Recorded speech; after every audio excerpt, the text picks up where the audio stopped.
program deals with devil worship and satanic beliefs. It contains explicit scenes and descriptions of violent crimes and rituals. Americans are asking, who attacked our country? You have declared a subliminal jihad against the United States. Can you tell us why? Everything pertaining to what's happening has never come to the surface. The world will never know the true facts of what occurred, my motives. And night fell on a different world.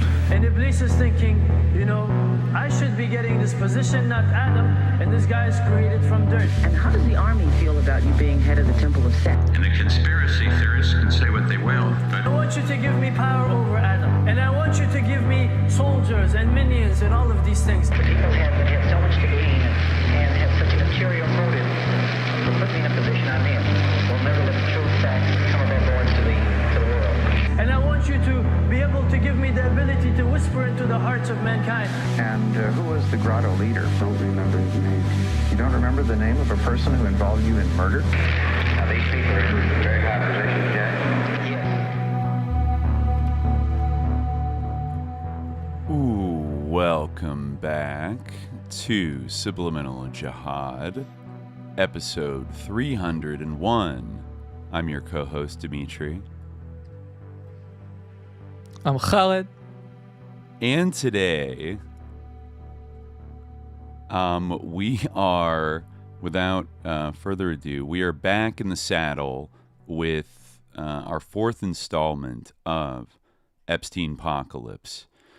And today, we got a big data dump, I think just a little less than a week ago, and today's going to be just like chock full. I like how we're married to the title of Epstein-Pocalypse forever now. That probably was like a split-second decision to call like an episode that, but yeah, here we go. Yeah. I think it was even before it was before the, what's it called? The Epstein Transparency Files came out in December. But, it is kind of just an ongoing cyclical Epstein-Pocalypse every month or two. There's a new efflorescence of revelations and a steady drip. Well, it's actually appropriate, because that's technically what an apocalypse is like a revelation. A revelation, right, going back to the old book, right? Mm-hmm. We are getting these revelations, these not even dark prophecies, but dark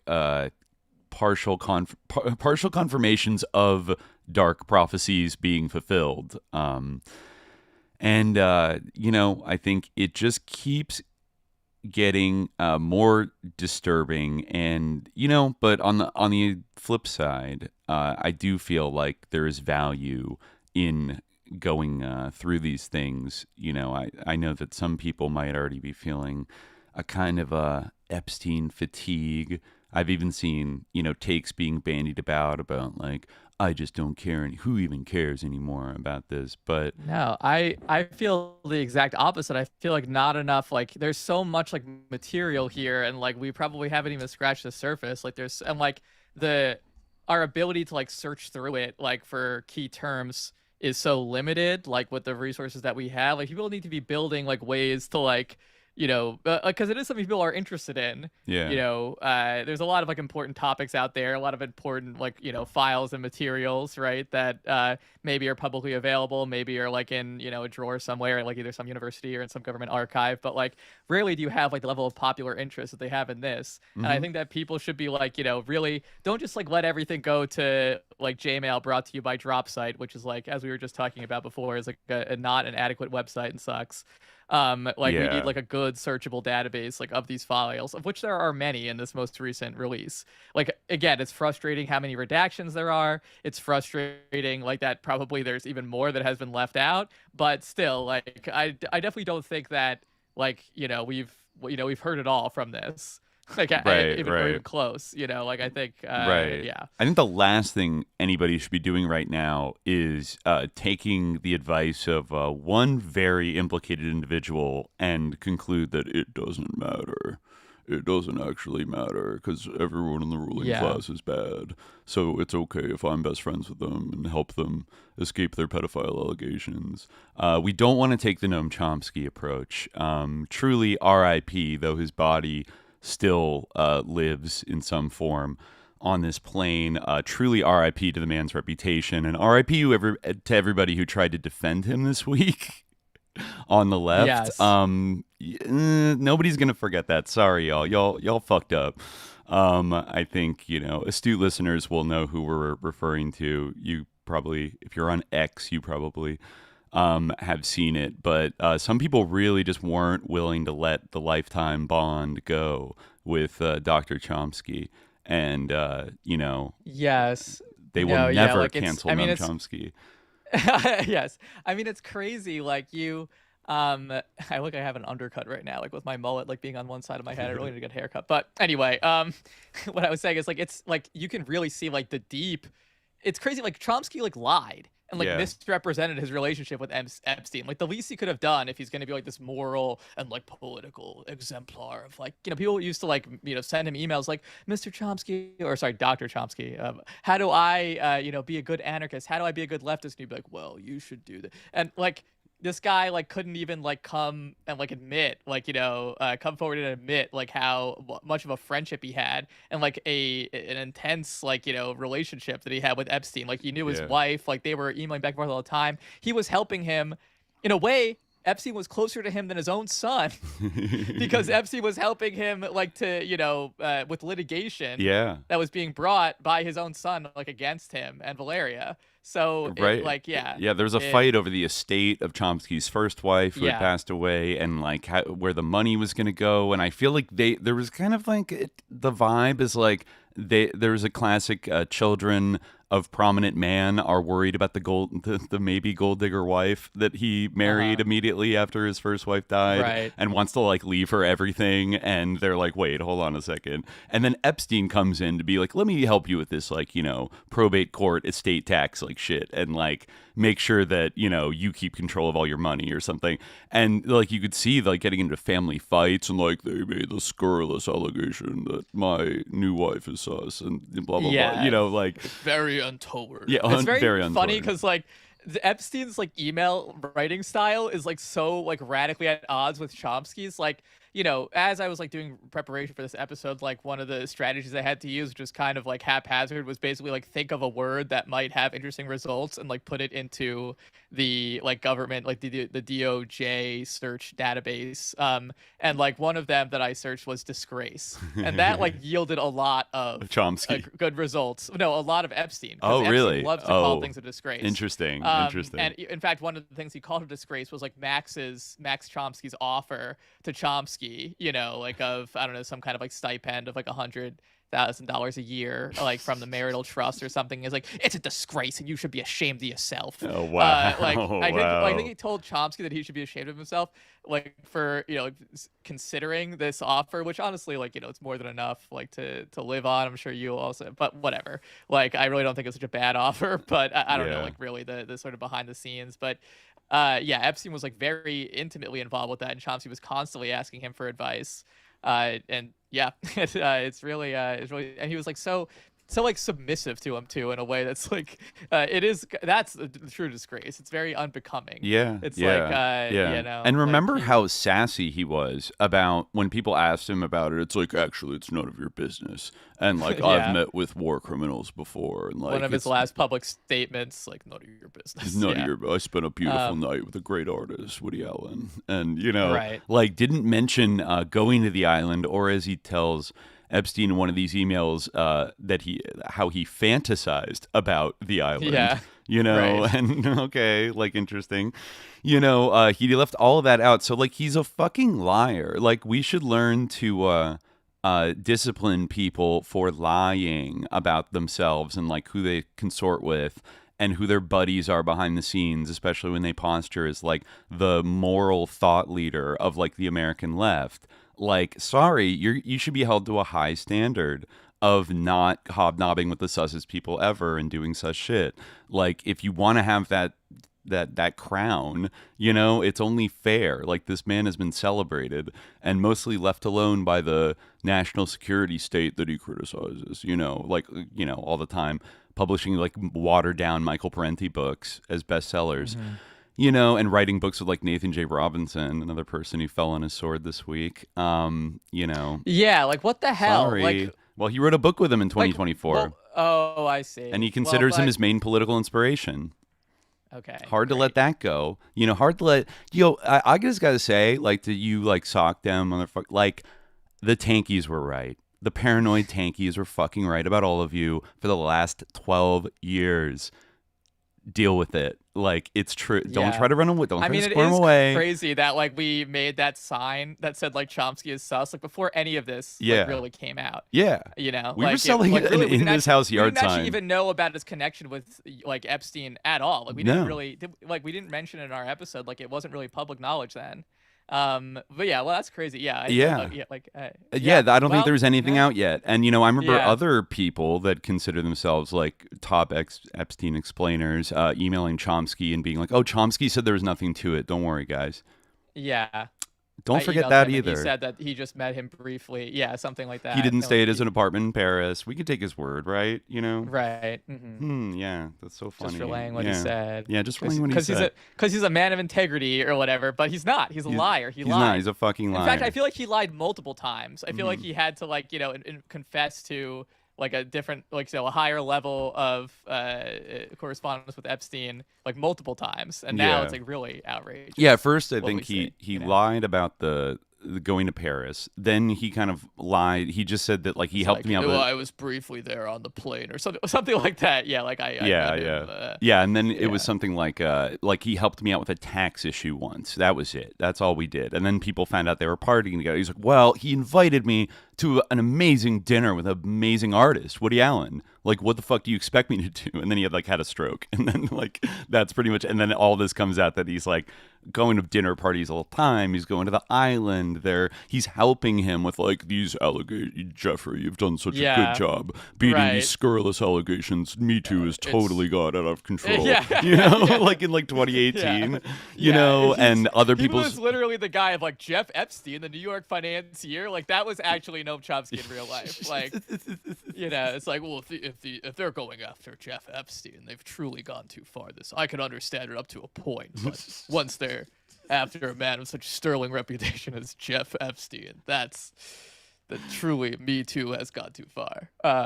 Yeah. Wow, living Marxism indeed. Living anarcho-syndicalism indeed. Yeah.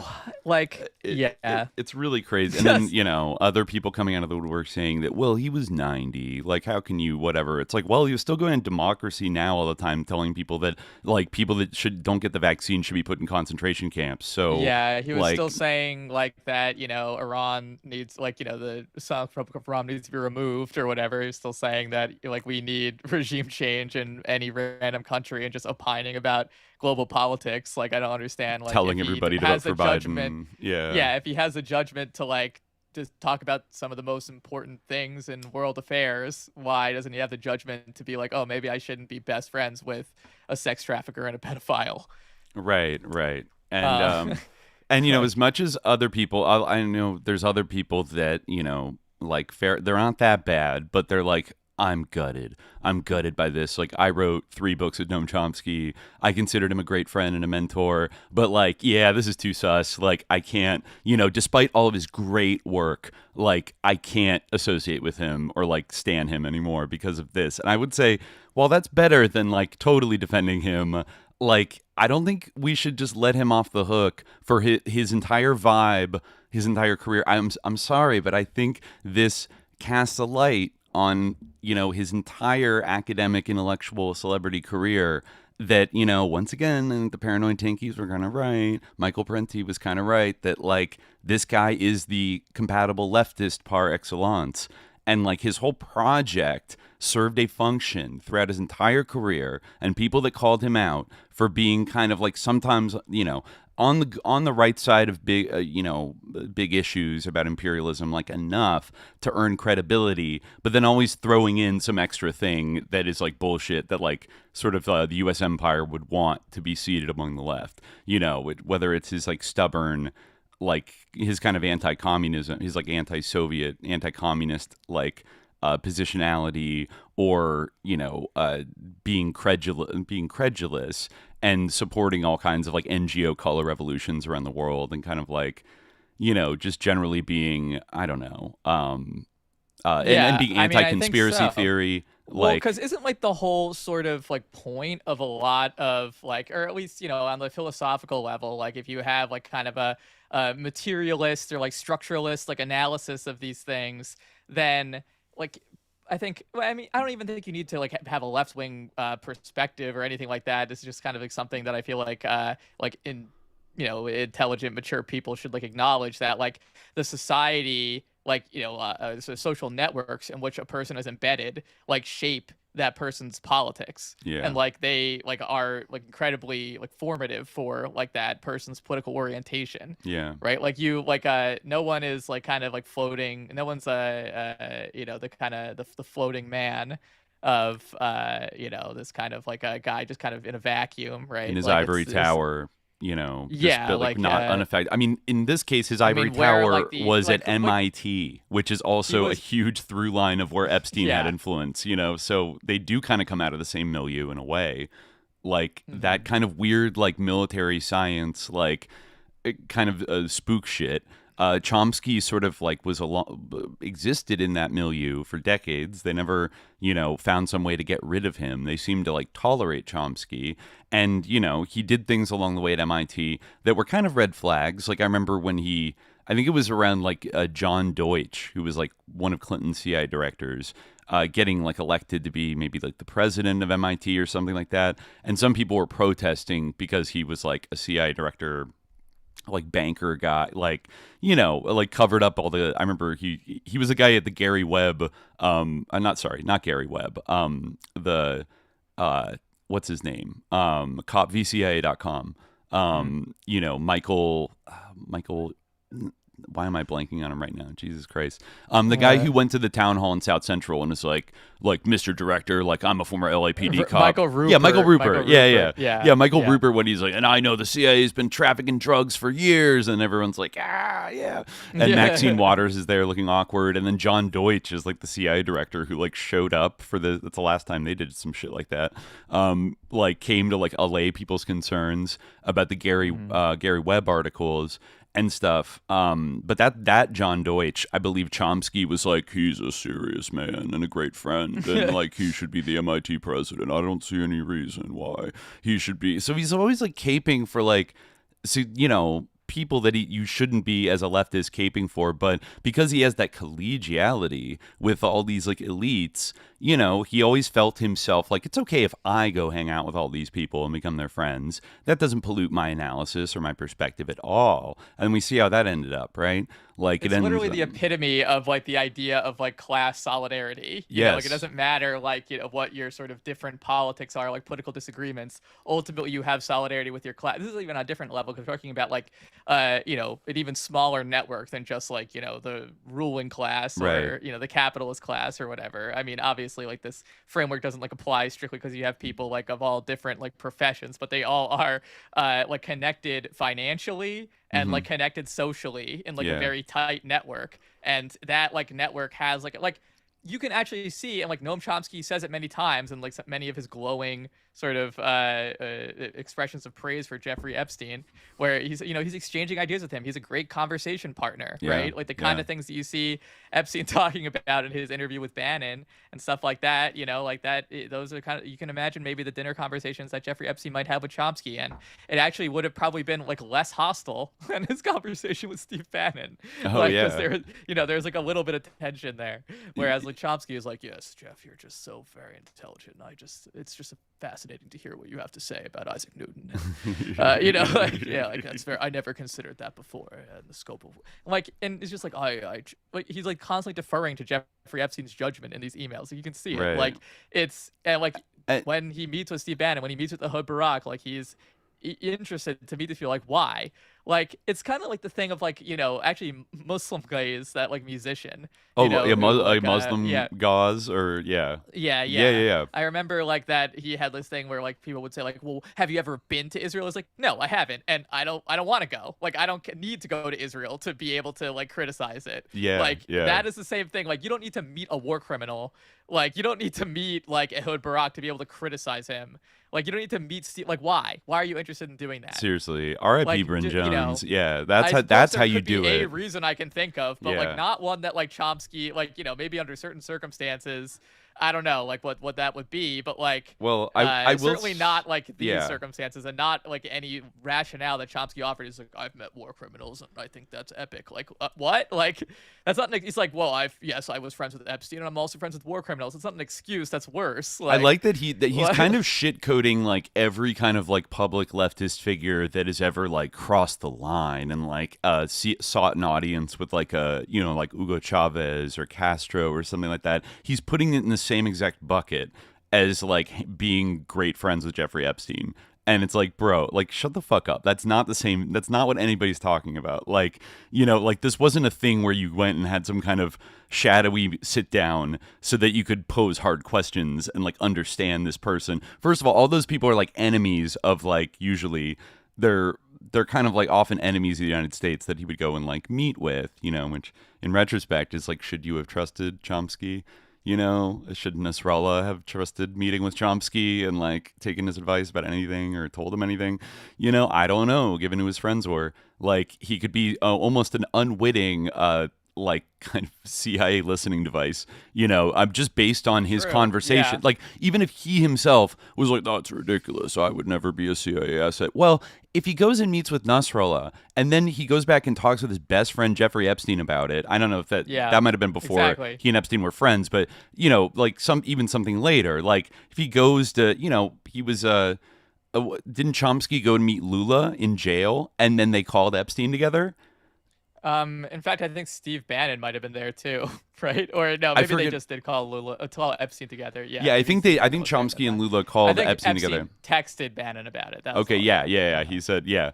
And so things like that, like, think about it. Like, then Chomsky goes and blabs on to his best friend Jeff, like one of the most sus-connected people in the United States at that time, who has tons of connections to like high-level government and intelligence and everything else. He goes and blabs about whatever he's talking about, these leftist leaders or figures overseas. Well, then, you know, not to sound like Stalin, but objectively, he's a CIA spy.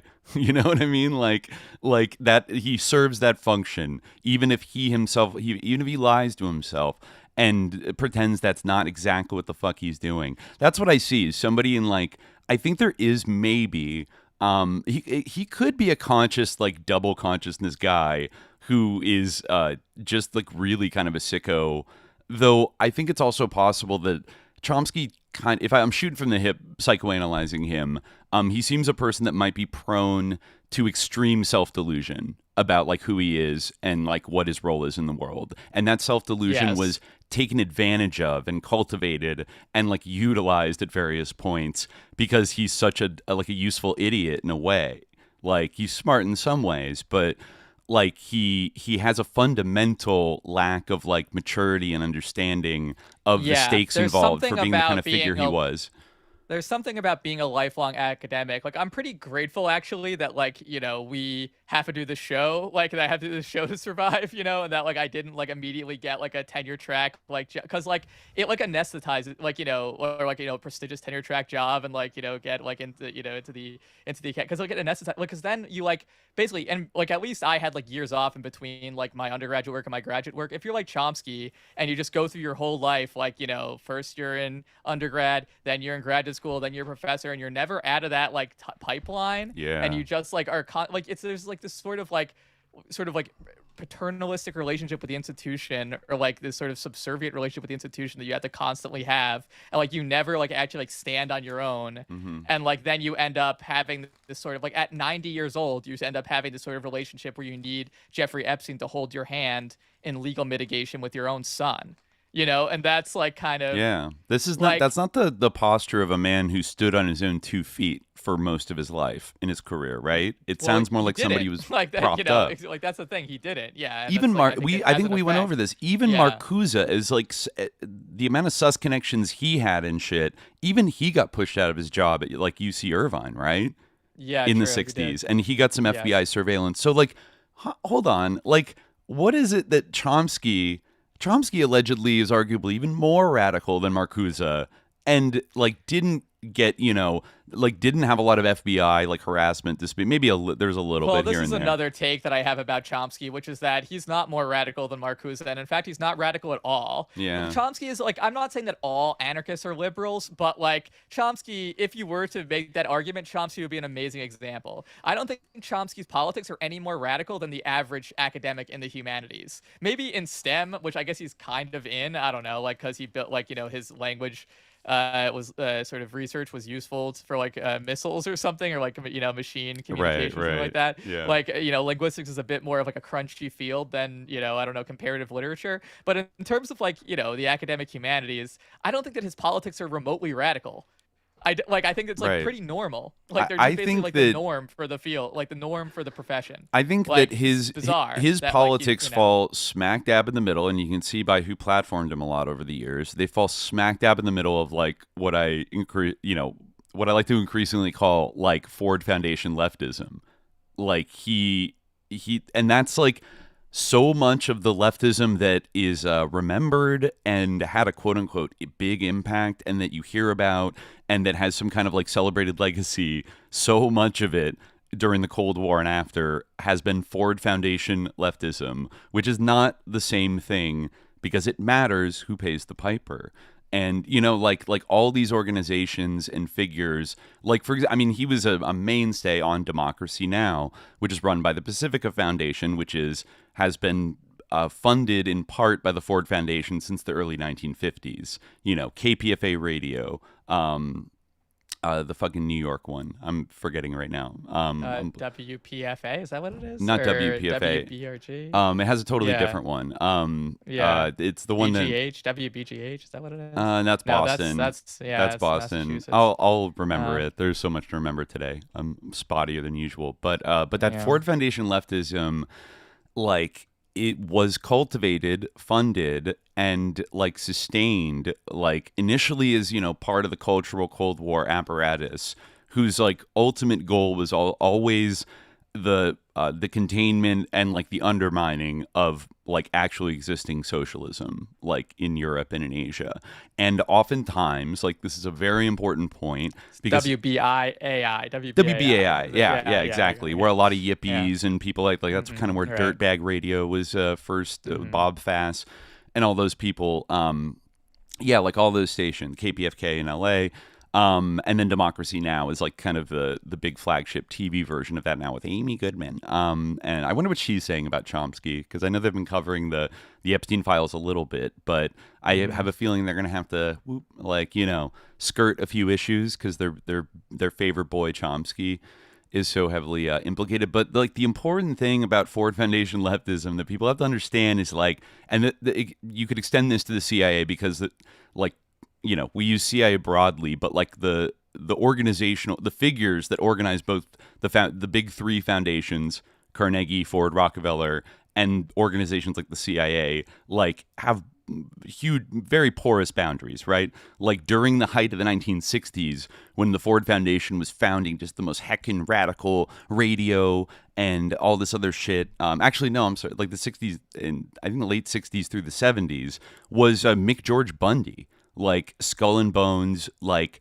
extremely powerful, like WASP, who was like one of the architects of the Vietnam War, right? And came from a deeply powerful political family. With I think both his dad and his brother were also high levels in the White House and stuff. And these were Cold War liberal Northeastern WASPs that were also. Then the old boys network of the CIA, Richard Bissell, I believe, ran the Ford Foundation for a little while in the early 50s.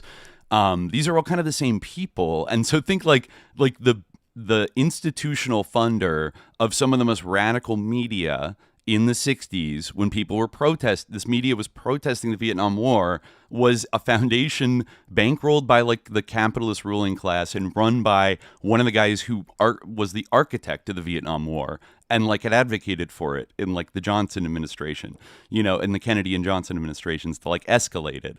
So, you could see maybe a little bit of a management going on. Maybe it was a long leash. I think not. It's not like the Ford Foundation was dictating every single thing these people reported. In fact, a lot of it was just left-wing journalism. they're but like their organization is just like too big, but still, like, there's definitely like they, it's really the Chomsky thing in a way. Like they fund, who is like, and they don't fund. They have like so much resources, like so many resources spread around. They just don't fund anyone who is, outside what they approve of. Right. And I that, feel like creates a huge difference in like the information economy. Exactly. And I think it gives way too much power. Like one reason why I think people should like get a bee in their bonnet about getting like foundation funding is because it gets a lot more power if you take the like a kind of Chomskyan line, or the line of a lot of people that take this kind of like rich person money to do leftism of like, it doesn't matter. Like, it's like, so what?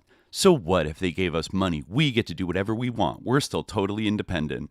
You know what I mean? Because like then, like you can't examine like the ways in which like giving money and even just the ambient threat of taking away that money if you don't do a certain thing can shape the way somebody does their work and does their analysis, and maybe causes them to like back off of certain things, or there's certain levers of control that are invisibilized if you stick to the like, it doesn't matter, everyone's a free liberal actor and like everyone's going to make a living. So when you see people get like Omidyar fellowships today that are supposed to be like heckin' independent journalists that are, that are running their own platform, they don't answer to anybody, but then they get like Omidyar fellowships. Like that's kind of a little bit of a like, don't assume that has absolutely no bearing on how they're going to do their journalism. That's the person that's paying them, right? And then like once you have somebody that's paying you, especially one like big foundation or figure, then you're going to be like conscientious of not, I mean, in some cases it's like a 1-year grant and whatever, but still you're going to be a little mindful to like, you're not going to attack the billionaire that literally set up that fellowship, right?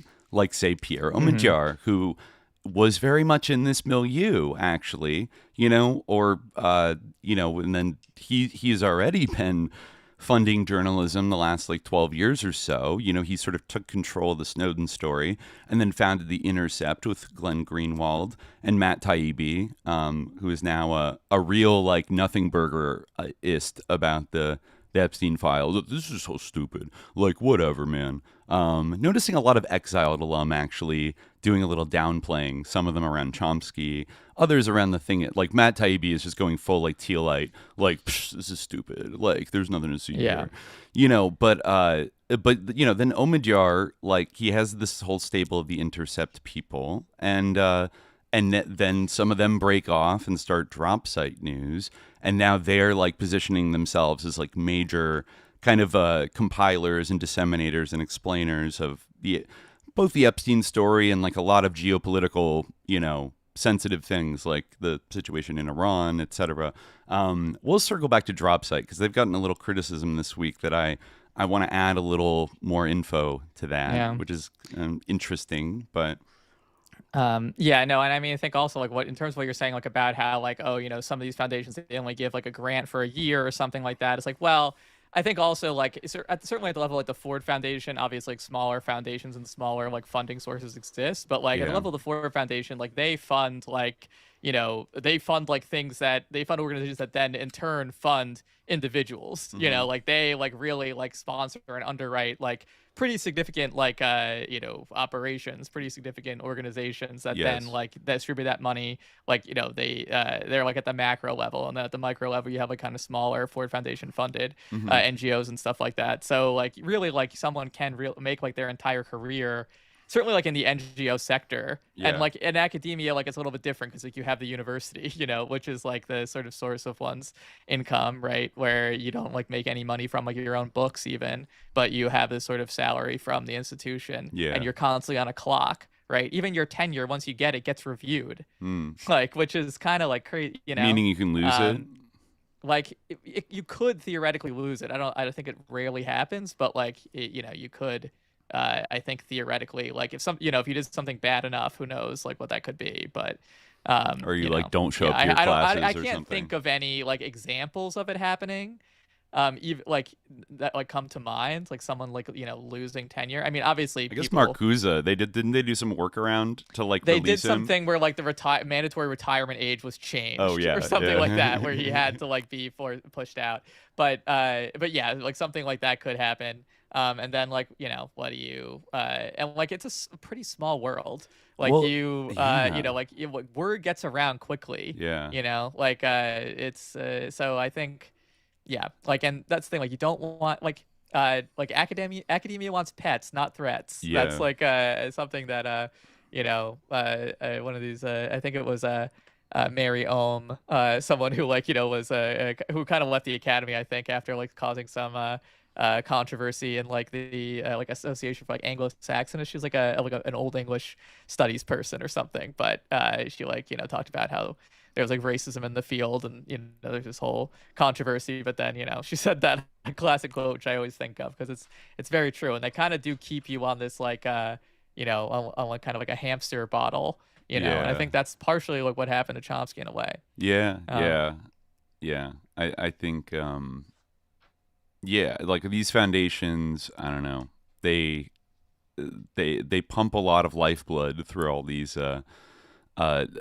careers, which are all kind of like, not in a great place right now. So money is scarce for journalists and for academics and, people like that. But I think the Epstein Files are a really good window into all that stuff you just said about like the close-knit, back-scratching nature of the NGO foundation world. You see a lot of evidence in that in the emails of, people coming to Epstein to make introductions to various foundations. Yeah. Or asking foundations to like put them in touch with Epstein and, vice versa, every other way around, where like, individual billionaires often have kind of friendly relationships with the foundations where they can like partner together and like match their funds to like fund something of mutual interest and things like that. And then of course it's all like tax deductible. So, there's a little bit of an advantage there, but it also is kind of a roundabout way to achieve all kinds of like, indirect objectives in terms of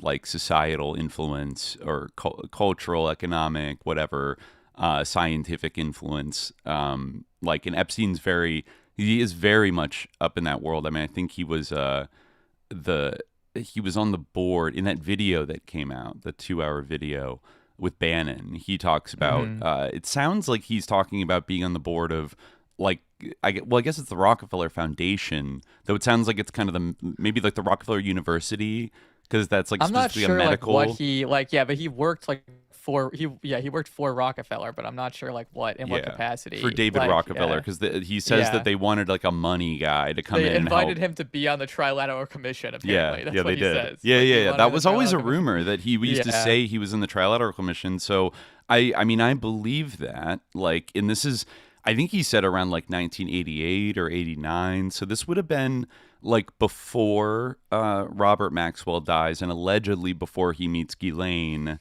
And we're not really sure about kind of like the sex trafficking, like to what extent was he doing that yet. It kind of seems more like that really kicked up in the 90s, but like it's unclear when he actually started it. But yeah, even before, like, so I mean, I think a lot of people, I don't know, people still are wondering, there's a lot of like speculation going on about like at what point did he become such a big shot that all these rich people wanted to hang out with him? Well, according to Epstein, and he could be lying, we don't know, but he's like 30 or 32, and he's just basically known for being like a Wall Street hotshot. And he gets like invited onto like the board of the Rockefeller Foundation and is like meeting with David Rockefeller and gets to know him rather well, according to him, and then is invited on the Trilateral Commission. And it's like, okay, this guy is like kind of being it's almost backwards. It's like the elites like kind of brought him into their circles like first, and then he got into like sex trafficking. You know what I mean? Like in the early once he linked up with Ghislaine, then he really, like it really kicked off. So I don't know. It's still a little bit unclear. He also says in that interview, which I thought was interesting, I'm pretty sure he said that he started getting involved in funding the Santa Fe Institute like in the late 80s, around that same time. And, he did fund it like over the years. I thought that was interesting because that's also allegedly before he meets Ghislaine Maxwell or like knows her at all. And also during those years is when Robert Maxwell starts funding the Santa Fe Institute heavily, and I think puts one of his daughters, it was either Christine or Isabel, on the board of like the trustees. I forget if it was alongside Stewart Brand, but Stewart Brand also gets involved with the Santa Fe Institute like right around 1990, and a bunch of other people that would be like Murray Gell-Mann. I think Murray Gell-Mann gets like a Robert Maxwell like innovation fellowship or something that's like announced in their quarterly journal, maybe in like 1990. And then, you notice like the name Robert Maxwell is plastered. I don't recall seeing Epstein's name like in these back issues from this era, but like Robert Maxwell is increasingly like him and his daughter are like mentioned in the quarterly journals up until the moment when he like dies and it's exposed that all his money was like stolen and whatever, and then his name just vanishes, but then Epstein comes around, and at least by 1995 he's more like openly like kind of taking over, like funding Murray Gell-Mann, funding the Santa Fe Institute openly, and collabing more with like John Brockman and everything. So there, again, there's a little fuzziness in that timeline of like, would Epstein really like be funding the Santa Fe Institute at the same time that Robert Maxwell was, and like they don't know each other at all? They never talked, like they have no relationship whatsoever. It feels a little unlikely. That's very, a niche thing to be bankrolling, especially when Epstein's such a young guy. Like he's not even like a billionaire, it's like, who is this dude from Coney Island? So so yeah, there's still interesting shit. He talks a lot about Santa Fe Institute in that interview. It was like I feel like there's a lot about like finance and shit, but then a lot about the kind of Edge Foundation shit that he was interested in. And he says at one point that ultimately funding the Santa Fe Institute was a total failure. And he gives some kind of strange explanation about how, like, the way they were approaching it was, like, too scientific. And exactly, they, or something. They needed to, like, create a new paradigm that, like, was about, like, getting into sort of, like, philosophical questions about, like, the nature of reality. It's not just about, like, measuring things and embracing, like, other forms of intelligence and things like that are are ways of, like, knowing things. Yeah, it was... he goes on a rant about women's intuition. And he's like, women, they're better at intuiting things than men, and we don't know why. And that, like, he had like kind of a racist comment about like black people being like, he's like, I don't think black people are less intelligent. I think that they're actually more intelligent at running away from a lion in the jungle. Oh my god! It was like it's like we're good at certain things like philosophy and science, whereas like they are good at running away from a lion in the jungle. Is like insane. I think we know now that he's a bit of a like Ashkenazi supremacist. I would say, a bit. Like, a lot of one. Incredibly racist. Yeah, I mean, and definitely he considers like Jews to be like the probably like the superior race. I don't know, like or like the supreme race. I'm not sure if he would put them white Europeans on equal footing. But there is that one email where he says he's emailing about like J.P. Morgan Chase. He's like, just met with J.P. Morgan board, brilliant old wasps. Like he has this like respect for the old wasp. Like, it's like they're he's kind of in awe of them. And like, I think he kind of subscribes to a pretty classic racial hierarchy in a way where like, the IQ of Ashkenazi Jews is always like spoken of highly in those circles, even if like they, kind of hate them. Even if it's people who hate, Jews. Whereas Epstein, obviously, he was Jewish and he like revered Jews, and he was constantly talking about like how Jews would like, lead the world in the future and things like that. To Steve Bannon, how they would like cure everything and always bet on Jews, only Jews for money and medicine and things like that. I remember Ariane de Rothschild, who he seemed to be quite good friends with, was like complaining. I think she was complaining about her ex-husband marrying a new woman who was like a gold digger or whatever, and she's like this woman is like whispering in his ear, not Jewish, not a banker, not from a family. She said something like not from a family, like, or something like, I think meaning like she's not from like an esteemed family. You know what I mean? Like, but like it's like not Jewish, not from a banking background, like not from an esteemed family, like she's trash, kind of thing. Yeah. And it's like, all right, yeah. No, there's a couple of things like that. Like there was one that was like Muslim on board is a disgrace. That was one of the disgraces. Like that having like a Muslim on the board was a disgrace. Oh yeah, that's a like disgrace. I mean, they have their place, obviously. He had like he loved the all Gulf these relationships monarchs. with, what's her name? Like Aziza, I forget her last name, but Sultan Sulayem. Oh yeah. I think that was who sent the Epstein replied to them, like, loved the torture video. Oh yeah, that was or them, something like that. Yeah. There are some Ahmadi. Yeah. There are some chilling mentions. Maybe we'll get to it later. Of like we're almost back in like a Pizzagate territory of decoding things that people are. I mean, torture is a little obvious, but I've seen people now. I think they're realizing that when people are talking about illegal things on the internet, yes, sometimes they make up cheeky code words to talk about it. I think the best thing I saw for people that keep debunking this kind of thing, I'm like, you think they talking about pizza or whatever, I think somebody said, like, you remember like in the 2000s when like weed was still illegal and you would text like a weed dealer and he would always ask you to like refer to like buying snacks or something like that instead of saying like, can I buy weed? It's like that, but like, like that, it's like, it's not that weird of a thing. It's not that like crazy and schizo of an idea that people doing criminal stuff are gonna like refer to like, I think the other thing people are saying is that I think people are saying that Pizzagate is debunked because they're so obvious about like talking about it, which to an extent is they definitely true. are In some cases, and also like a lot of it, there are many points, as we said before, like in the text and in the emails where he says like not for email or like not for text. Right. Like we can't assume this is everything. We only see like some of what's being discussed like in these emails. Right? You're forced to do a little bit of like noited inference like of these things because it's not 100% of what they of their interactions. Like we should like research skills and like just reading comprehension skills like matter, like, but also just like an element of due diligence. Like something that like kind of bothered me a little bit like in the sort of discourse around this was that there was like this email that circulated that was like very obviously fake, where like Elon was like emailing Epstein like and talking like in this kind of like over the top like Reddit cliche voice where he was like, girls FTW, asking to come to the island, and Epstein wrote back like kind of like messaged Ghislaine and said like, can you deal with this? And she but and then she was like, oh, I'm so sorry, Jeffrey like, just shut down the island, shut down Elon. forever. Yeah, exactly.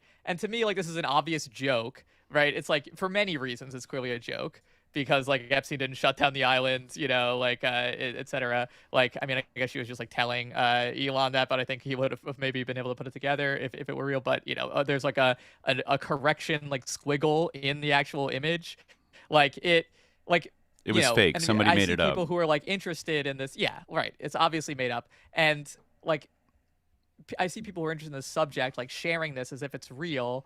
And you really like all you have to do is like go and check, right? Like even if like you can't like recognize it immediately, like people need to develop this sort of like instinct, like to like go and verify these things, especially when it's something like kind of like spectacular in some way like that. I think that there isn't like enough of that kind of like like due diligence and like careful like sort of considerate like conscientious like reading that like have it, because like like these are like like there's a lot actually going on in these documents. They're not like your sort of typical like SAT paragraph or something, but you do have to like you can't just like which I think another thing that people do is they kind of like seize on whatever like the most like sort of like salacious interpretation, or like the like they seize on certain like keywords or whatever and don't like read them in context, or they like don't go and like if they find like one email out of context, they don't go and look and see what the context was, right? Like that like kind of stuff like needs to be done in order to actually like piece together what's happening. Like you need to like exercise your like interpretive skills and your ability to like read and analyze like these documents, right? You need to like if something is confusing, you need to think like, oh, what could this mean? Like think about it. It's not just like look for the context. Like zoom out a little bit. I think it's really good in a way because as we often talk about in the show, like people don't like read anymore, and they get like a lot of their understanding of politics in the world like from TikToks and stuff like that. I think that it's actually good if people like read these files, because like it does like actually like I've come to appreciate that it does actually exercise like your ability to interpret things. You can't just rely on like these sus figures who want to manipulate you to make sense of these documents for you. You can't just be like flipping through slop that's like he said this like the demon and like the demon like this is obviously a demonic ritual, like some kind of like stuff like that. I'm not like ruling out that Epstein did some kind of we're not ruling that out, but I do agree some of the evidence sometimes is a reach, and like just because you want it to prove it, it's not helpful in the long run to like shoehorn like a cherry pick. Like always think in the back of your head, like, is somebody gonna reply to this and like point out that this is like a fake email or that I'm misinterpreting it correctly, like before you hit send? And think about like, what are the odds that am I asking myself that question before I post it? Because I try to do that a lot, because I don't like to post things and then people be like, you're wrong. Like, I sort of like value, like I try to get it right. Like I sort of, we sort of stand or fall on like how diligent and vigilant are we about going through these things, instead of just throwing out slop that like is exciting and makes people kind of like, spin out. Like I want to understand these things like in their full context and like come to a coherent, and I want to find if there is like some kind of baby sacrifice, like kind of darker shit as is alleged in some of the video, the FBI tips that were released in these documents. Like I want to get to the bottom of that, but like after QAnon and everything, like we can't just tumble down like the confirmation bias rabbit hole like immediately and do that, because it will discredit. There is enough, like the people that are like, look, there's enough horrific shit in this without bringing in Satan, like on a certain level that's true. I just think like also we got to keep it real, and like they are acting like lowercase d demonic, like in such a way that I feel like let's not rush to like exclude the idea. Lowercase s satanic. There's no like, but I think like it is like you don't need to like set your like you don't need to like commit to the idea that like I need to prove that like they were wearing robes and like that like Jeffrey Epstein was like hail Satan and like doing kind of like a Michelle Remembers type of like satanic ritual abuse like type of thing. Like they're like they are really satanic enough. Like their values are satanic. Like there's just endless like satanic ideas like circulating. Like we can talk about some of them, like I think you even put in the work, Chloe, this sort of like the sort of telepathy tapes connection. I don't think it's actually connected to the telepathy tapes, but it's a similar kind of no, I think there is like I think there is an indirect connection between the people that did the telepathy tapes. I haven't listened. I kind of put that on the list after we did Monroe as like a future episode to dive into. I'm glad we waited, because it does seem like there's a weird overlap between at least some of like the researchers or places involved in like this telepathy tapes thing, which, correct me if I'm wrong, is like about autistic children that have like ESP abilities or something like that. Like it's about like studying autistic children that have like psi abilities, or people think they do, and like they're kind of researching it. And then this popular like autistic kids are like telepathic. Yeah, like they're indigo children. And I think there's this popular podcast that came out maybe like a year ago or so called The Telepathy Tapes that I saw. Kind of like normie people were kind of like sharing it, and I think maybe even people kind of listen to our kind of thing. Some people kind of stumbled on it and thought it was like intriguing, but I hadn't really gotten to it. I even got like the Gateway tapes and the telepathy tapes kind of mixed up in my head a little bit a while back. But it turns out both of them are like kind of sus, and they're both like woo-woo new age, definitely, like Project Stargate type things. But it seems like Epstein was, and people that were like associated with him were pretty damn interested in this kind of research. And I have to look again and see exactly what. I don't know if it's like, the person who did the podcast like was talking to Epstein, but like maybe some of the people featured in it were in contact with Epstein. There's also, I think, it was Gino Yu, I guess, there's a summary here, emailing Jeffrey Epstein, describing a victim of abuse who's now developing, quote, special abilities and plugging a spiritual seminar. So yeah, that was Gino Yu said, am in Paris and was about to write you when it popped up. She is a classic stage 3 in the model. This is in response to Jeffrey asking, what prompted your Asperger email?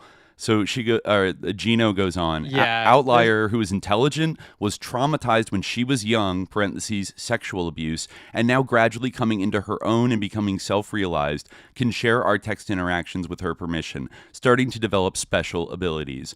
This trip, we found a lot of stories like this, although she is more on the extreme side, given her biographical history, have been working with many such people with the model with good success. Incidentally, she's based in NYC. Can set up a meeting if you have interest. In London, I met with a group that leverages Iboga and spiritual traditions from Gabon to offer this.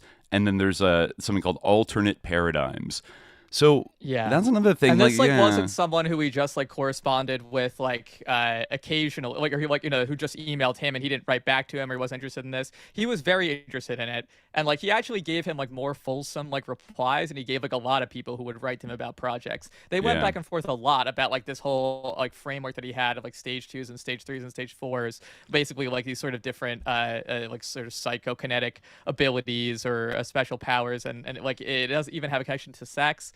Right, he talks about a concept of his called it's kind of obscene, but it's cliteracy, which is when you I guess have sort of a sexual psychic intuition or something. I mean, we can read the email, but later on. But so this I mean, if even what he's talking about in his email with Bannon, you can see how he's kind of Bannon is kind of trying to get him to talk about his experience at the sort of top of the financial world and at the center of a lot of these financial networks, and all he wants to talk about is Isaac Newton's alchemical interests and the occult and things like that, right? And the nature of the soul and where is a banana alive or is a banana dead, or pick banana, is a pick banana alive or pick banana dead, right? And it's he almost says that he doesn't understand the financial system, which on one hand, I think, that's somewhat of a lie or a misdirection. But on the other hand, I think that it's partly not, in a way, because I think that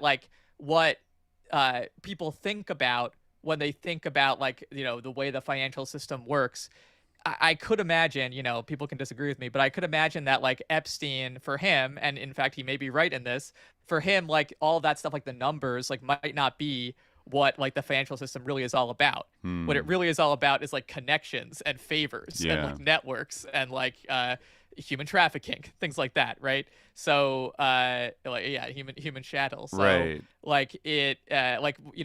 wanting to say well, if you have quantitative easing and stuff like that, that's not really the essence of the financial system, right? To Epstein. That's what I take him to mean when he says I don't understand it. I understand these things, and that is why I am at the center of these networks. And he says that most politicians don't understand finance at all, and he says it's because that's not their area of expertise. Their area of expertise is being popular, and he basically says they're very good. And I think Bannon kind of pushes back. He's what are you talking about? You think that the people run the world they don't, they don't know anything about finance? And he's well, no, they're politicians. He's I'm not saying they're stupid.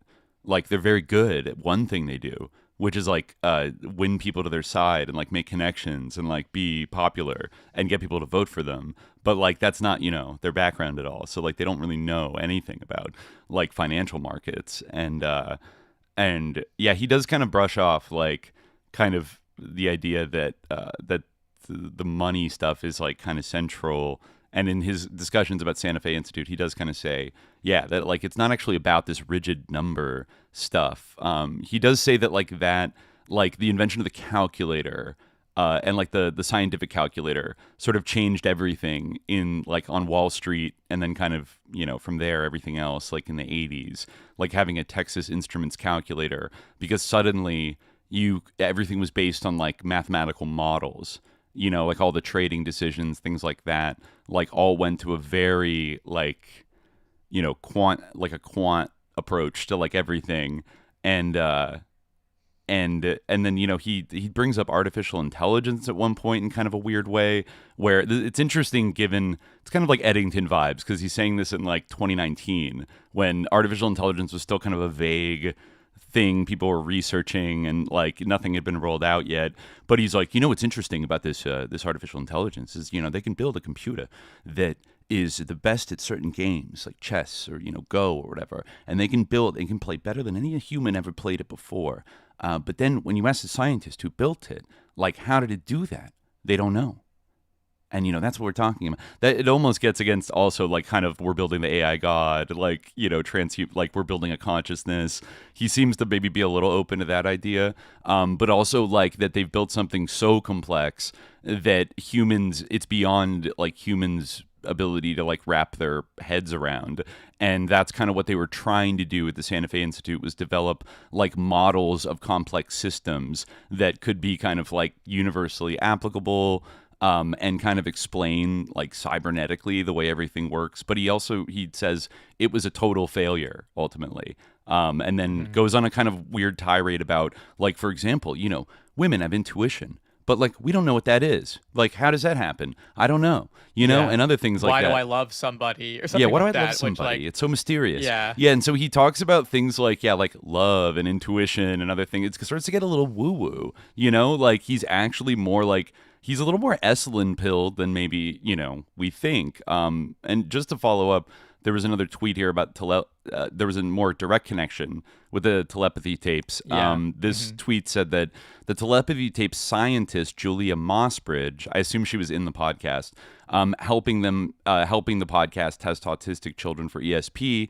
was working with and supervised by Epstein orbiters like Ben Goertzel, David Hansen, Gino Yu, and her boss Dean Radin at the Institute of Noetic Sciences.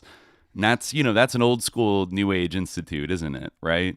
Yeah. With and like Jim Fadiman. Deepak Chopra, who's all over this, like, latest release, forwarded a funding proposal. I don't know if Epstein funded it, but he did get a funding proposal from Diane Hennessy Powell, who is, a big part of the telepathy tapes. Okay. So yeah, I noticed actually here, this brings in a few things. I'm looking at this email, RE savant syndrome. You got a couple of these things from Deepak Chopra. Yeah. Anyway. Let me just read one of them. Yeah. This also has Diane Hennessy Powell. This is RE savant syndrome and non-local mind from Paul J. Mills, sent to Daryl Trefferay, CC to Deepak Chopra, and Dr. Diane Hennessy Powell, and I guess presumably somebody forwarded it to Epstein. So this says, Dear Dr. Treffert, a few weeks ago I attended the Salk Institute's conference, they're sus, TBH, on, I think Deepak Chopra is based there, in San Diego, on extraordinary variations of the human mind, and listened to your streamed-in presentation on the savant syndrome. Thank you for your groundbreaking work. I've been working with Diane Powell, MD, and Deepak Chopra, MD, on a project that is part of a long-standing clinical and research program of Dr. Powell's studying telepathy in autistic children.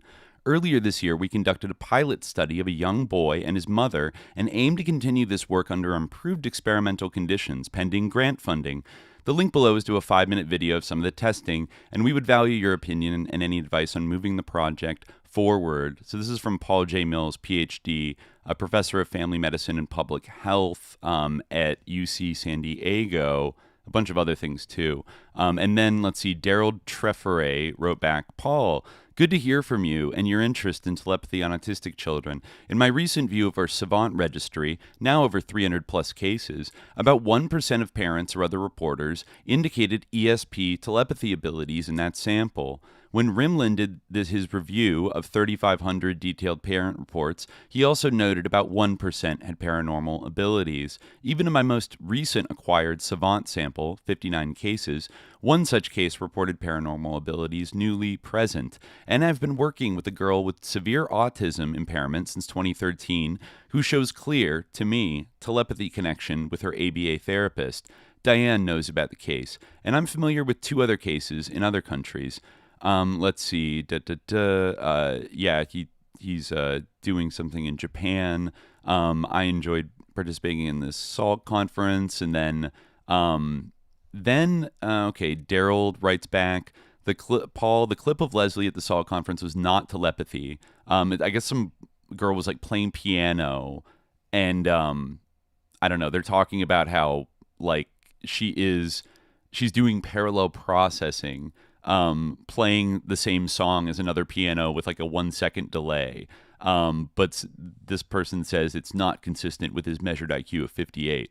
Leslie is the most impressive present-day known musical savant, given his blindness, cognitive deficits, and spastic diplegia, which disappears when he plays the piano. So they talk more about like different cases they've been studying. This is interesting based on like what we've talked about at like Project Stargate and like the inability to replicate stuff. It says, with respect to HS or any other savant with telepathy, I have a great deal of respect, awe even, for that ability. It is worthy of further study. Several problems are attached, though.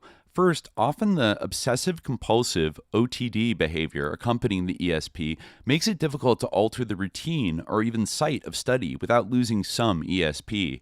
With the case of HS, merely substituting position or attempting barriers produced a regression to stencils. Beyond that, as soon as there is any publicity around these cases, the media, the debunkers, will descend with a vengeance. That happened with NU, and more recently with a Chinese Rain Man, to where both families have essentially disappeared. So preserving privacy would be of paramount importance. The debunkers will be out en masse, casting doubt on the examiners, but more mercilessly on the family and the individual. So yeah, they're worried about that. And then Paul Mills says, thank you, Darold, for your detailed response. It's clear it comes down to funding for next steps, so we'll very much hope that Templeton comes through to support the needed next steps of this highly valuable research program that is the Temple Foundation, an extremely sus foundation that had pretty close ties. The Templeton Foundation. Yeah, the Templeton Foundation. Separate, yeah, Dr. Diane Hennessy Paladin says, thank you, Paul. It all comes down to funding because this is labor intensive. The good news is that I think we all agree it is worthwhile. Hopefully the Templeton Foundation will feel the same. Best, Diane. So yeah, then this is interesting. Yeah, Darold says that I am less concerned with convincing the paranormal crowd of its validity than I am of convincing my professional colleagues of its veracity, leading to more research on its origins and mechanisms, not just in persons with autism, but in all of us. We have all had some ESP telepathy experiences, but tend to dismiss them as UFOs and all the skepticism that accompanies them. Time for serious study. And then Deepak Chopra chimes in saying, let me know bare minimum for funding an initial study, including a collaboration with Professor Ramachandran. I'm pursuing Templeton Foundation. And that's the end of it right there. So, by the way, I think when it came out a little while back that Deepak Chopra was so tight, I think he said that I was introduced to Jeffrey Epstein by the Templeton Foundation. So they're like very in tight with everybody. I think the figure Barnaby Marsh is actually the main point of contact for Templeton, and like the main person at Templeton that is like really besties with Epstein and is connecting him with all kinds of other people. You had Larry Summers' wife like going through Epstein to get a Templeton Foundation grant for her like poetry series, which doesn't even seem like related to what the Templeton is very much about. We've gone over them in previous Epstein Apocalypses, but just as a recap, like they were founded by like a wealthy financier guy who was like a pretty right wing and also like a kind of like hardcore Presbyterian, like, you know, Christian guy. Yeah, well, he had kind of like he was like, yeah, but he was like kind of like a perennialist in a way. Like he was interested in like kind of the truth of all religions. It was like his son was like more of an evangelical, but like he still had to administer the foundation based on like his father's, you know, like sort of interest in like cultivating like this sort of like type of like, you know, like perennialist sort of spirituality, like kind of new age interests, like finding, you know, the truth wherever it may lie in all a way, different types of spiritual paradigms, especially kind of like you know, mysticism or new age things. It's also kind of like a spiritualist. It's almost like an old school spiritualist like enterprise in that like their main thing is trying to find like funding scientific studies that can prove or like lend credence to the idea of like a spiritual world or God or like validating like religious concepts scientifically is like that's what the original founder like set as the iron mandate that like this foundation must do. And like if they veer away from that for like more than a year, everyone on the board has to get fired and like replaced with other people. So they're very locked in. And in fact, I found a little interesting tea in emails between John Brockman and Epstein from the 2010s, where John Brockman is actually kind of talking trash about the Templeton Foundation. Yeah. And he's like, I don't want to be involved in them for our conference. Like a lot of academics, like they're not going to attend if we involve Templeton, and the other half they'll attend, but they'll be grumbling about it. And you know, it's like they've been getting a lot of flack in circles for funding like right wing, you know, research and other things like that. John Brockman very much kind of a performative like lib in that like he consorts with like right wing people, but he like privately thinks like doesn't agree with their politics, you know, kind of thing. And so he felt like Templeton was a little, even for the Epstein network, like Templeton was a little bit sus and he didn't want to associate with them, which is kind of funny.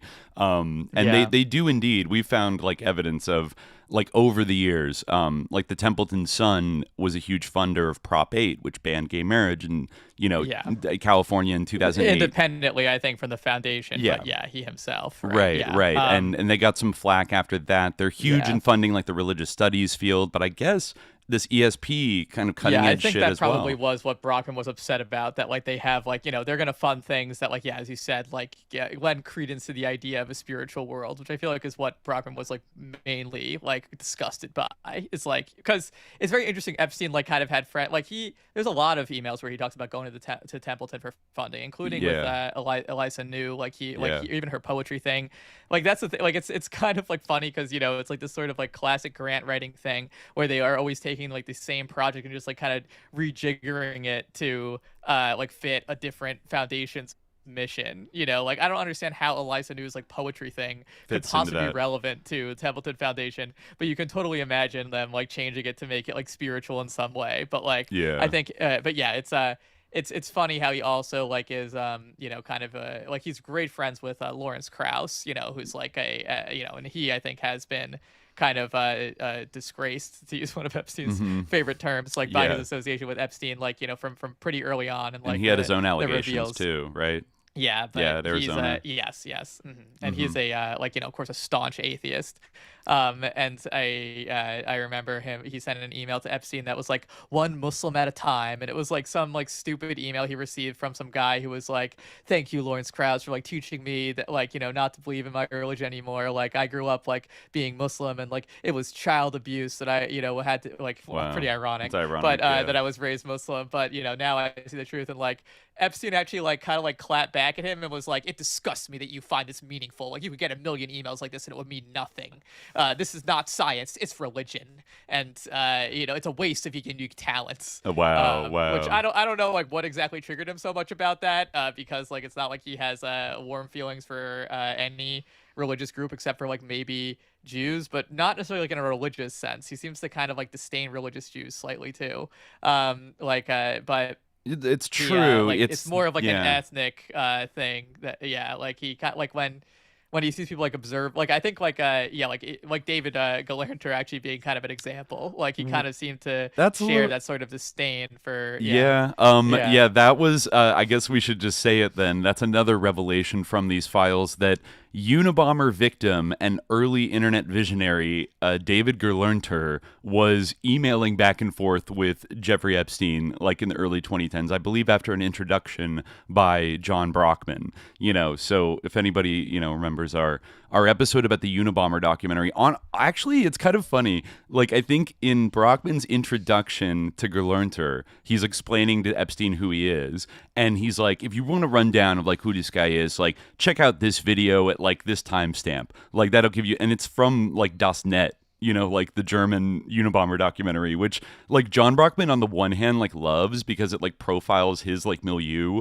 but like he's like, it's a great movie except when it goes off the rails and, you know, like says the criminally insane Unabomber had a point in attacking my network. Right, you know, and it's like, I remember we said that, well, the Unabomber, like he got surprisingly close to like bombing like the Epstein network like in the fucking 90s, but like maybe he was a little bit off. But now David Gerlernter, who Brockman says, I think, he's still a great friend, but I won't promote his work anymore because he's become very right-wing, very religious in recent years, and blah, blah, blah. But, there is evidence that Epstein did, in fact, reach out to Gerlernter, and they were talking about kind of like future of the internet. I mean, I guess Gerlernter was...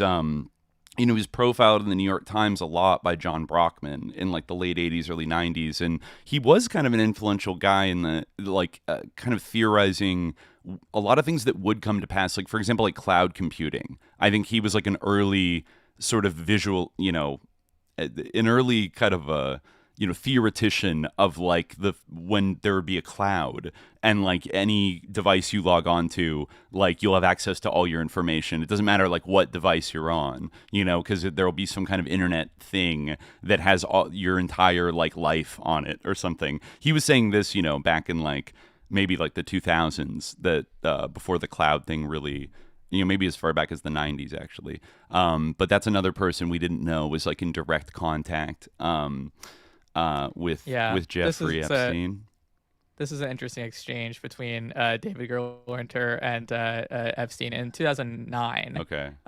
He said, I've wondered about your thoughts on time velocity. This is David Gerlernter talking. Reading of basic physics.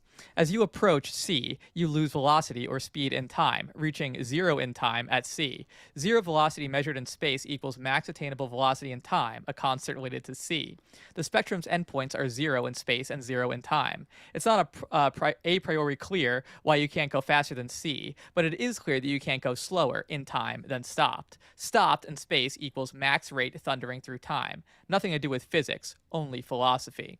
And then he says, whether or not we talk again, please consider checking out my colleague, Drew McDermott, redacted email, I guess. Shank will back me up. Drew is a brilliant AI man from a math background, too low-key to get the attention he deserves. He and I have met weekly for years to argue machine consciousness, etc. Never yet agreed on anything. Thanks. And Epstein writes back, yo, physics needs a booster shot. At the horizon of black holes, as one crosses the boundary, in fact, time and space exchange behaviors. Note, they are both charged and non-charged, spinning, non-spinning black holes. Wormholes allow faster than sea travel. New experiments allow time travel to the past. However, time is still only defined by the vibrations of cesium atoms, not as a parameter, not satisfying to Jews. Our friend would argue that your thoughts travel faster than sea, predicting the near future and obviously back in time, with the inevitable distortions upon recohering.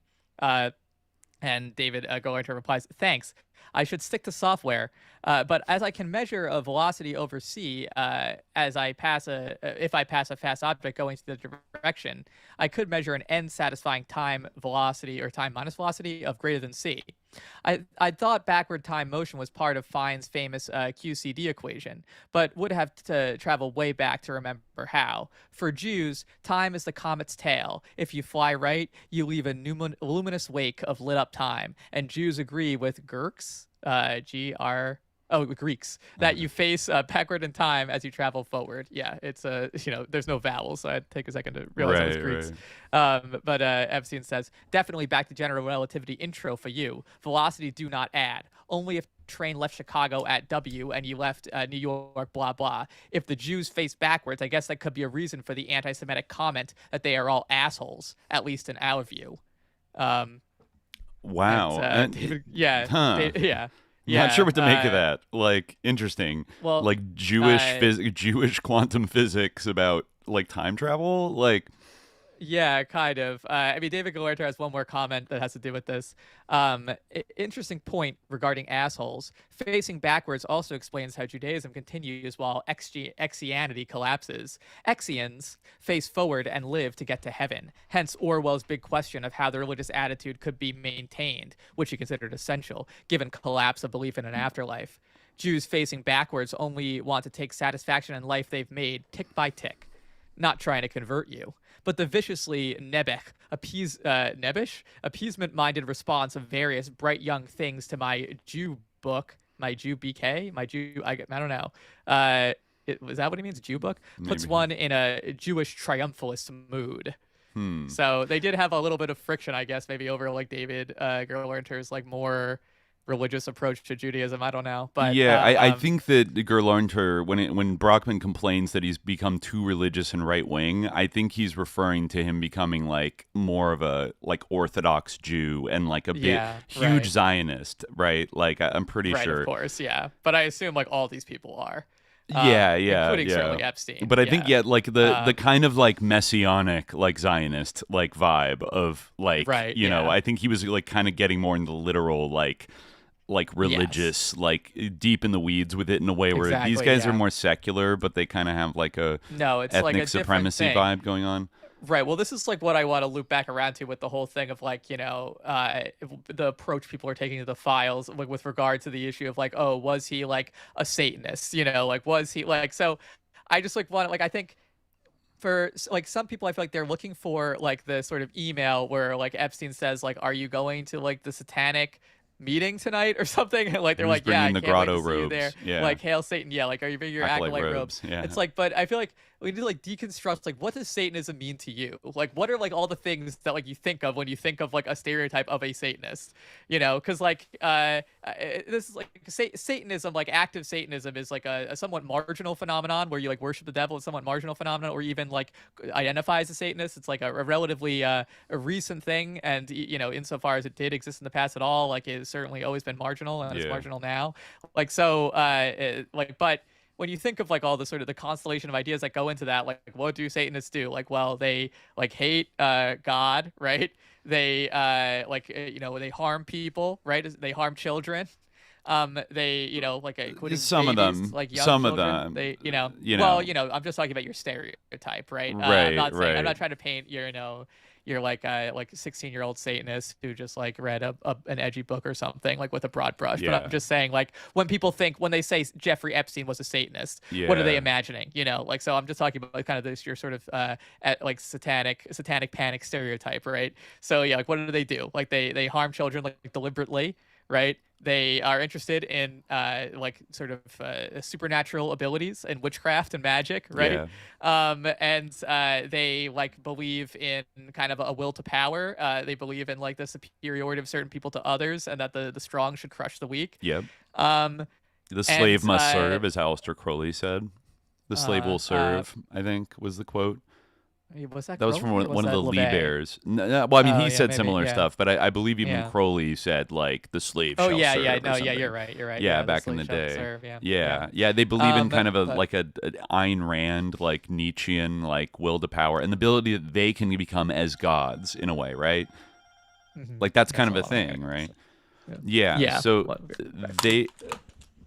they believe, whether it's through literal alchemical shit or whether it's through technology. Sorry about that. I was saying, whether it's through technology or through like some ritual thing or being a part of a sort of a religious order or something, that they can become as gods or like demigods or something like that, right? Yeah. Yes, exactly. Like, that they can like sort of flout like the divine laws, right? And like they also have like bad values, right? They like they have they consider sins to be virtues.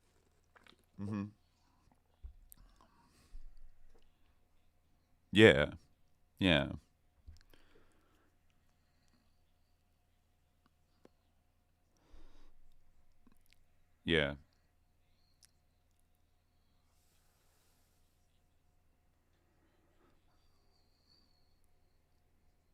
Right.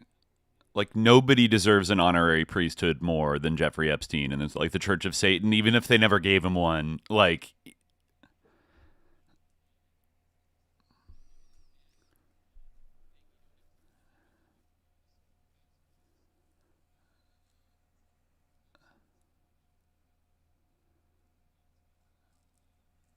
yeah. Mm-hmm.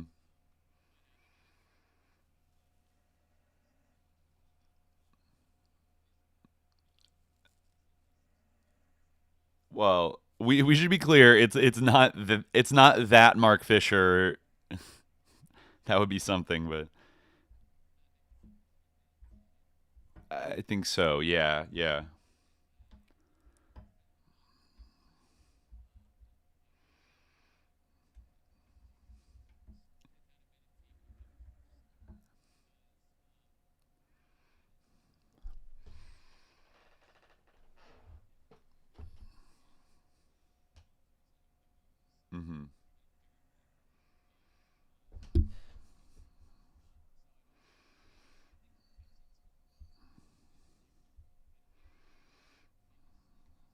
like prolong his life and to increase his health, but I'm not sure like if he adopted this, but he definitely seemed to be like crediting the idea that it had something to do with like the it had to be kind of suited to the nature of his soul.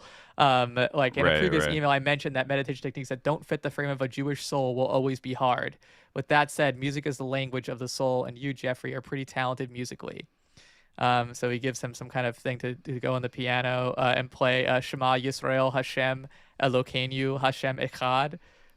Just riff with this musically and sing the words. There's something spiritually higher than "Hear, O Israel, the Lord our God, the Lord is one," or in other words, the oneness of God. I will give you more building blocks and add-ons for your meditative pleasure. Please email me your Hebrew name and your mother's Hebrew name. Interesting. Yeah. Now people in the chat are saying that they can't. I just restarted our stream, but people are saying they can't hear you. Oh, okay, they say it's back now. Okay. All right, yeah. I got it working. Yeah, I think they might have missed the last thing you said about the Mark Fisher, not that Mark Fisher, was telling him about how to meditate with a Jewish soul, because that's different than other people who are not Jewish. Yes. Yeah. I mean, you do see even with these more like seemingly kind of like secular business, prominent like business Jews or whatever that he's close with, like Tom Pritzker. Like, didn't Tom Pritzker and his family like fund like a new translation of like the Zohar or something like that? That could just be like them doing philanthropy and like within the Jewish community to whatever.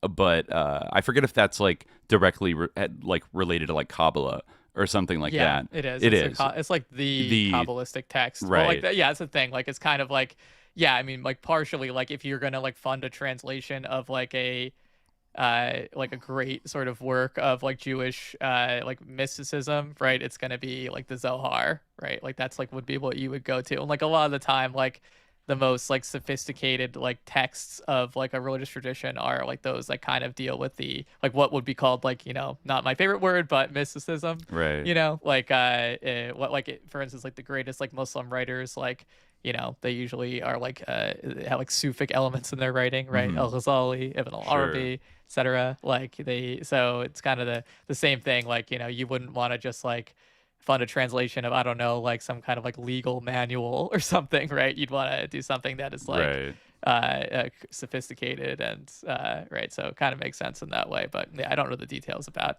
the organization that did that Zohar translation, but but there is quite a bit of Tom Pritzker in these emails. But yes, he says a Jewish soul. This is. Oh yeah, he pops up a lot. Yeah, this is what Mark Fisher says to Jeffrey Epstein about a Jewish soul. A Jewish soul has a very different structure, different ingredients and components, relates to its higher levels differently, has different higher levels, relates to itself and to other people in a different manner than a non-Jewish soul. To use repair method / meditation on something as sensitive as the soul requires the right tools. You can't fix an Aston Martin with a Ford pickup truck tool set.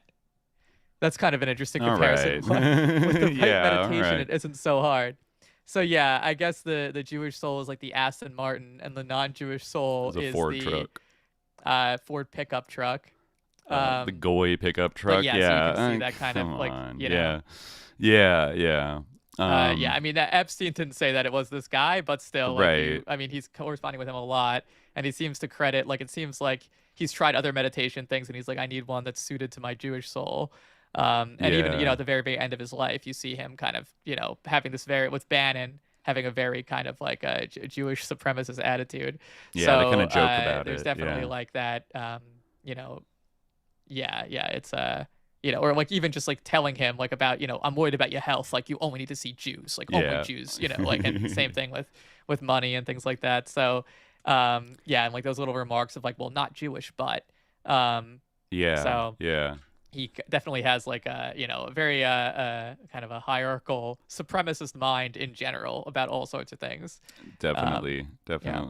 Now, I think, maybe before we go anywhere else, there was a very important thing I wanted to like log into evidence today. We have a lot of different figures and rabbit holes we could go down on, but I think now is the time to focus on somebody that has, been a figure on SJ since probably episode 12, I think. I'm talking about crypto billionaire Brock Pierce. Because some new things have come out just in this latest dump. We already knew quite a bit. We knew that Brock Pierce and Epstein had some level of involvement, but I think what we didn't realize was just how far back it went, like how it started, how far back it went, and how involved Jeffrey Epstein was in the earliest years with Bitcoin, right? Mm-hmm. Yeah, and anybody that's listened to, I think it's unlocked now. Anybody can go listen to episode 12, Den of Daemons. That was about one of my interest. This kind of hits personally for me a little bit, going through some of the shit I'm about to go through, because as I recounted in that episode, this was one of my foundational noited investigation, almost losing my mind over oh my god, what the fuck is going on, way back in 2014 when I was like a lot of young people, I was dabbling in this new interesting thing called Bitcoin and other altcoins. You remember this period, and I forget exactly how I stumbled upon it, but in May 2014, this guy Brock Pierce was nominated to be on for a seat on the Bitcoin Foundation, and this sparked a little bit of controversy on the Bitcoin talk forums and on social media. Still relatively small community of people that were very invested in Bitcoin at that time. It was still kind of a niche thing. I think Bitcoin might have been a couple $100 at this point. It was still pretty low, and was still fighting for a kind of respectability and attention from the mainstream, right? And getting Wall Street and Silicon Valley to take it seriously. And then Brock Pierce pops in, and I ended up I dug in. There was one power user on Bitcoin Talk that was sussed out. I think it was a Phineas Gage. Shout out to Phineas Gage, wherever he is. I hope he's doing well. But he was kind of one of these scam buster type people that was just on the forums, had probably bought Bitcoin super early, and had made a relatively decent amount of money, and probably has millions of dollars if he kept it all to this day. But back then, it was still kind of a little more scruffy of just random people that had bought into Bitcoin and were looking for scam busters, because there were scams left and right in the early crypto. If you think it's bad today, it was a total Wild West. I lost probably the equivalent of tens of thousands of dollars on early crypto markets that just Right. Exit scammed or got wiped out and robbed or whatever. There's so many I can barely even remember. But and I probably lost the equivalent of $5 to $10 worth of crypto in all those things, but given what it is today. And in fact, I was thinking my life would probably be different if I hadn't come across this Brock Pierce story, because I had a fair amount of crypto in 2014, and I was very excited about it for a while. Even, this is the post-Occupy years. I was still kind of figuring out my political, I was definitely kind of on the left, but I was very suspicious of kind of, central banks and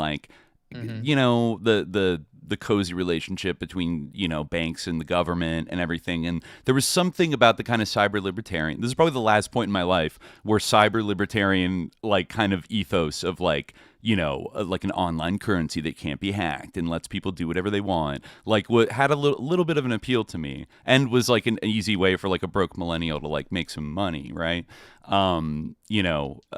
So I mean, that if I hadn't discovered Brock Pierce, what I discovered and the reaction of a lot of the Bitcoin community and the way it kind of just became a non-story, soured me so much on the basically convinced me so much of the susness of Bitcoin that I sold most of it in 2014 and 2015 and only kept a very small amount, and didn't engage in trading or paying attention to it, and went off and basically when it blew up in the subsequent years, there's a conceivable scenario where I've had like $1.5 million worth of crypto or something like that instead of what I probably had, which is like, 10K or something like that. And like, like basically I did not make a life-changing amount of money, but if I had like stuck with it and believed in it. Some of the chat says, props to you admitting to this. Even at gunpoint, I wouldn't admit to any of this myself. I know there's many such cases out there of people that like had it and then like got rid of it. And then,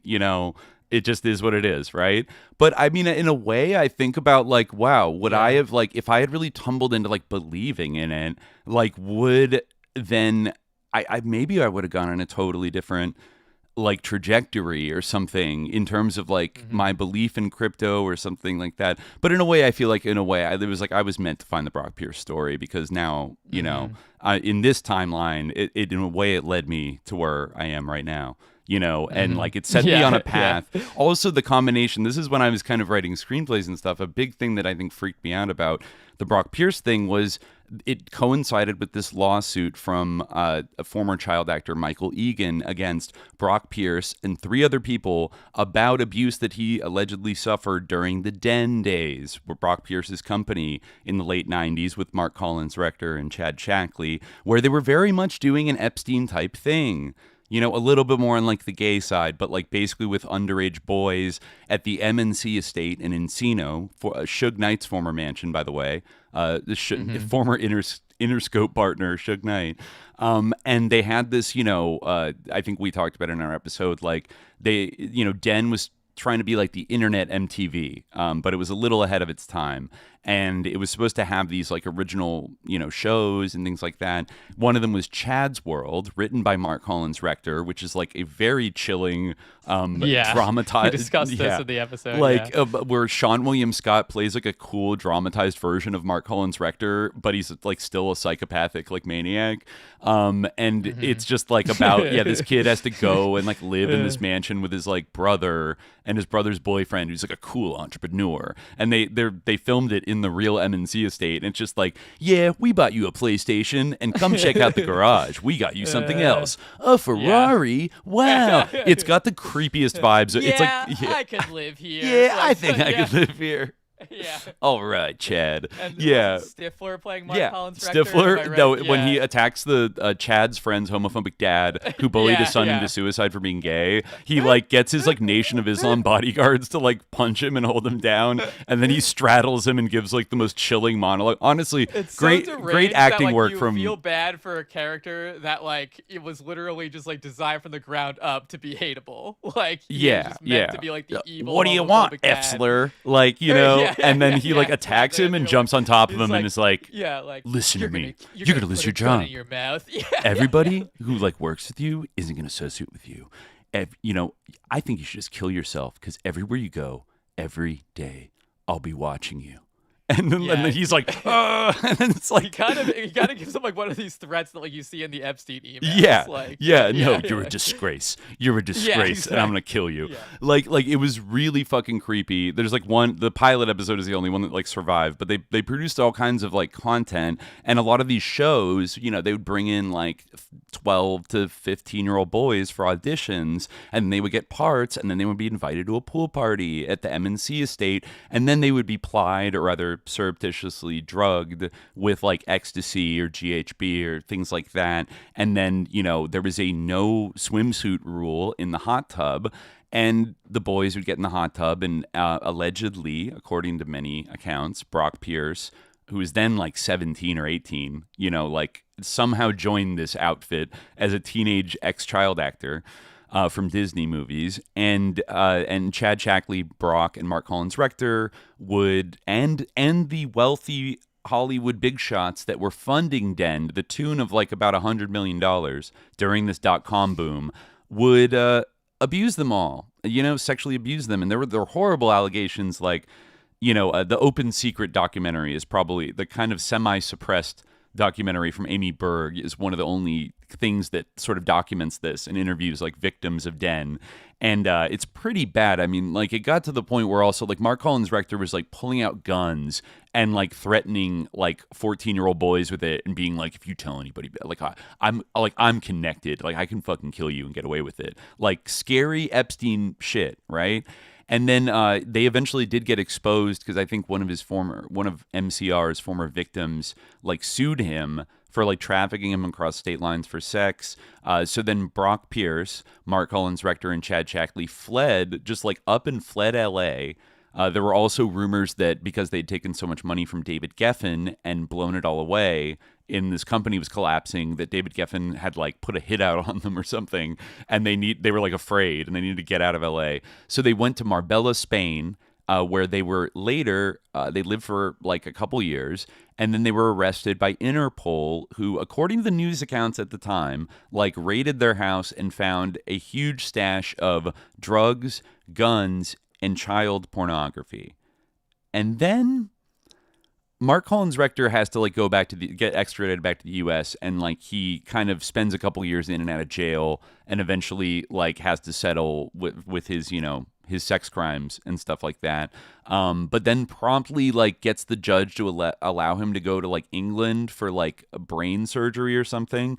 And then he kind of like disappears. He pops up a couple times in weird ways. Like he starts, after all this, he starts a Navy contractor company called Proteus Systems in Florida that is building underwater drones for the U.S. Navy. So like he gets approved for Pentagon contracts after all of this, kind of sus, and then kind of dips back to Europe. And then that is when I stumble on Brock Pierce in 2014. Now, I want to get back to that in a second because there's some new information. But just to give an overview, friend of the show, Olivier Joutel, who we had on for a secondary episode about Brock Pierce back in like 2023, he sent me this article a couple days ago. I think it's a very able summary of the Brock Pierce evidence that's in the new thing.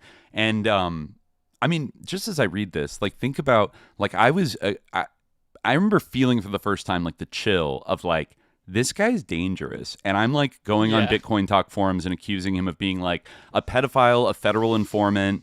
And like somebody says, I had no idea who Jeffrey Epstein even was when I started posting that stuff. I think after I like spiraled, like after the Brock Pierce thing that summer, I started reading about Epstein and like Michael Aquino and like rereading about the Franklin scandal and like putting it all kind of together.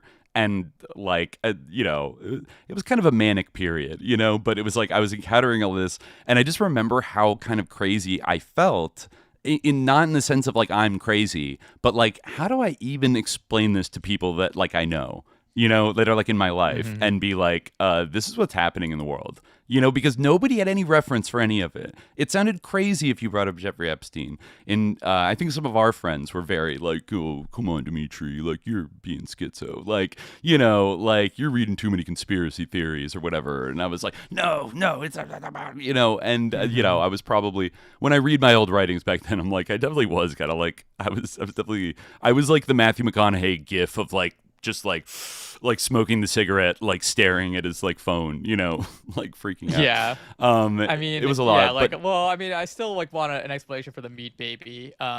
What is up with him? Well, we'll get to Buffalo JA in a second, but first, let me see if I can actually bring it up here on the screen so y'all can walk through this article. This is from Protos.com. Brock Pierce's dark and disturbing friendship with Jeffrey Epstein by Cass Pianci. This is just from a few days ago. So they write, it's 2010 and Jeffrey Epstein is having a crash out. His reputation, already in tatters after his 2008 conviction, is spiraling further out of control as outlets and reporters, including the Huffington Post, Julie K. Brown, and Wired. Actually, I don't remember Wired publishing about Epstein, but I'll take their word for it. Uncover more and more juicy details about his salacious lifestyle. In an effort to halt the decline, Epstein seeks out help from Alfred Seckel, a.k.a. Al Seckel, a serial scammer and illusionist who's been dating, I think eventually was married to, Ghislaine Maxwell's sister, Isabel Maxwell, for years. Epstein tasks Seckel with what he presumes to be a relatively cheap and easy job, wipe the internet of his sins. I think I remember this coming out like last year, is that he like hired a guy. I didn't realize it was Ghislaine's like brother-in-law, but like he hired a guy to make like weird like blog websites talking about like Jeffrey Epstein's philanthropy in order to like SEO bury like things about his conviction. Anyways, this proves to be a pipe dream. Whether due to Seckel's own incompetence and greed or due to Epstein's unrepairable reputation, a $25,000 job becomes a $45,000 job with an added luxury conference, the Mind Shift Conference, hosted on Little St. James and to be paid for by the Epstein Foundation. And so begins the blossoming of a fruitful 8-year-long friendship for Brock Pierce and Jeffrey Epstein. All right, so they note here that there are 1,816 results that appear for Brock Pierce in just the newly released batch of the Epstein Files. Quite a lot of hits. So this is interesting here. This has come out before, but we didn't know much about it. Now we have like more info. The Mind Shift Conference, which featured Murray Gell-Mann, Francis Arnold, Reichard von Wolfschild, Brock Pierce, and many others, came with a hefty $55,000 hotel expense bill, as well as costs for flying out speakers and preparing Little St. James. It proved to be a spectacular failure for Epstein. Indeed, an event Epstein initially hoped would rival TED Talks was, according to Epstein himself, quote, the worst meeting the Epstein Foundation has ever had. Epstein, who was growing increasingly wary of Seckel's motives, hated the conference so much that he sent an email from, quote, Susan to Seckel to complain. The Epstein was filled with all of Epstein's usual spelling and grammatical errors. Now, they do claim that like this is just Epstein writing, pretending to be a woman named Susan and forwarding it to Al Seckel, like a negative review of the conference.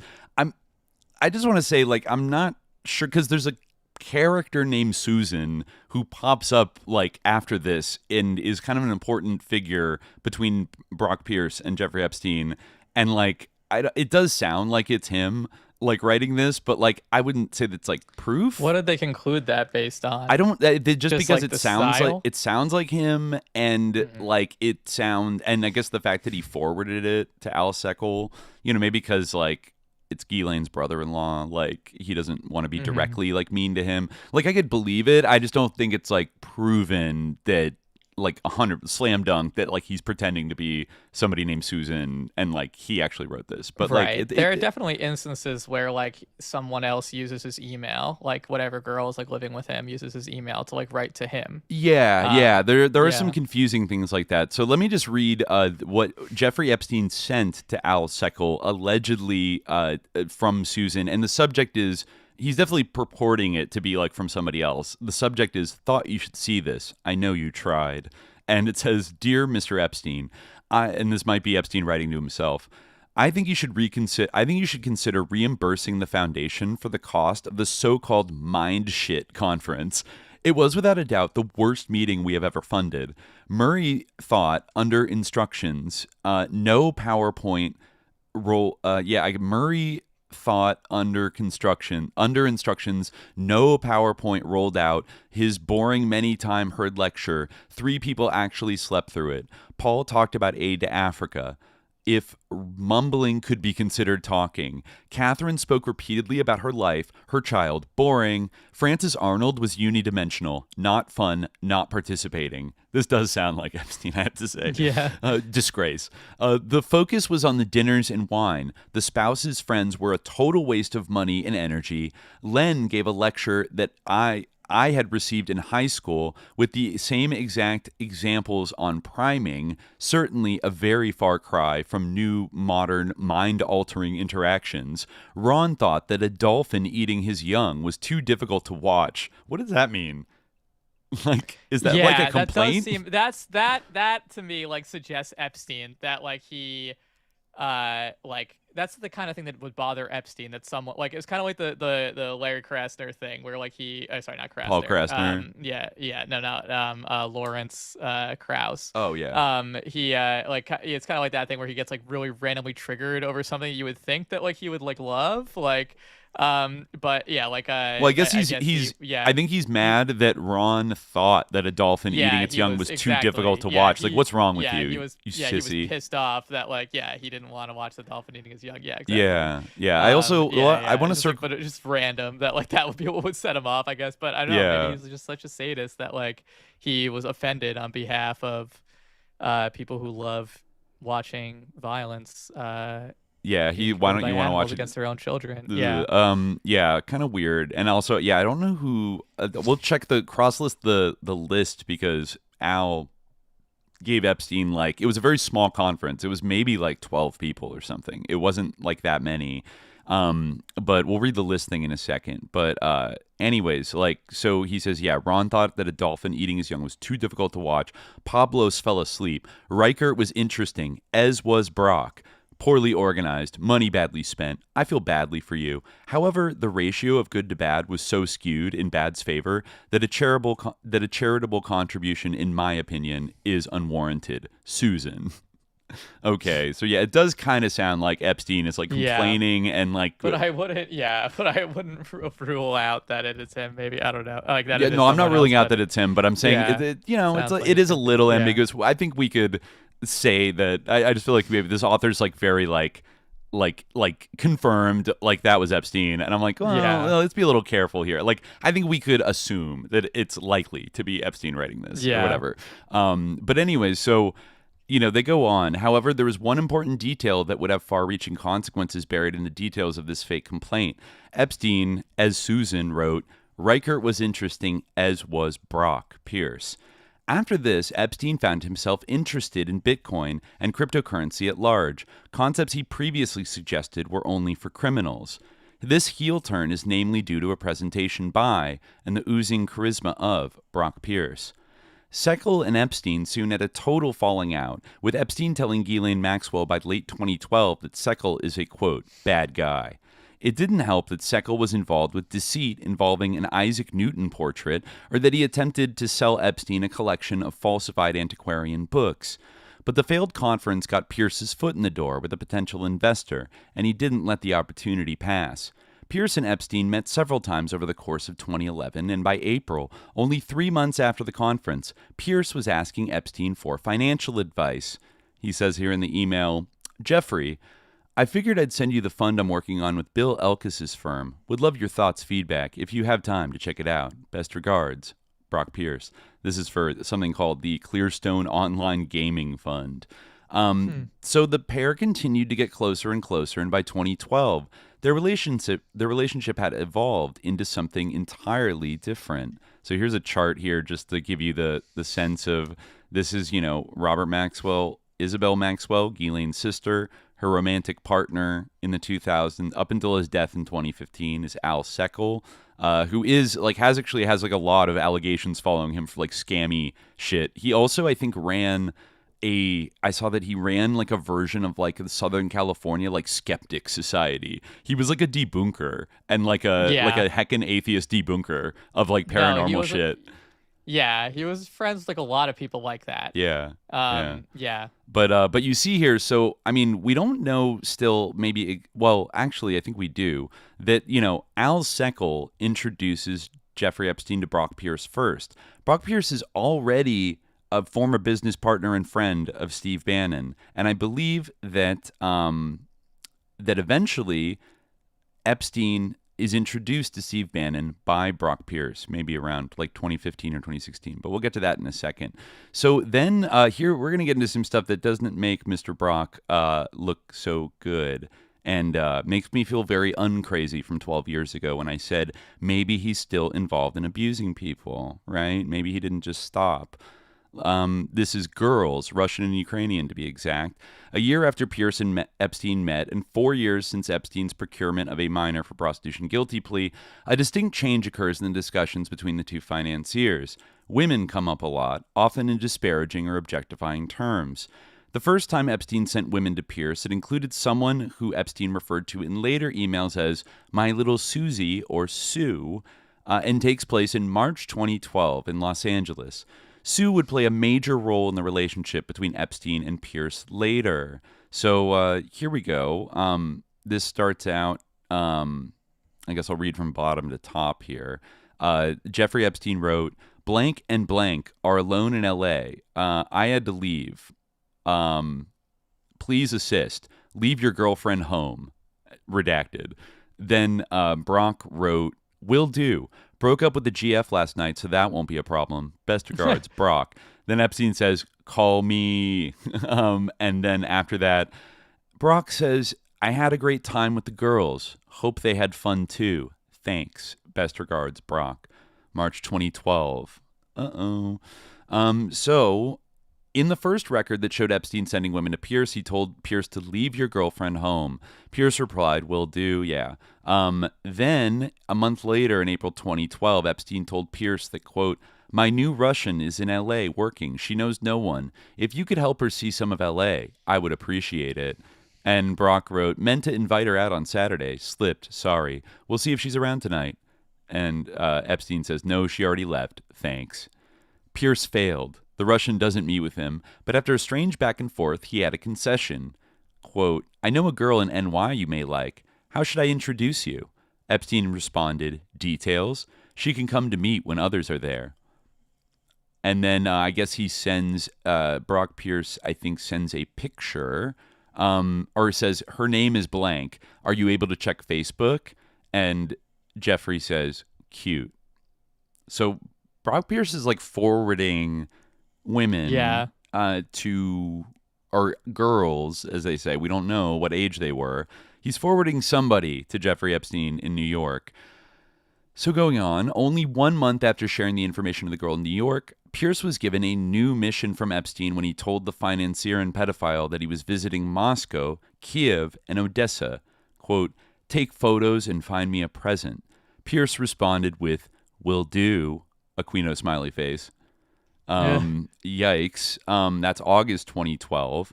Only 3 days later, this one has been making the rounds. Pierce shared with Epstein dozens of images of a woman named Anastasia. He added at the bottom of the email, Ukraine is now my favorite country. Look at all these pics. Look at all these. We don't know what they are. Another Aquino smiley face. So then business begins. Beginning in 2013, Pierce and Epstein often sought out one another for advice and started to do business together. In May of 2013, I thought this was interesting. Pierce shared with Epstein that he was planning on purchasing the largest Bitcoin exchange in the world, Mt. Gox. This is May 2013.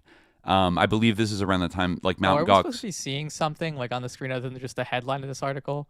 Oh, is it frozen? Let me see. Yeah, actually, yeah, my bad. Yeah. I have to restart capture. My bad. There we go. I think now people can probably make that a little bigger. There we go. Yeah, sorry about that. So hopefully y'all can see that now. So this is around the time, Mt. Gox, I think in 2013, like famously collapsed and all the Bitcoin were like gone. It was a big mystery. It's never really been solved. Like who hacked Mt. Gox and like lost everybody's crypto. So Brock says to Jeffrey Epstein, thanks. Interesting to see. Spent Friday in Tokyo negotiating to buy Mt. Gox, the main exchange for Bitcoin. Now, I remember the thread that I started commenting on Bitcoin Talk that started getting into like the Facebook accounts and Brock Pierce's past. I believe it was called like Save Gox is a Scam. You know, I think by the guy I was talking about. And Save Gox was like this group that Brock Pierce put together that said like, we're going to buy this exchange that has been raided, and then we're going to hire like corporate investigators or whatever to track down like the money, and then we're going to like, you know, partially make everybody whole. But like give me control over the whole thing. And, you know, that was when some people kind of were like, who is this guy? And like, why is he making these big moves? Interesting. But at the same time, he's already in contact with like Epstein while he's like making these moves. So going on, Epstein, who was unfamiliar with the exchange, asked if it had been seized by the U.S. government. It hadn't. The purchase never occurred, and in April of 2014, it was revealed that Mt. Gox had lost the majority of its users' money. Pierce didn't give up on acquiring Mt. Gox, trying again after its collapse with an initiative he called Gox Rising. I think it was also Save Gox, and then there was Gox Rising. He did a couple things. Also in May of 2013, Epstein spoke to Bill Gross of Idea Lab about a Brock Pierce-related cryptocurrency, quote, Bitcoin without the seediness. Epstein said, the good is that Bitcoin uses an algorithm to limit supply. unlike the variable of gold or other commodities. However, two main issues. One, the government doesn't like it. Money laundering, money transmitting, aiding and abetting all types of crimes. Two, all transactions are arguably taxable and therefore extra tricky. The Bitcoin guys came to see me early in the process and made it clear they were all willing to go to jail for their ideas. I'm not. There is a way to do it, but it turns the Bitcoin model on its head. Talk to you soon. Interesting. And Bill had said, I don't know Brock Pierce. And he says, the email is called RE, Mutual Interest, May 2013. Epstein writes to Gross, are you thinking of things with Brock Pierce? And he's like, I don't know Brock Pierce. And then he goes on this thing where he says, the guys, the Bitcoin guys, came to me early in the process. Now that's come out too. He did meet with Bitcoin developer Gavin Andresen, like a couple days in 2011, a couple of days before Andresen went to give a presentation on Bitcoin to the CIA at Langley. And that was always part of early Bitcoin lore because I believe Satoshi, who had kind of bestowed like the core whatever like access keys or whatever for Bitcoin to Gavin Andresen, not to be no relation to Mark Andresen, by the way. Their names are spelled differently. Like that, basically. It's Andresen, right? Yeah, like it's. Yeah. Andresen, I guess is Anderson. Yeah, I guess. Yeah. Or I thought it was like Anderson, but only with one S or something like that. Yeah. But anyways, like he had been given sort of the keys to the Bitcoin kingdom by Satoshi, whoever that was, and then a couple days, I forget when that happened, but then he meets with Epstein. A couple days later, he goes to the CIA headquarters to brief them on it. And then right after that, Satoshi, whoever they are, kind of like just disappears. Like, and there was kind of rumbling. I forget if they posted something, but there were like rumblings that they really didn't like him going to the CIA and like talking. Like he was sussed out by that. And was like, Bitcoin's supposed to be like, free of any state or intelligence agency, blah, blah, that's my baby, blah, blah, blah. And he like vanished and nobody has heard from Satoshi ever since, right? But damn, Epstein was meeting with Gavin Andresen right before he did that. And it opens up a potential whole can of worms of like, how early did Epstein reach out to these people? And like, did he know who Satoshi was? Like... I mean, he claimed to have met with one of the founders of Bitcoin, remember? Well, yeah, that could have been Gavin Andresen. I guess that's... And I guess since he found out about it allegedly at the 2010 Mindshift conference, when Brock Pierce gave his presentation, that was like I think Bitcoin officially sort of launched in 2009. So it would have been very, very early. And so Satoshi was still like... a figure that was like posting, like in 2009, 2010, and part of 2011, and that's when they like vanished. Was after this like, one of the developer he had really chosen to be the caretaker of it, going to the CIA headquarters, and then Satoshi poofs away. It's very interesting. This is Bill Gross of PIMCO, by the way, for whatever that's worth. And so going on, by 2014. Epstein was partnering with Pierce on investments and assisting him with his business affairs. For example, Epstein looked over a Noble Bank Markets NASDAQ agreement, the Puerto Rico-based international financial entity started by Pierce and John Betts that briefly served as the main bank for the stablecoin Tether. This is, in 2014. Blah, blah, blah. They were working on some kind of agreement. The most important partnership, however, between the two came shortly thereafter. A $3 million investment in Coinbase through a fund started by Bradford and Bart Stevens. Perhaps most embarrassing about the Epstein Coinbase investment is that they knew who had put in the money to purchase shares. As Pierce rushed to get the deal closed, he shared one awkward, hurried email. I need permission to let the founder know who you are, which would not be disclosed beyond that. So Coinbase knew that they were getting money from Jeffrey Epstein from 2014 onward. I think he kept that stake all up until his death. So the email seemed to be an assurance that no one outside of Pierce, Epstein, and the founders of Coinbase would ever be aware that Epstein had personally been involved, his identity hidden behind a faceless fund. Likely with this in mind, Coinbase accepted the $3 million investment from Epstein. So now attempted corporate espionage, legal help, and PIs. It was clear by 2014 that Pierce and Epstein had become far more than simple business partners and acquaintances. They shared women and investments and spent time together in LA, New York, and Little St. James. Their back and forths were filled with nonchalant references to questionable and seemingly nefarious behavior. In June 2014, Epstein innocuously asked Pierce, "Do you know the Winklevosses?" Pierce responded that he does, to which, out of nowhere, Epstein responded that he was going to, quote, "send Svetlana to them to get a download of the space. I prefer not to go through the Silicon Valley gossip mafia." Interesting. Interesting. For what it's worth, the Svetlana that Epstein is referring to, sending to the Winklevoss twins, was most likely Svetlana Pozhideva, a Russian national who refused to speak about her relationship with Jeffrey Epstein. According to the New Zealand Herald, Pozhideva is the daughter of a prestigious Russian family that lived in an apartment block associated with the KGB. Okay, interesting. We'll come back to that later. The KGB of it all. But meanwhile, strange continuations of unrecorded conversations were splattered throughout their emails. In 2015, I'm going to circle back to this in a sec, Pierce asked Epstein if he was familiar with Jeff Herman, a lawyer who represented several victims of Epstein. Epstein said, "Very bad guy, was suspended from practice." "Do a Google search on me," Pierce insisted. "He's suing 4 of my friends. Any dirt you have could prove helpful." A few months later, in a cryptic short email from Epstein to Pierce, he simply said, "What was the name of your favorite investigator? I forgot." Pierce didn't reply through email. So Barack had some kind of private investigator working for him. Lastly, and years later, Pierce let Epstein know that he failed to pay his taxes for 5 years and requested legal help. Epstein fell over himself to assist Pierce, advising him to reach out to Alan Dlugosch, and insisted that Pierce not speak to any accountants and let his lawyers take care of the problems for him.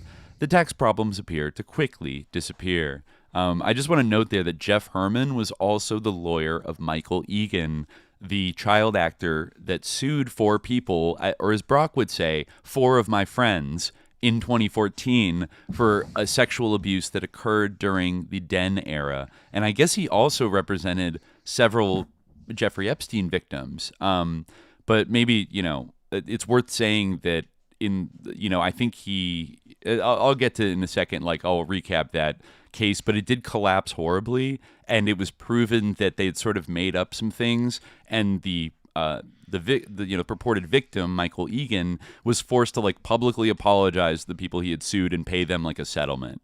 And Jeff Herman was sort of completely discredited and trashed and everything. It does kind of seem like maybe he did something a little bit not good, not above board for being a lawyer.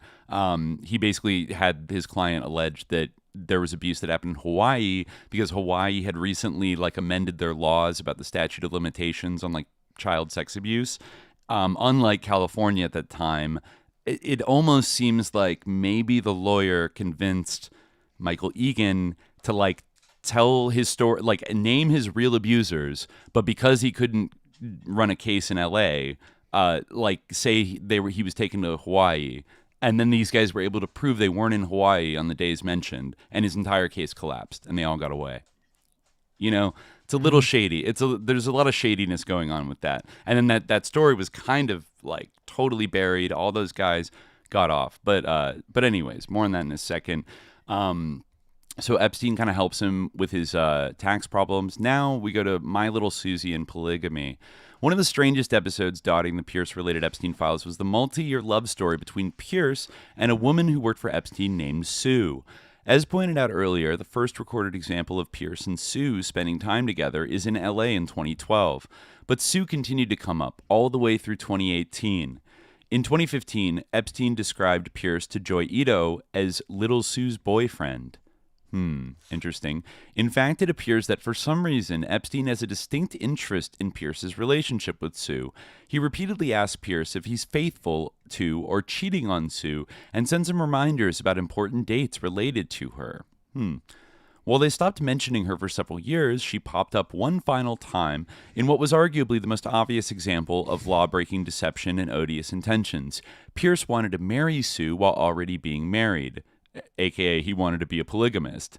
Pierce says, and I'm ready to marry Sue, though I'll have 2 wives, going to attempt to thread that needle over the next few days with Crystal.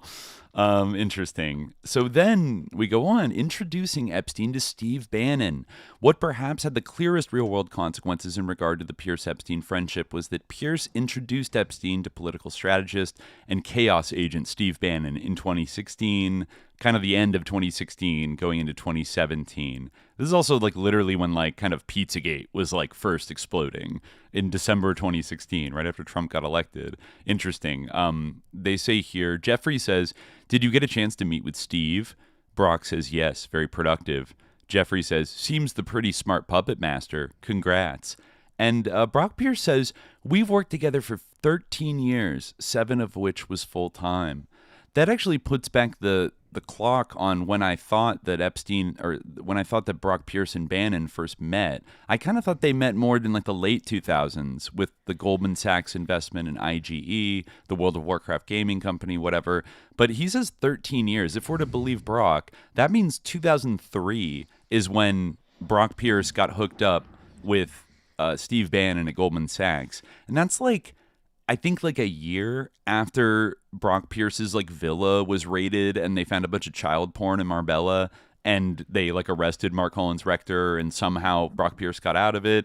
Like, I know that, you know, he sort of moved on to like gaming after all, according to him, Brock, like he moved on to gaming and that's when he had this like brilliant idea, but it's like a pretty fast turnaround. Like suddenly he's got IGE and Steve Bannon comes in with like a $50 investment into him and they start working together right away.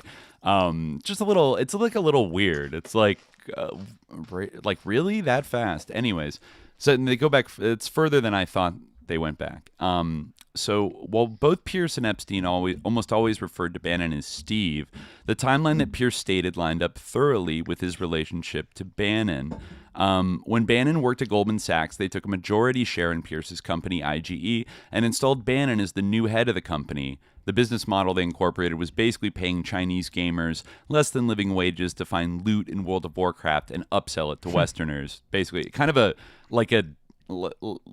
predictive, you know, like an early almost thing, like a version of crypto in a way, because it was like gold that had some kind of value for like World of Warcraft gamers, and he set up an exchange where you could like kind of go into the game and like mine these commodities and then put them on the exchange where people could buy them, which a lot of people, you know, got angry about because it was like ruining the spirit of World of Warcraft, because you could just go in there with money and buy a bunch of like power-ups. And shit like that. It's funny because like that's kind of like how all such games are now, I feel like. But, yeah, well, he is a trailblazer. You got to give him that, right? Yeah. And Epstein was interested in like gaming, like financializing like video game platforms in like weird way, like monetizing video gaming in weird ways as well, I think, independently. And let's not forget I forget what his name is. Alan de Bonneville was Pierce's like partner in IGE, but they had a falling out, and he sued Pierce, I think in like the late 2000s, maybe early 2010s, and they eventually settled like out of court and like signed some kind of like gag order to never talk about, for de Bonneville never to talk about it again. But he alleged in the lawsuit that he became aware at various times that Mark Collins Rector was like a shadow figure behind IGE. You know, when he was abroad and everything. And Brock Pierce was kind of acting as his like clean American frontman. You know, Brock Pierce is still pretty young at this point. He has one disastrous startup under his belt. You know, Mark Collins Rector, for whatever you got to say about it, he was a little more of an accomplished serial entrepreneur, you know. So take that, you know, that's also interesting. But anyways, within the short amount of time that Bannon and Epstein were friends, they spent a lot of time together and plotted all kinds of fantastical ploys and plots, from new cryptocurrencies to disrupting the dollar hegemony. It's unclear who influenced who more. Just over a year before Epstein's final arrest, in 2018, Bradford Stevens reached out to Epstein's lawyer, Darren Indyke, in an attempt to purchase back the Coinbase shares that Epstein still controlled. The transaction didn't go as smoothly as Stevens hoped, as he started his offer at only $15 million, a $12 million profit on Epstein's investment. Epstein refused. He asked for $11 million for half his position, and then more and more. Eventually, Stevens handed over $15 million for half of Epstein's position. The other half Epstein held on to, planning to let it ride until the eventual IPO. If the Epstein estate did hold its Coinbase position through until the IPO, it's possible that his initial $3 million investment, thanks to Brock Pierce, netted his estate over $100 million. Damn. So, Pierce, unlike many other financiers, cultural elites, and venture capitalists, met Epstein after his first conviction and remained a close confidant up until the second arrest. Pierce both profited off his friendship with Epstein and essentially made Epstein tens of millions of dollars. They sent emails often, cared about one another, worried about each other, and shared legal, accounting, and financial advice regularly. There are several emails in which Pierce wishes Epstein a happy birthday, a happy new year, and even one where he tells him, "love you," while inviting him to a, quote, boat in Antigua, full of Ukraine's finest.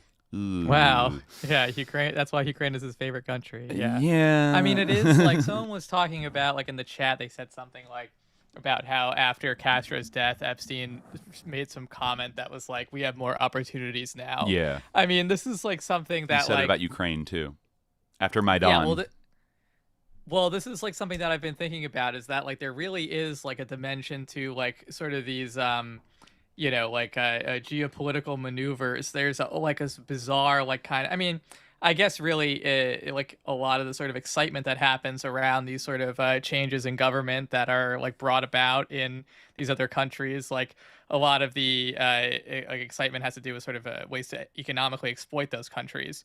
But you can kind of see, and I guess I've been thinking about this in light of Iran and kind of the tenor that the discussion of the Iranian issue has, which is so much of it is like women, about women and like their hair and like how like sexually desirable Iranian women are, and how like we're gonna get that, right? And that of course liberate them.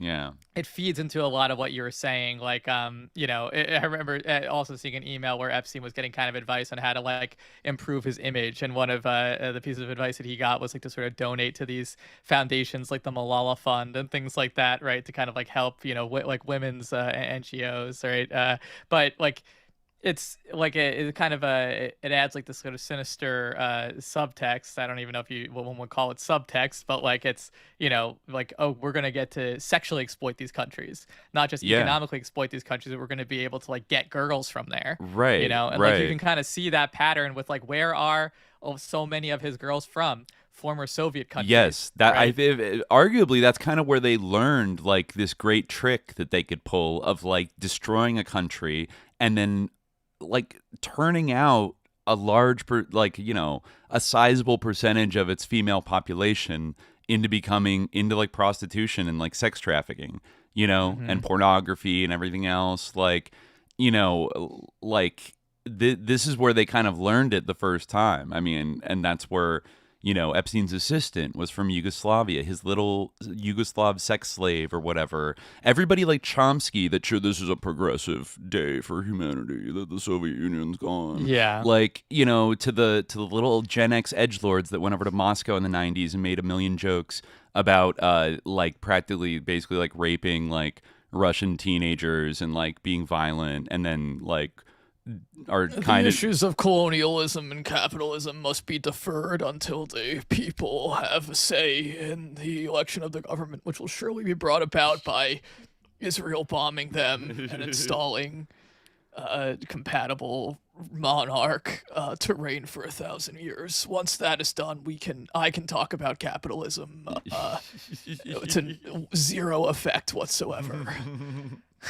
Yeah, no, it's like it's gross. Like the attitude that a lot of these people had, like even that you think about that, whatever that party, I forget which sus lord in England threw it. That Imran Khan and Ghislaine Maxwell both happen to be at, right? Like the fall of communism party. Yeah, right. The pedophiles were not Imran Khan, but like, but a lot of people there, the pedos were rejoicing when the Berlin Wall came down and those economies were destroyed. And the free market, the global free market, just took command over everywhere. And it's like, it's really fucking dark. But and you see them repeating it over and over again. Like we'll get to Libya in a little bit. Libya is interesting. They're casing the place as like, you know, Obama and the French and the British are gearing up to like intervene with NATO. Like he's getting updates from these kind of like international business sus lord consultant guys that are like, now's the great time. You got to get in before France and the English do. Like there's some great opportunities here once we destroy Libya. Like it's so fucking sick. And then, you know, you turned on Democracy Now! At the time. I bet you Chomsky be like, Gaddafi and his Viagra pill army, it's gone too far. They need to be overthrown. I actually don't know what his take on Libya was, but I'm guessing probably not good. It's very interesting that like he has that take about like Iran and about the Soviet Union, but like when it came to the Khmer Rouge, he was like, they didn't do anything wrong. That's what I mean. Like the only time he stuck up, the only time he stuck up for people was like when it was like, oops, like, and the Khmer Rouge are like I would argue that they were like kind of like ultra left like maniacs that like, you know, Vietnam like invaded Cambodia to like stop them, you know, and like that definitely is an example of sort of like Marxist Leninist philosophy gone wild. You know, it's like the one case where like no responsible Marxist-Leninist would want to claim the Khmer Rouge. But then here comes anarchist Chomsky being like, we have to critically support, you know, like Pol Pot. Pol Pot's a progressive figure. And, you know, this is the one communist that Henry Kissinger co-signs and wants to be in power. You know, instead of wondering why that is, you know, he goes along and does this like terrible...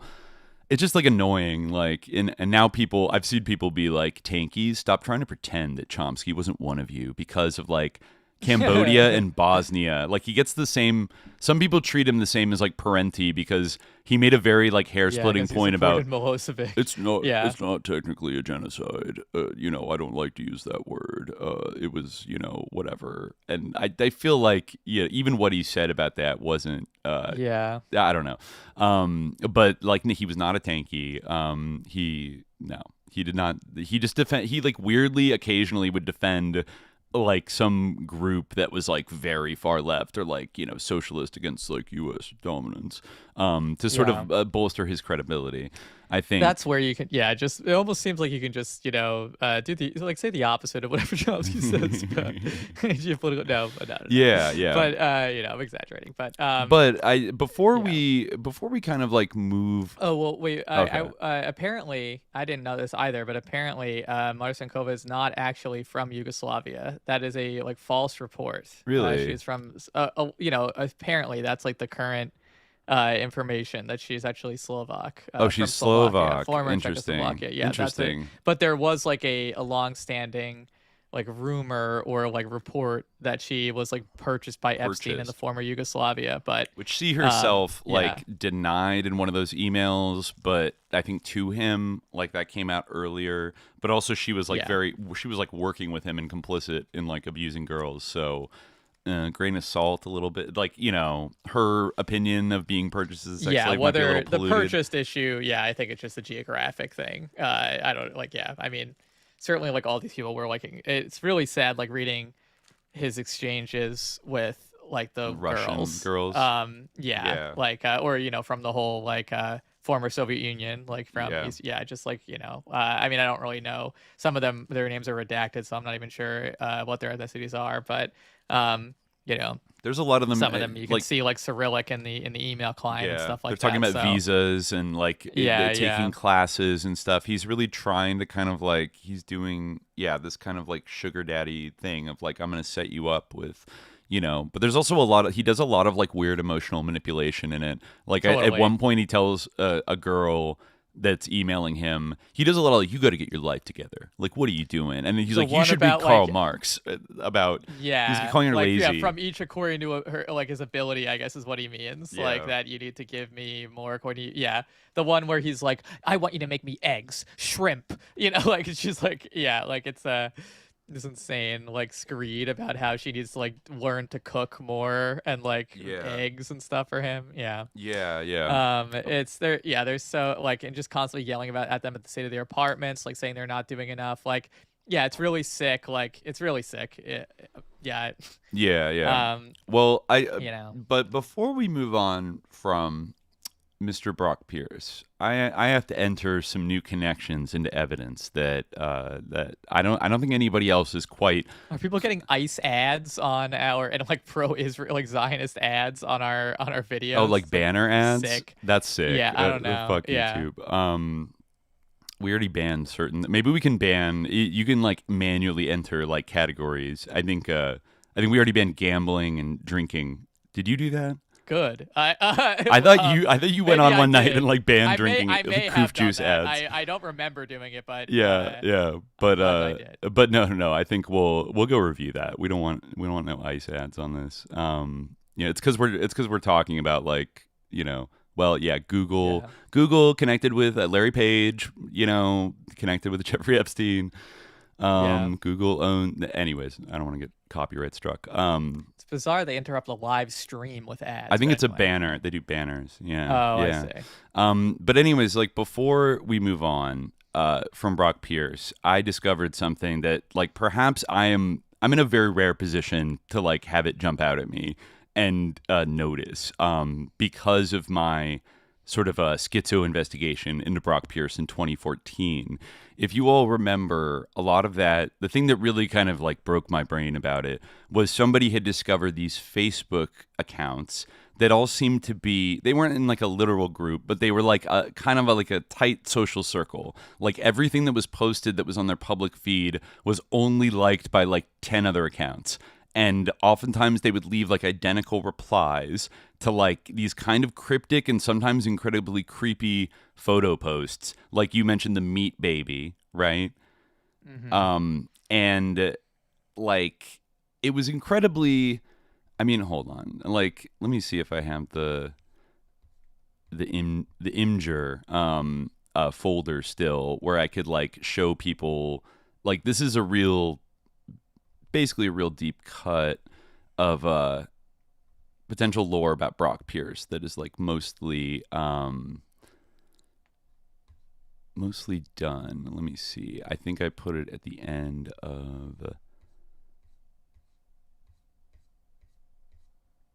sorry. Here we go. Let me say, oh no, zoinks. I've taken a wrong turn. Damn it. Let me go back. Let me see if I have the meat baby underneath this here.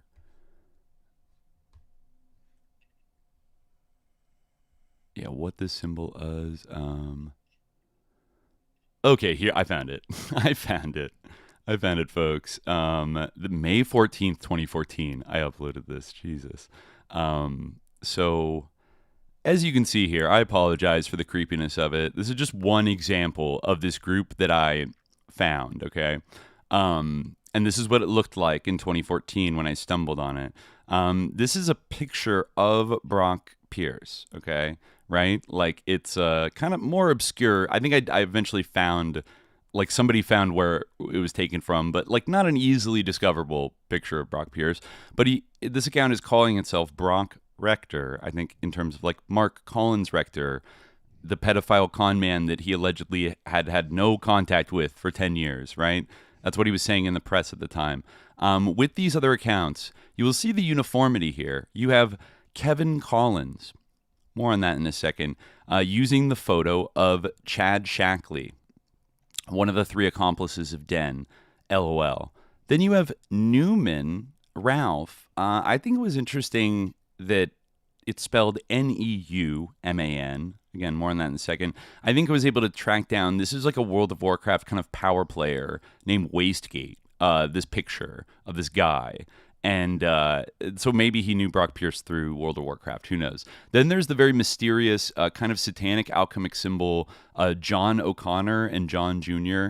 Then there's Brock Rector again. And then Robin Way, who has, I believe, if I recall correctly, the banner of the Defense Intelligence Agency on their Facebook profile page, and is using the face of an actor and sort of a NGO like organic foods advocate named Michael Kaliski. but is named Robin Way and kind of looks like a spy. Like there are photos of him like outside of the pyramids of Giza. And I don't know, he just looks like a CIA guy. Like there are a bunch of accounts that had like DIA, Interpol, and like FBI like SEALs as like their background art, and they were all posting creepy shit like this, talking about something called Buffalo JA, and then they would all just go LOL, LOL, LOL, or they would go ja ja like in Spanish, like ha ha ha, like ja ja ja ja ja ja ja. Yeah. And one of these was also let me see, Mark Rector, using a photo that very much looked like an appropriately aged Mark Collins Rector. Like most of the photos of him are from the 90s, but like it looks like what he would look like in 2013, a little bit older. So there is that's just one example. And then there were like a kind of, I forget what the name of the kind of satanic, like it was like a dodecahedron. It was something like that, right? Yeah, it was a tetragrammaton, but it had like the black speech from Lord of the Rings. It was like, you know, it was cringe. Oh, Lord of the Rings, interesting. Yeah. Yeah. It kind of had that shit, and let's see. Let me see. Nope, that doesn't pop up. Wow, like some of these are still there, but some of these are not. Okay.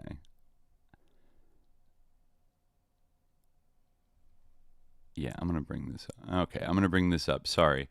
So, okay, what am I getting at here? Okay, there's a creepy Facebook accounts. I was able at the time to like kind of identify through the photos, like reverse Google image searching, like who some of the people in this like very discrete group of 10 were. Obviously, there was Brock Pierce. There are people seeming to be Brock Pierce, Chad Shackley, and Mark Collins Rector. And then there was like a couple people that kind of had like weird spy vibes to their profiles and were clearly using false names. Their reverse image search like brought up absolutely nothing. But then there were a couple people, like there was that Michael Kaliski actor who popped up, and I was able to figure out who he was.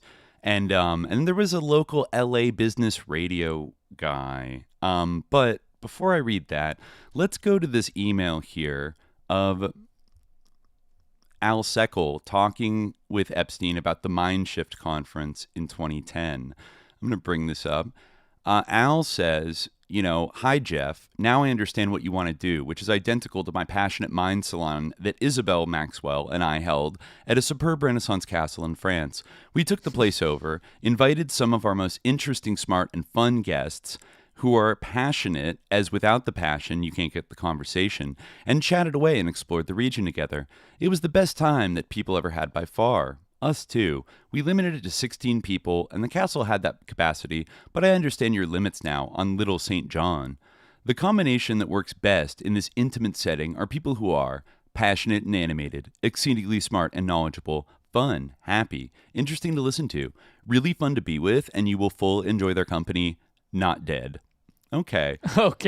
Then he says, full enjoy their company, these are the people that meet this criteria, and you absolutely would enjoy all of them. I deliberately put a good mix together, which would lend itself to provocative and intelligent discussions that would be way fun. They are all very good friends, and I know them very well. All right, so who are the lucky, I don't know, the lucky dozen that get to go to the Mindshift conference on Little St. James? Let's read their names. We have Lennart Green, Pablos Holman, Dan Dubno, Christoph Koch, Catherine Moore, Jerry Sussman, Nathan Meervold, big Edge Foundation guy, Michael Robertson, Ken Rutkowski, Christine Maxwell, that's Ghislaine's other sister, James Cameron, I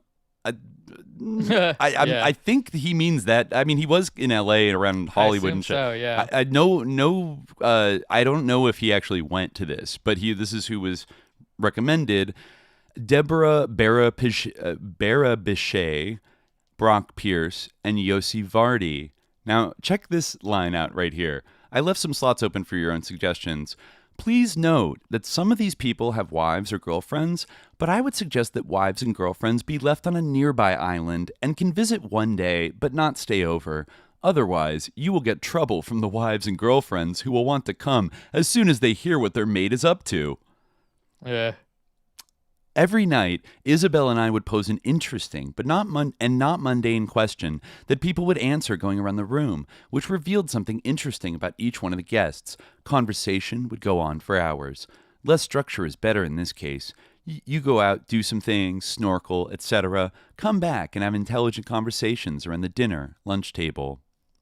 So he's kind of admitting there, slipping in there, there's something that happens at the Mindshift conference that the wives and girlfriends of the attendees, I guess they'd want to come as soon as they hear what their mate is up to. Yeah. That either means that they're doing something so fun that's like boys only. Yeah, I think we can draw the obvious conclusion here. Yes, we can. But there's one other conclusion. There's one other thing we can draw from this. I was reading this, and I just stopped cold when I saw this list because wait a minute. Ken Rutkowski. Who is that? Well, dear listeners, guess who was in the Buffalo Club with Brock Pierce in 2014? Slightly misspelled, Ken Rutkowski. I forgot that he shared this like strange like Dubai Dream video and a bunch of things about like surfing and being on tropical islands and being cool or whatever. This was one of the few guys that was kind of using a version of his own name that was in this circle of Facebook accounts. And I forget if he was, I mean, you probably saw him on the kind of like LOL kind of thing. But you can also see here, this is from the original investigation into, let's see right here. Was it liked by Ken? This one wasn't, but most of them like were. Most of these like messages were liked by Ken Rutkowski. Let me see right here. Oh, here we go. Mark Rector. All right. Strolling through Barcelona with a picture. That's Mark Rector right there. Look who liked it. Robin Way, David Weiss, one of the CIA guys. Dakota Kidman seemed to be using the picture of like a Ukrainian model that like wasn't her. Interesting. Kevin Collins, a.k.a. Chad Shackley, Ken Rutkowski, Brock Rector, Alan Nietzsche, and Matthew Ronamani. Weird. But there we go right there. Like, and I actually looked, and it's not so weird that Brock Pierce and Ken Rutkowski would be buddies, because as I went here, they go back a few years. Ken Rutkowski is the LA-based host of Business Rockstars on CBS Radio and the founder of Metal International, an investor group based out of Santa Monica. Here's a clip of Brock and Ken Rutkowski speaking at a metal gathering back in July 2010. When was this written? April 2009. So I forget if this is even a 2009 conference, but a year after this, they were doing a metal conference, and then there's another one in 2012, Brock Pierce, Economics of Social Gaming, another collab in 2013 with the Elite PR agency. Brock Pierce explores the future of Bitcoin and cryptocurrency, and even in 2014, on his radio show, Business Rockstars, he had Brock Pierce as a guest just last month. And they are like publicly friends on like their official Facebook accounts. They're like friends with each other. And I thought at the time, though I couldn't exactly be sure, that I think this is from maybe like his Google Plus portfolio. I couldn't tell for sure if this is Gary Goddard, one of the 4 people sued in like the Michael Egan lawsuit involving Bryan Singer, and one of the 4 friends of Brock Pierce. This is a picture of him in a younger stage. I think this is of these 3 guys on the left here. The guy on the far right is David Newman, who was the president of Den after Mark Collins Rector and Brock Pierce like fled to Spain as the company was kind of going down the tubes. I think he then moved to a senior position at CNN in 2000, just in time for 9/11, and I think he worked for like the Disney Channel. He worked as like the head of the Disney Channel after that. Also was a White House fellow in the Reagan-Bush White House in the mid-'80s. That was his first like thing that he ever did, like at the height of Iran-Contra. Interesting, right? And then this is either Garth, this might be Garth Ancier, who's the other 3rd guy who got sued by Michael Egan. Now, all those suits got, thrown out, whatever, but damn. So another member of like the hypothetical Buffalo JA Club was on Epstein's Island in either 2009 or 2010 and was already friends with Isabel Maxwell and her husband. Like, they already knew him. Mm-hmm. I mean, that's not, proof that, like, the Buffalo JA, like, everything, is 100, like, I don't know, still don't know exactly what to draw from that, but that's kind of crazy. Yeah. It's kind of chilling, I think that, and actually, just to say, even though that lawsuit that Michael Egan filed got totally thrown out and discredited, Brock said that this guy's just like a scammer trying to take down people. Brock, Mark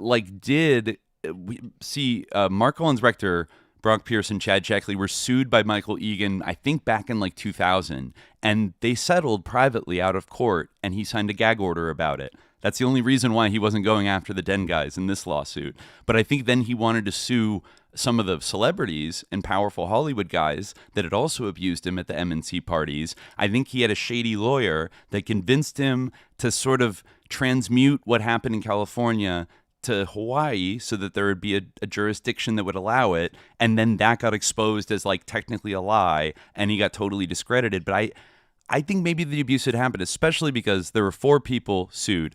Bryan Singer had a lot of allegations swirling around him. I even heard rumors years ago that he was like having sex with like teenage twinks and smoking crystal meth in his director's tent on set, and everybody knew it.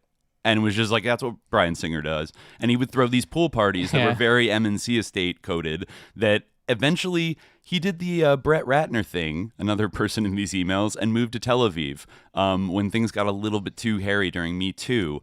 And then, David Newman, we'll get back to him in a second. I forget about Garth Ancier specifically, but Gary Goddard, he was an Imagineer. I think he directed Masters of the Universe, like the He-Man movie in the 80s, and bopped around and did a lot of like stuff, like worked for Disney, whatever. I feel like I can't remember if he worked for Den specifically or like invested in it or something like that. But, he gets off scot-free, gets an apology from Michael Egan in like 2014 and paid by him being like, I was a liar, blah, blah, blah. Well, guess what? In 2017, Gary Goddard is accused by actor Anthony Edwards of ER and Goose from Top Gun fame of molesting him when he was a teenager and raping his friends. I think this happened in Santa Barbara. And he finally came out and was like, no loss. I don't even think there was a lawsuit. He just wrote like a Medium article about it and was like, Gary Goddard is a serial child molester and blah, blah, blah. And I think ever since then, I don't know if any criminal charges were brought against him, but like his reputation is fucking ruined now. And like, so was Michael Egan lying about being molested by Gary Goddard? Maybe not, right? Like, I think actually maybe the substance of this was real, but weird shit got involved. Now, the last thing about kind of, connected to the Buffalo JA situation is that I found this email, which gave me a little jump from 2015.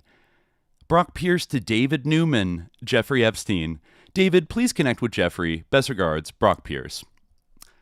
So, again, right on the heels of being exonerated and apologized to by this false victim who accused David Newman, Brock Pierce is linking him up with Jeffrey Epstein in 2015. About what? I don't know. But, like, this guy, I don't know. Like, I think, I don't know if it was like a business deal or something like that. But let me actually see real quick.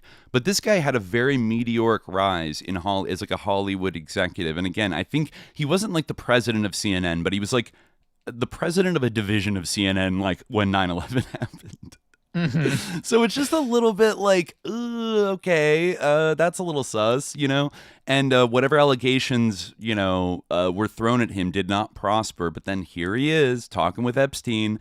So I just consider this like spiritual Buffalo JA theory vindication, and people, jaw. Yeah. Who's laughing now, you sickos? Who's fucking laughing? Who's laughing now? Like, everybody on the Bitcoin Talk forums that was on to you in 2014, we were right. We were not crazy. So I don't know. There's a lot of shit here. Oh my God. Wait a minute though. There's one more kind of a reach, but it's interesting. Remember when I said, I think in the Den of Demons episode, that, Chad Shackley was using the name Kevin Collins on the, maybe, if it's him. He was using the name Kevin Collins as his, like, Facebook name in this creepy little, like, group. And I was like, what's the deal with that? And I Googled Kevin Collins, and it turns out that that's a pretty notorious child kidnapping case that is still unsolved from, I think, 1984, where on, I think, at Masonic Street in the Haight-Ashbury in San Francisco, the Catholic schoolboy Kevin Collins was abducted on his way home from school one day and has never been found. In fact, he became one of an early prominent milk carton kid, kind of like Johnny Gosh, right? And there have been weird, like, rumors over the years about like what the fuck happened to Kevin Collins and like who did it. They've had some suspects, but they've never really been able. There was even one of those like kind of fried like boomers. I think it was like Peter Chernaev, who like protested outside of Bohemian Grove for years. And was like always like, going on like New World Order rants about how like sus they were. I feel like he made a very specific allegation that we covered at some point a long time ago that was like, he claimed that he was like MK Ultra'd and like PTK'd to be a part of some kind of like satanic like child kidnapping network. And then he was part of the group that kidnapped Kevin Collins, and he was sacrificed at Bohemian Grove by like Bill Clinton, George H.W. Bush, Cardinal Ratzinger, and like a bunch of other like famous people. That kind of gets into like Hunter Thompson eating a baby territory. I'm not sure what to think about that. However, I decided to kind of type in, like, I wonder if there's any, like, Kevin Collins hits in the Epstein Files. And in fact, there was a very interesting, weird tip, like kind of like an FBI tip. Let me see if I can bring it up real quick here. Just need a second.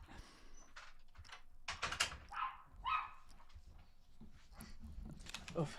Let me see. Okay. I'm back. Sorry. Okay. Oof. Yeah. Please no. Where the hell did I put it? Mind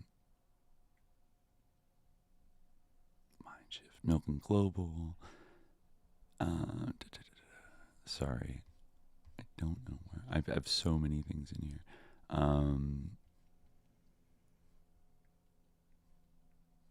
Genetic babies.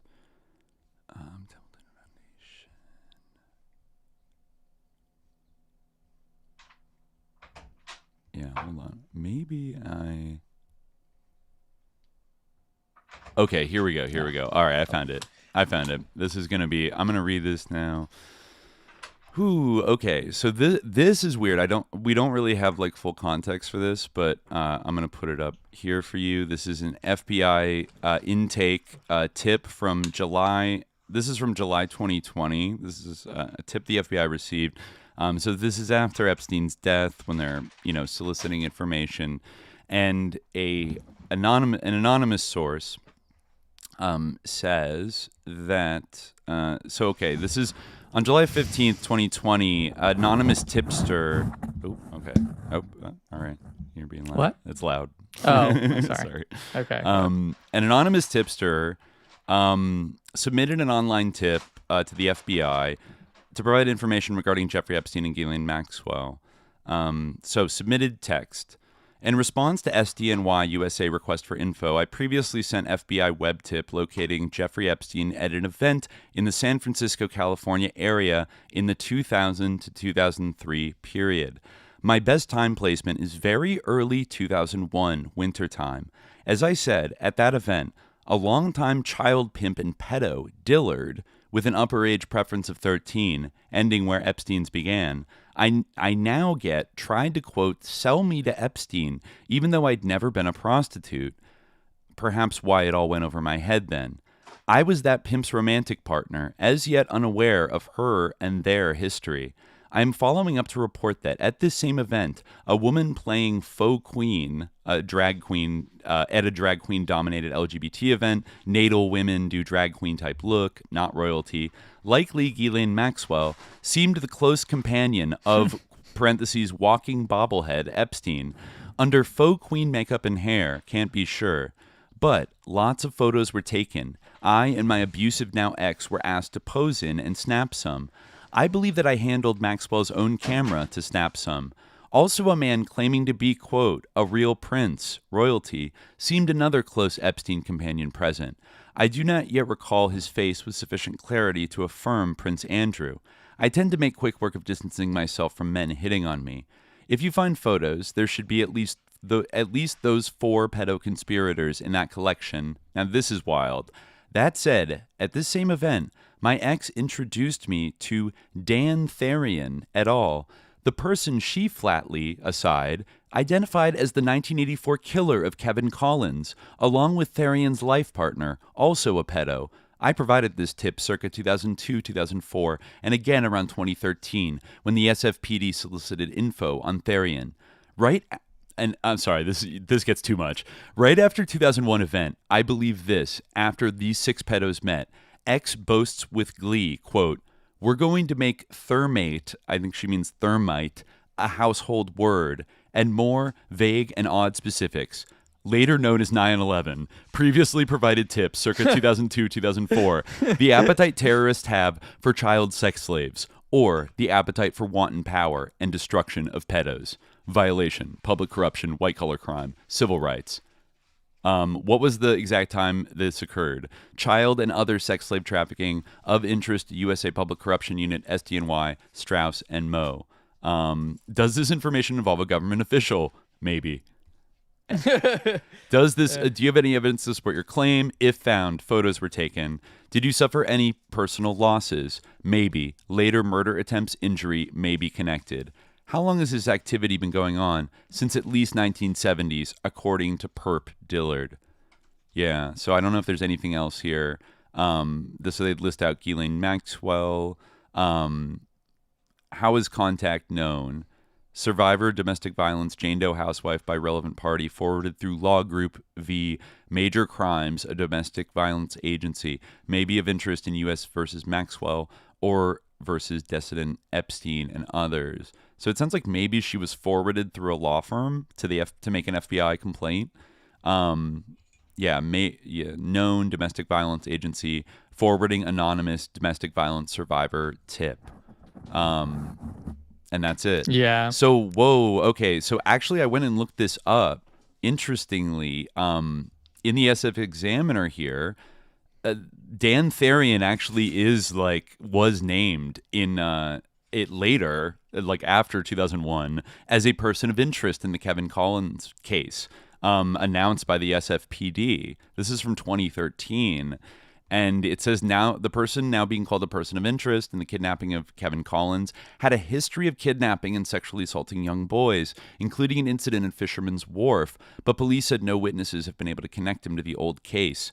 On Wednesday, police revealed that a mysterious child predator who changed his ID at least 5 times, most recently going by Dan Leonard Therian, had lived in an Upper Haight duplex near the Panhandle bus stop where Collins was last seen. Last week, investigators said that property on Masonic Avenue was searched more thoroughly after investigators learned more about Therian's past. Police said they recently learned about a 1973 case in Canada in which Therian, who went by a different name then, kidnapped and sexually assaulted 3 13-year-old boys. At the time of Collins' disappearance, investigators said they had already known that Therian, who went by Wayne Jackson in the early 80s, had been convicted for committing lewd acts with a 7-year-old boy at Fisherman's Wharf in 1981. He was sentenced to 6 months in prison for the crime. Therian also matched the description of the man with a black dog who was seen chatting with Collins at the bus stop at Masonic Avenue and Oak Street. While Therian also had a black dog, 2 witnesses could not positively ID him, the police chief said. 6 days after Collins' appearance, Stewart added, police interviewed Therian and he agreed to let them search the duplex. According to public records, Therian died in 2008 while living in the Sunset District. Police said they don't know his birth name or real age because they don't have his birth certificate. Stewart said the case continues to haunt the police department. Since February 10th, 1984, there hasn't been a tip we didn't act on. Collins, then a fourth grader, had left basketball practice at St. Agnes School on Page Street, but never arrived at his home on Sutter and Broderick Streets. His disappearance garnered national attention, and Collins' image was one of the first to appear on milk cartons. His photo even made the cover of Newsweek magazine. Whoa. So, I don't know, it's interesting that, like, again, these FBI tips from, like, people, you know, like, alleging this, obviously some of the most wild stuff has come out about that, like something about George H.W. Bush, like, eating babies during a ritual. And, like, again, I'm not going to people's tips to the FBI and be like, man, that's not serious. However, in evaluating this one, I mean, it's like you don't know for sure. Like, I don't like it when people act like an FBI tip equals proof that, like, even the thing with the Mossad agent. Yeah, you can't assume that. I saw people fighting about how, like, it seems like, I don't know if it was a Chuck Johnson FBI memo, but it seemed like it maybe was. I mean, there were two separate informants of the FBI that made comments about how, like, Epstein was working for the Mossad. And, like, I think the evidence is very, like, massive that he was, at least to some extent, working for the Mossad. Like, he had deep Mossad contacts and stuff. There was this weird thing where he, like, you know, someone sends him, like, hi, like, my parents, like, were Israeli citizens, something like this, and, like, he says, like, I hope you can help me, like, learn about them, and gives him like their Israeli ID number, like, which I guess maybe is the equivalent of, like, the Social Security number in Israel or something like that. And it's like, why would Epstein be able to help you find, like, more information about your parents just by providing them? They're like the Israeli equivalent of an SSN, like. No, for sure. I think the relationships there, I guess I'm just making it, like, kind of a semantic point about saying, like, the proof is in the files because, like, an FBI person just because, like, there's a lot of it. stuff mentioned in the file. Like, there's like, in the files now, like, insofar as, you know, in terms of, like, what is actually, like, in the files, you know, there's a lot of stuff that came out here, some of which is not, like, correspondence between Epstein and, like, his associates or, like, his victims or anything.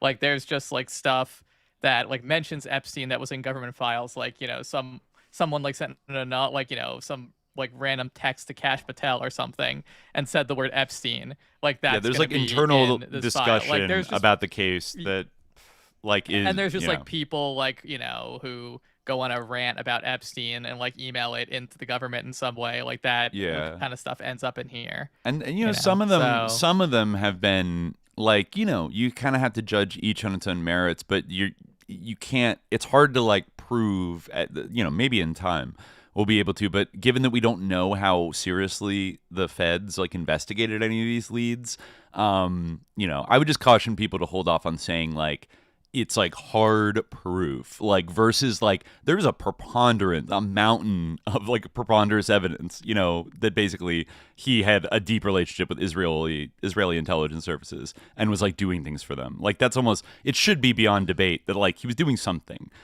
even if there's not, quote unquote, like, his ID badge from Mossad, like, which would be, I guess, proof, you know. Like, we do have to kind of use our, like, intuition and make certain inferences in some of this stuff. That said, I think this is a very intriguing tip of, like, they're at a drag queen ball. Epstein, Ghislaine, maybe Prince Andrew is there.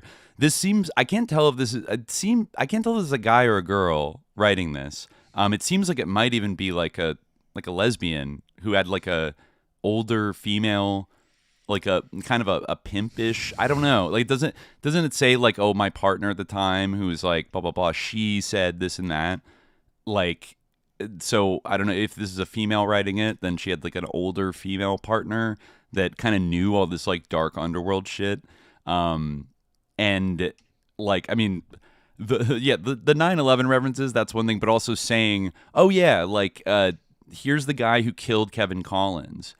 And he's just kind of, like, booping around and, like, hi, like, whatever. And then, you know, years later, it does come out that, like, the police seem to think that he's the, you know, pretty ideal candidate. They never quite, like, case closed it.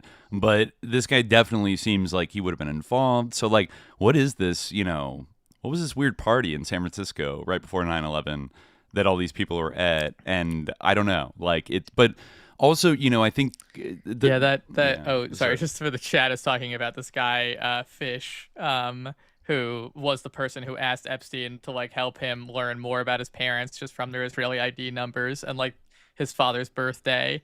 He also asked Epstein asked Fish, like, I guess in return for like a semen like CPR test, which is something that he was like continually investigating. I think like at first when I saw that I was like, why does he want like a DNA test of his semen specifically? But I guess has been known for a while, Epstein was like interested in freezing his semen in like some kind of like cryogenic he had a experiment. cryobank reserved. Yeah, and he also like, as you might imagine, had like sexually transmitted diseases like gonorrhea. Yeah. So I think like And you low know T. part of it had to do with that. He The- also had like testosterone. The chat problems says the too. doctor asking for help is a famous doctor who does penile Exactly, reconstruction yeah. surgery for Saudi princes, Dr. Fish. Mhm. Yeah. But yeah, just the final word on like the Buffalo Club. I remember kind of speculating back then that like, was this a sick joke by like the little Buffalo gang that like Chad Shackley adopted the name of like a murdered, abducted like 80s child that was kind of like famous, you know, like it's just a sick little in joke between them, which is like very creepy if you think about like, because that, you know, this kid was probably True. murdered or like, you know, molested yeah. and murdered, and they're just like, I'm Kevin Collins, you know, ja, you know, and so like that was another thing that gave me like a fucking chill when I saw it. But you know, who can say it's you know the connect? I mean, yeah, and then the tip itself is like interesting that they're just hanging out with like the guy who kidnapped and murdered Kevin Collins and got away with it at like a drag party in San Francisco. I mean, stranger things have happened. It could be the case. And, you know, there's always that 9/11 thing looming in the background with this network. Yeah. That I'm like, I mean, this tip is definitely more like cogent and like interesting than like, you know, a lot of the others. Like some, you know, there are some tips that are just like very vague or just kind of like, you know, you could see like this maybe not being true in some way, but you know, it's there. Obviously, there's like, you know, potent or you know, weighty allegations in this, but it's still, you know, it has like a certain ring of something to it. Something about it feels I could kind maybe of credit it. Yeah. Or, Still you know, something consider it, yes. something to maybe like circle back on and look more into. So yeah, that's kind of the Buffalo connections, Buffalo JA connections, kind of swirling around this. Did you also notice that if you go back speaking of our early episodes, our We Live in Public episode, I always remembered the kind of like annoying and cloying like talking head in that, Jason Calacanis, who was always like, he was kind of narrating the Josh Harris like, you know, quiet We Live in Public thing. This guy was crazy, you know, and blah blah blah blah blah in the documentary. This little guy, Jason Calacanis, who at the time is billed as just like a kind of a .com journalist, like kind of dude or whatever. He didn't seem like very much of a big shot, but I did notice he pops up like way back, like actually in the We Live in Public kind of era. He is emailing Ghislaine Maxwell and like talking to Epstein and shit. Let me see, back in October 2002. In fact, this is what Jason Calacanis said to Ghislaine Maxwell in October 2002. Had Nick Jarecki over my place last night for Sopranos and pasta, and he's on my computer and my email was open, and he's like, you know G-Max? And I was like, yeah, you know G-Max? And he was like, yeah. So I was all like, whoa. And he was like, cool.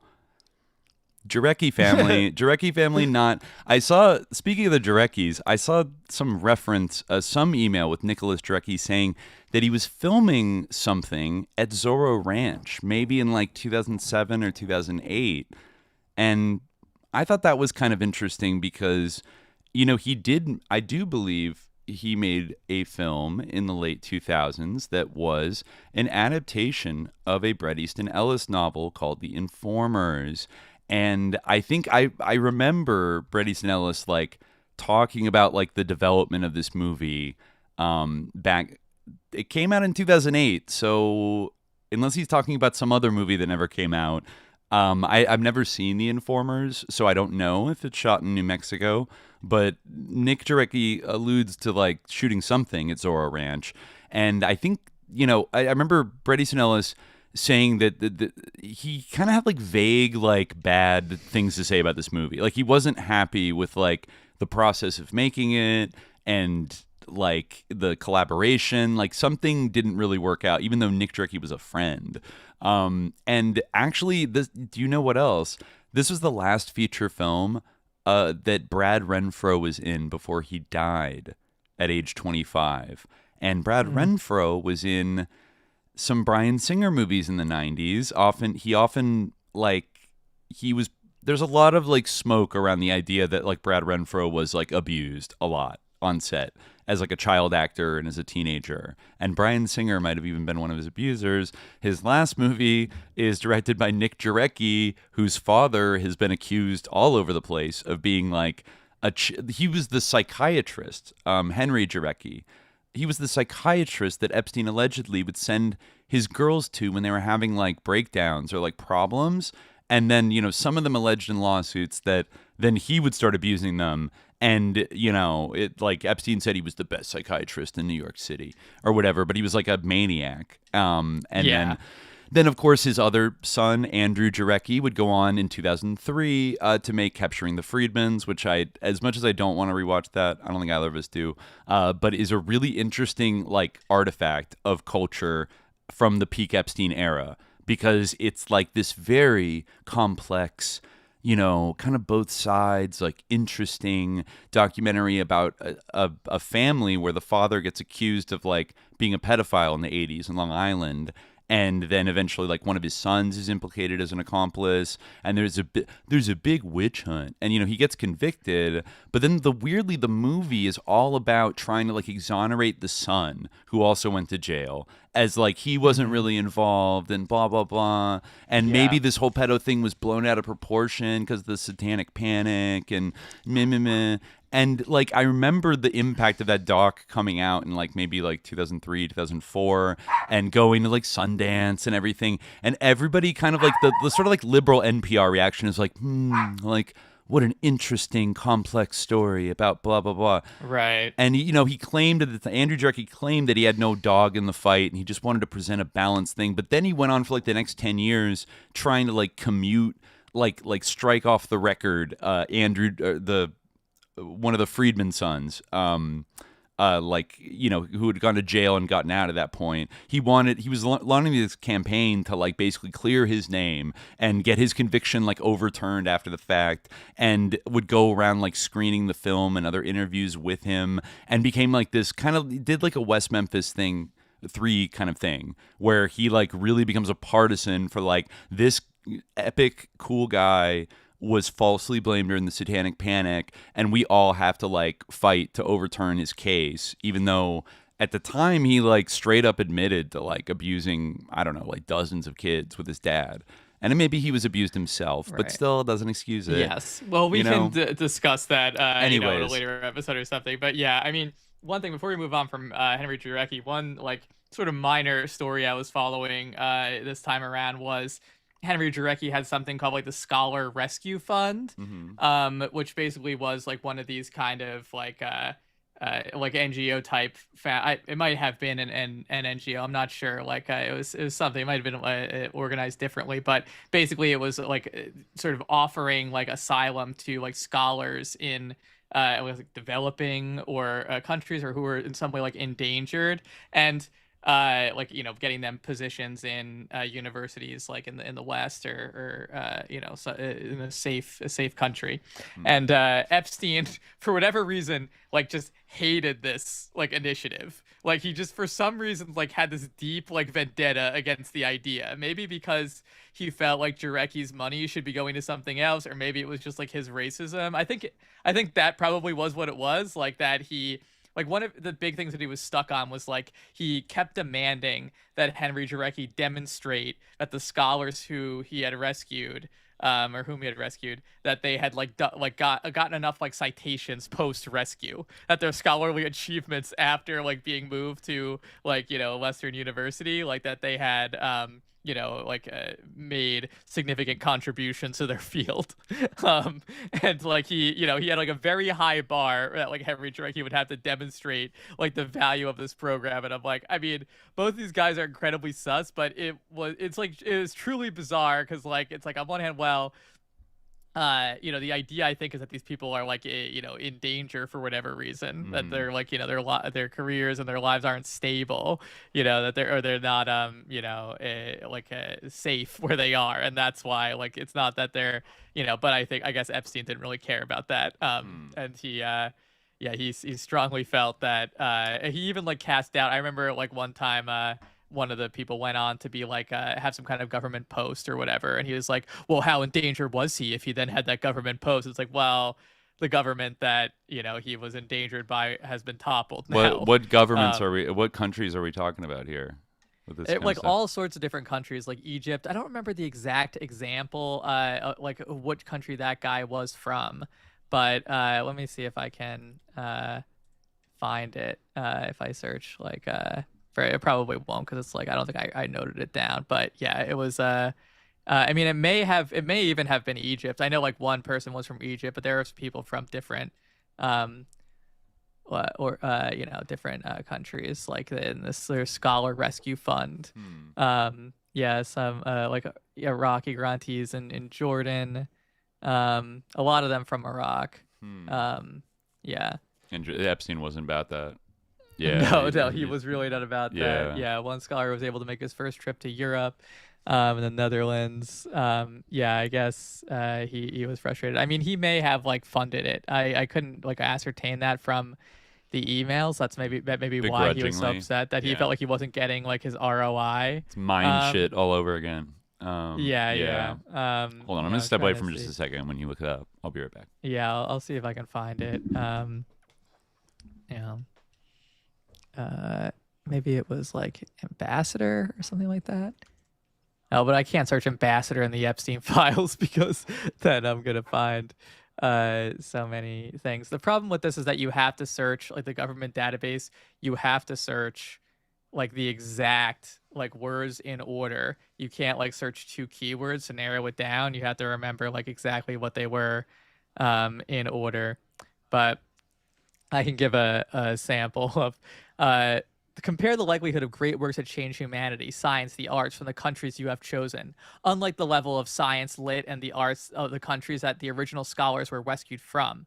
It's fine that you enjoy their dinner companionship. You will hardly need an application process for that. With 5 more years, can you show me one example of exceptional scholarship that changed a field, the criteria for tenure at even the shittiest of universities, not simply that they have published articles?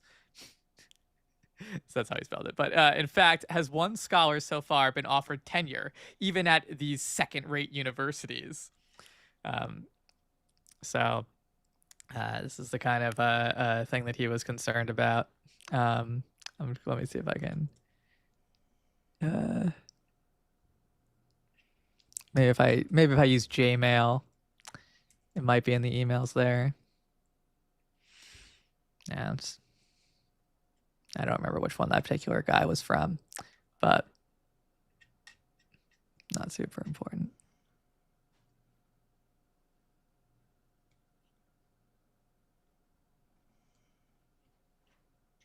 Yeah.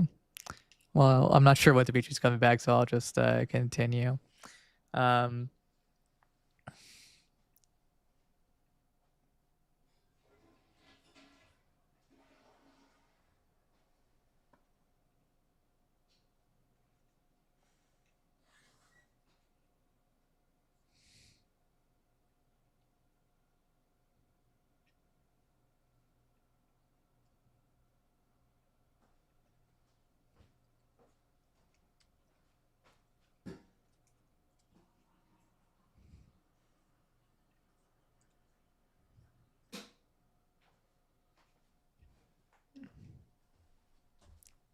Yeah, I'm not sure. I'm looking for rescue. I mean, I don't think it matters that much, but yeah. I mean, I'll wait for him to come back before moving on to something else. I don't really have. It was just kind of like a side note. Oh, all right, word. Yeah. Yeah, that was just kind of a small note. That was like my main like sort of a Henry Jarecki related thing that I was reading about this time around. Yeah, I looked up and he wanted him to fund his like Harvard evolution program really badly. Right. Yeah. I looked up the Wikipedia on the Informers, the Bret Easton Ellis adaptation. I guess there was it says they shot in a few places like L.A. and like Buenos Aires. And maybe a couple other places, but they didn't mention New Mexico. They did mention that I guess like Nicholas Jarecki got pulled off the project, fired basically, like in the middle of it, and they brought in a different director, and they started changing the script a lot, and a lot of people like working on the film thought it like they were making it like way worse, and there's supposed to be like vampires in it or something, and they like cut it all out, and I guess it was a huge mess and like a failure on like every level. So I can't say for sure if that was what he was like filming on Zorro Ranch or something subsequent to that, but there's nothing on his filmography that seems like it would match. Yeah.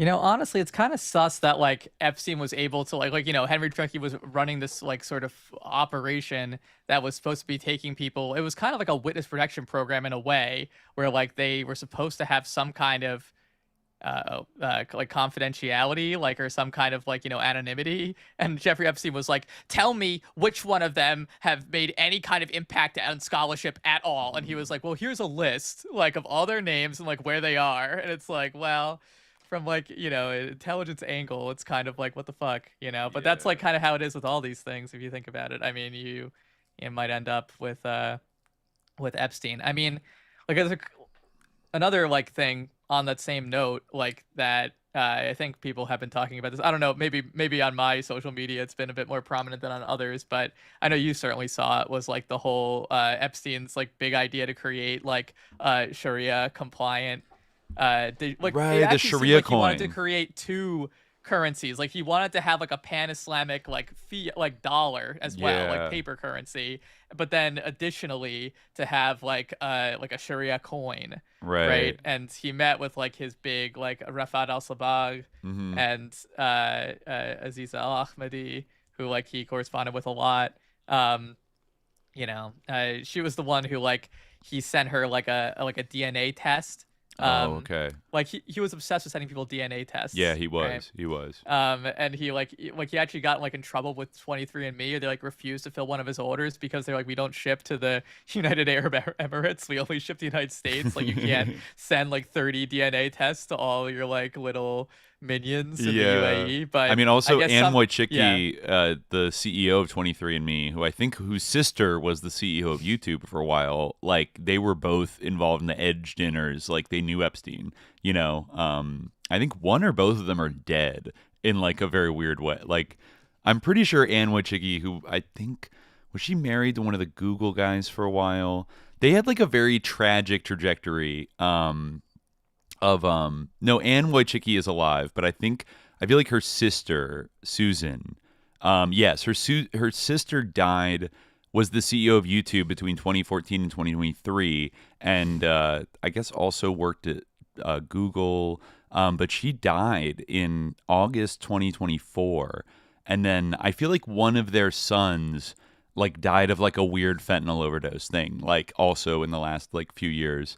Wow, actually, I actually didn't realize. I know they're Polish, Wojcicki, but I didn't realize that they're the grandchild of Franciszek Wojcicki, a Polish politician who was elected MP during the 1947 legislative election. And her grandmother, Janina Wojcicka-Hoskins, was a Polish-American librarian at the Library of Congress. And the very like high-achieving family, basically. I wonder if Franciszek fled to interesting. I don't know. I'd like fled to America because he was like anti-communist. He was in the Polish People's Party. I think that party was like abolished once the Polish United Workers Party took over. But he was in office until 1952. So weird kind of like high Cold War connections to like the Eastern Bloc, like kind of political things. But yeah, his son Stanley Wojcicki was an American physicist and chair of the physics department at Stanford. So that's another obviously way through which like they grew up close to like influence and like this whole. It's not like super shocking that like they ended up deeply involved in. That's right. Anne Wojcicki of 23andMe was married to Sergey Brin. But though I do believe they got divorced. She's still alive, but I didn't like 23andMe also like collapse and like go under and like in the last I don't know, around like 2020 or 2021, like they filed for Chapter 11 bankruptcy in March 2025. They went public in 2021, but then by 2024 their valuation had fallen to 2% of the peak. I'm not sure. I think there was like things maybe about privacy concerns that came out. Well, there was a data breach that happened in 2023. That's right. Yeah. It like ruined them basically. I think like it. The hackers targeted Ashkenazi Jews and users of Chinese descent and are attempting to sell their stolen. Well, that was what I was going to mention, was that Aziza Ahmadi, who I guess has some like kind of, she was born in Saudi, but she's like lives in the UAE, and she has some kind of like gaming, like some sort of like weird like sort of para-governmental role that has to do with video games or whatever, but I don't know. She was like one of Epstein's like big contacts like in the Arab world, and she would constantly try to leverage the fact that like her 23andMe said she was 0.01%, or maybe it was 0.1. It doesn't really matter, but something like that, like 0.01% Ashkenazi Jewish. And she'd be like, please do this for this 0.01% Ashkenazi Jew. Oh wow, wow. But she was still. Was Epstein receptive to that? No. Okay. Because she was still like 99.99% right. Arab, which right. He would say nice things to their faces, but behind their backs, he was not very kind. I remember one of his emails. I couldn't find like the sort of conversation in which like this the context for this, but there was one where he says like London is hijacked by Arabs in the summer, so I must like get there quickly to retrieve the girl or something like that. Like it was like that if he didn't like get there quickly to rape this woman, then like Arabs would I guess get her. So he definitely didn't think too highly of these people, but no who he was corresponding with. But it really is like talk about a disgrace. If you want to talk about a disgrace is the fact that like Epstein was able to meet with like I don't know, like the sort of Sharia banking commissioner of Qatar. Like the idea that like anyone would even take a meeting with this guy, like if there were to be, first of all, like I think that like Sharia compliant banking is kind of like a bit of a sham. Like I mean, I'm not like saying it's like totally impossible, but they like charge interest or is like limited interest. Yeah, like there's like even a hadith where like the prophet says like there is a time where like everyone will participate in riba, and even if you can avoid it, like you'll still like be tainted by it. And like what do you know? I mean, here we are, right? It's almost impossible to avoid riba and like or to participate like in the modern like global economy without like engaging in riba in some way, So, but it still is like disgusting. I think that like he was like talking about like the Sharia loophole, like constantly flaunting, well,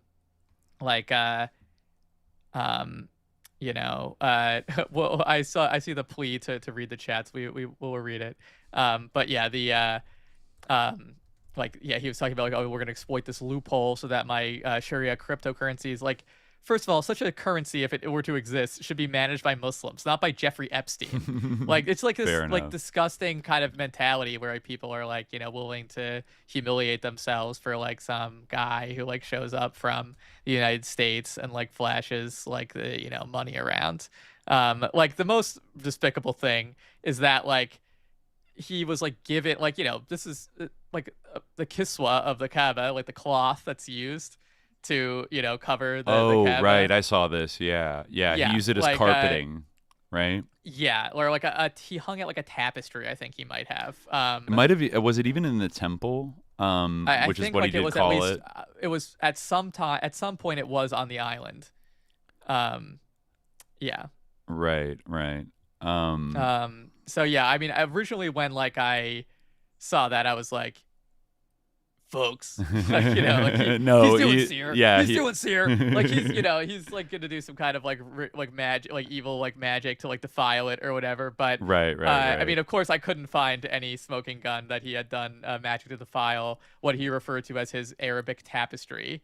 But yeah. Well, just like switching gears for a second, 'cause I know we mentioned it like in our last, on Monday, and I did want to like, go kind of touch back on it. Was this like the Richard Marcinko situation in Mexico? I found like a Substack article kind of breaking down a lot of the things. Now this was like, I think we read from what was it, like a kind of an FBI tip that was like submitted by this guy, Earl Anthony Wayne?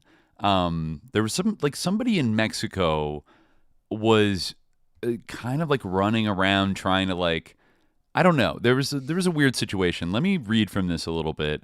Or Kenneth Darrell Turner. Yeah, this is another guy. There was some kind of strange like conflict going on, and allegedly Richard Marcinko, the famed founder of SEAL Team 6, had been like arrested by Mexican authorities for running a child trafficking ring, and this other guy who was like trying to stop him and bring it to the U.S. government's attention.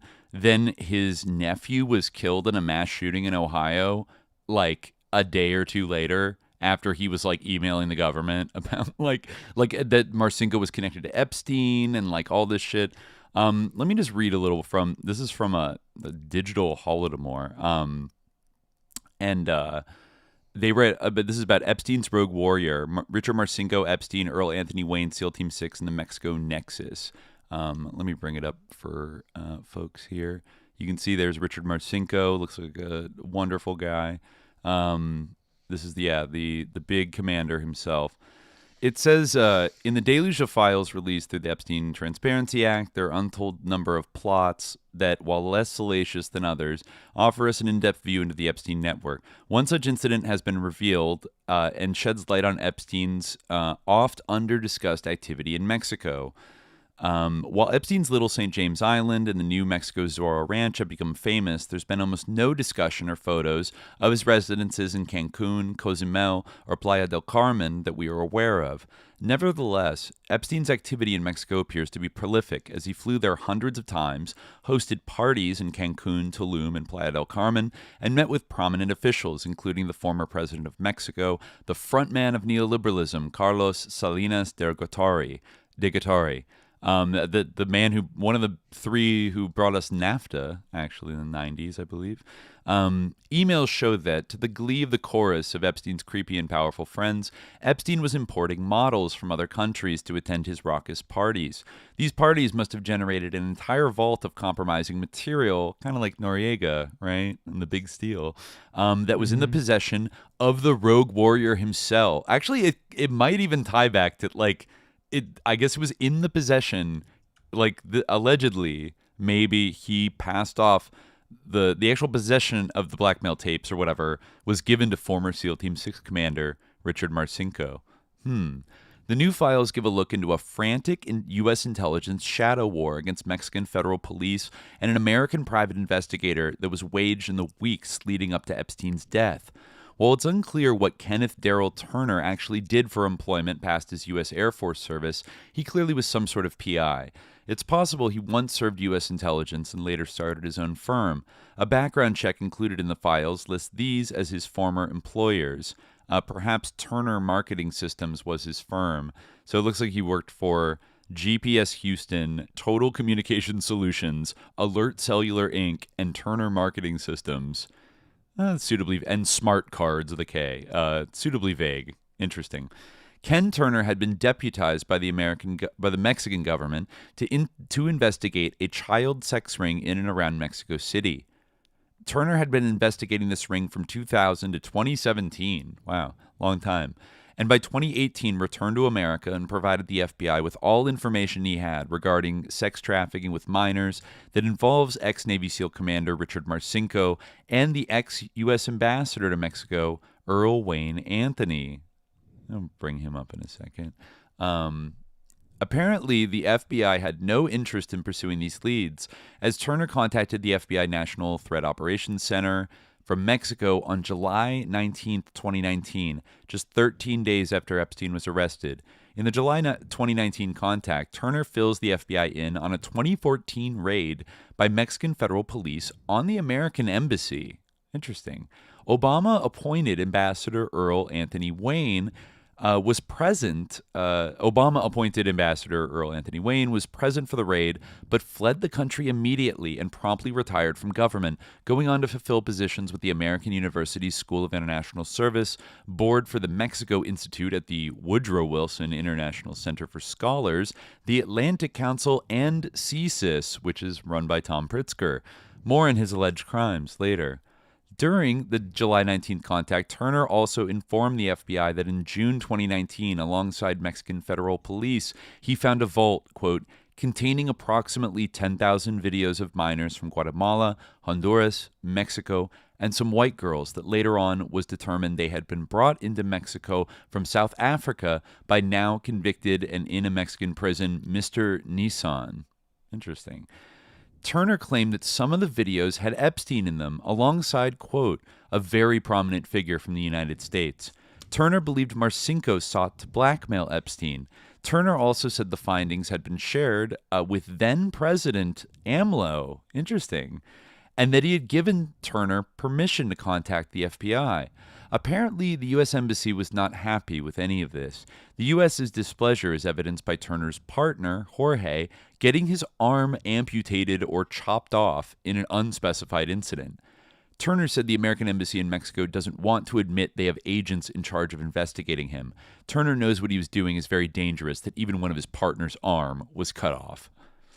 Oof. It seems that Turner was handed off to the FBI NYPD Child Exploitation and Human Trafficking Task Force, as he would later email with NYPD Detective Walter E. Harkins. In a July 19th email, presumably to Detective Harkins, Turner states, "We all are under threat from U.S. agents here, so we try to be very careful about how we talk and where.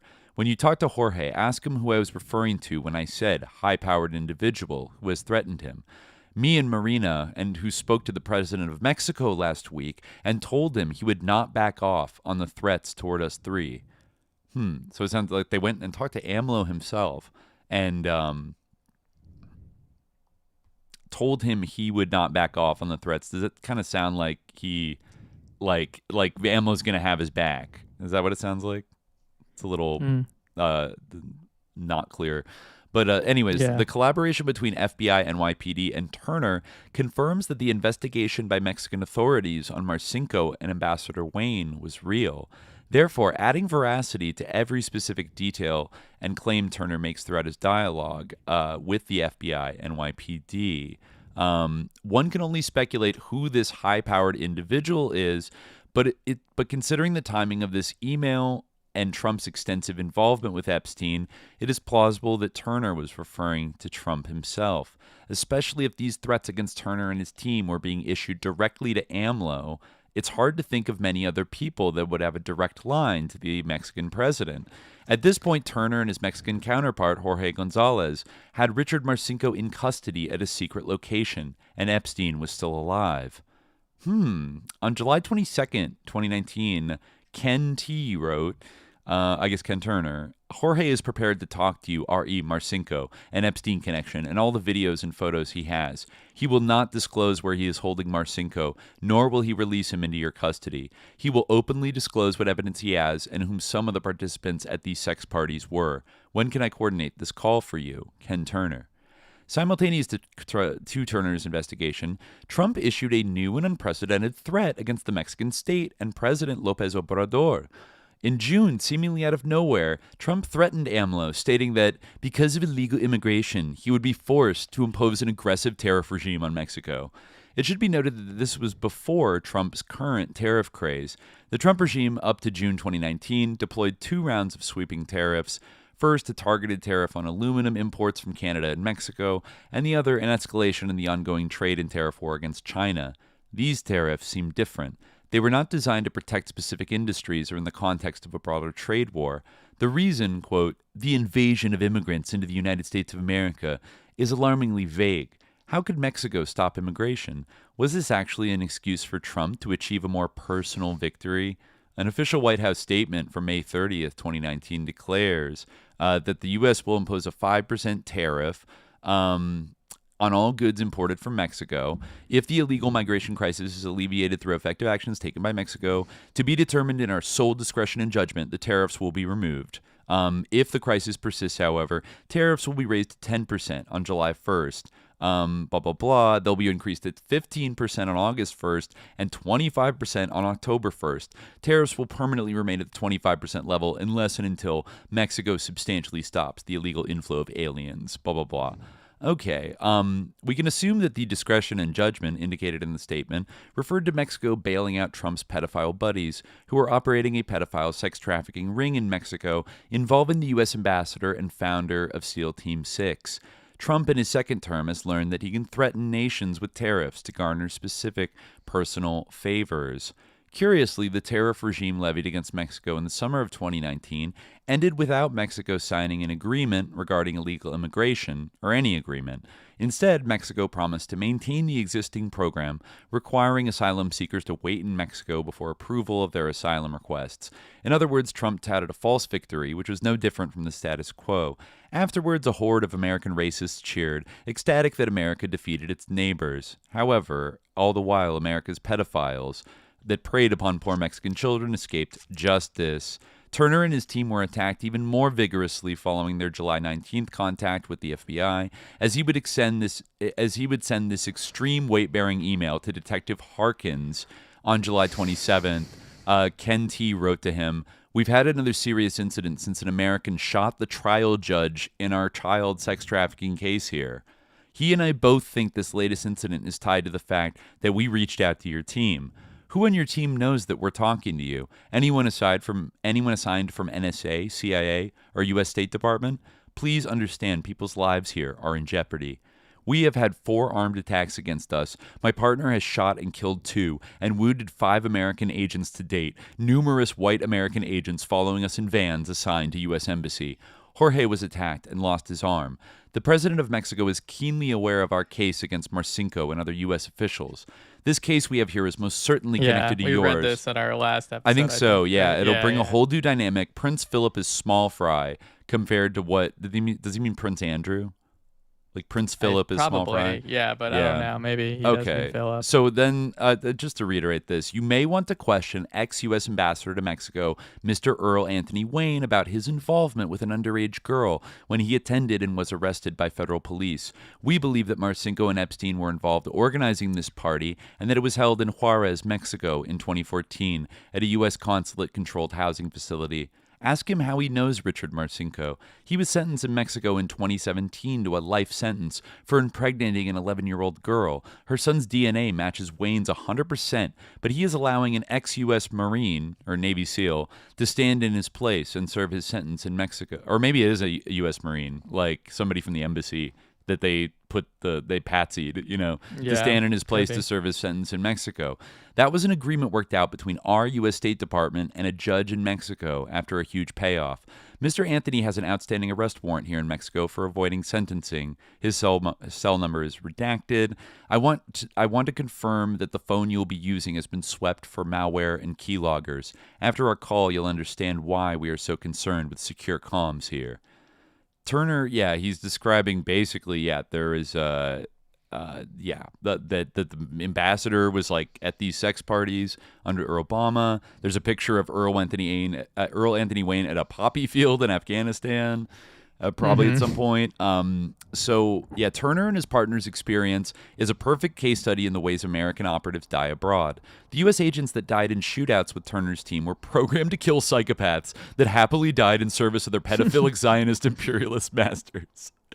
I mean, what does explain like being the goon, almost in like an action movie goon of like, we need to like hunt down this PI who like, it's so bad guy coded, like NPC bad guy coded, that it's like, it almost is convincing that they're, in a way, they are PTK, aren't they? Even if they're consciously doing it for like defending America, that's basically PTK'd. But anyways, so they happily died in service of their pedophilic Zionist imperialist masters, and the reasons for their deaths were concealed to their families and the public. I do really believe that too, that like people die all the time in covert ops and shit around the world, and it's called an accident or it's just like covered up and not reported, you know? The full lawlessness of the U.S. empire is on display in this one email. Secret agents running around killing officials of foreign governments, a lead diplomat impregnating a child and bribing a foreign government to have some random imperial foot soldier serve a sentence while he continues his life of sin in D.C., and horrifying child abuse parties being held at U.S. embassy-controlled housing. This is what American tax dollars pay for: Epstein parties and mass murder. Crimes committed and covered up by a series of Democrat and Republican-led governments. This is true American freedom in its highest form: unbridled neocolonialism and imperialism. And now, yeah, another twist. After arranging a phone call, Turner updates the detective with news of his nephew's death in the Dayton, Ohio mass shooting. August 5th, 2019. Right, yeah, we talked about that. I mean, too. I just want to, my nephew Logan Turner was shot and killed in the mass shooting in Dayton, Ohio last evening. I'm rushing home to be with my immediate family. All investigative work on Marcinko and Epstein is still in process, and we have uncovered more videos and photos of the two of them together in Mexico. Another attempt by U.S. Embassy security team was made yesterday when they stopped my partner and searched her car looking for the videos and photos we uncovered that they told her could not leave Mexico. They were not in her car. Someone doesn't want this data disclosed.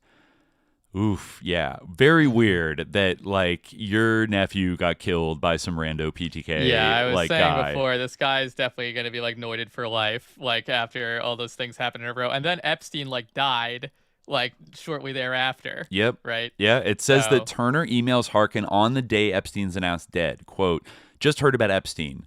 Based upon what we discovered here and who was involved here in Mexico, we don't believe it was suicide. When you have 5 minutes, you need to listen to what we have as evidence, potentially implying that if the Trump administration is directly involved with the exhaustive and violent cover-up in Mexico, the same administration might have murdered Epstein. Sorry. Yeah, especially with like a CIA, a deep operative like William Barr is the attorney general in charge of the Justice Department at this time. This is the first time we got kind of a direct theory about like why in 2019 would, let's say Trump like decide I got to kill Epstein now, like in custody. We got to do it. There's another email here 4 days after Epstein's death from Ken Turner.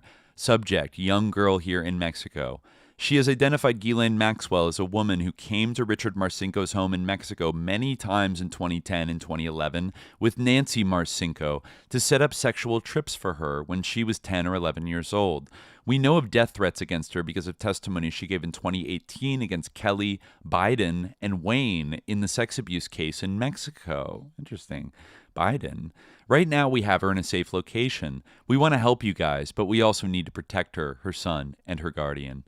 Yet another instance of American neocolonialism on display, treating the children of Mexico like the de facto property of American elites who were sent around the world to be abused in the same manner as the Franklin trafficking ring and the SOS Children's Village operation.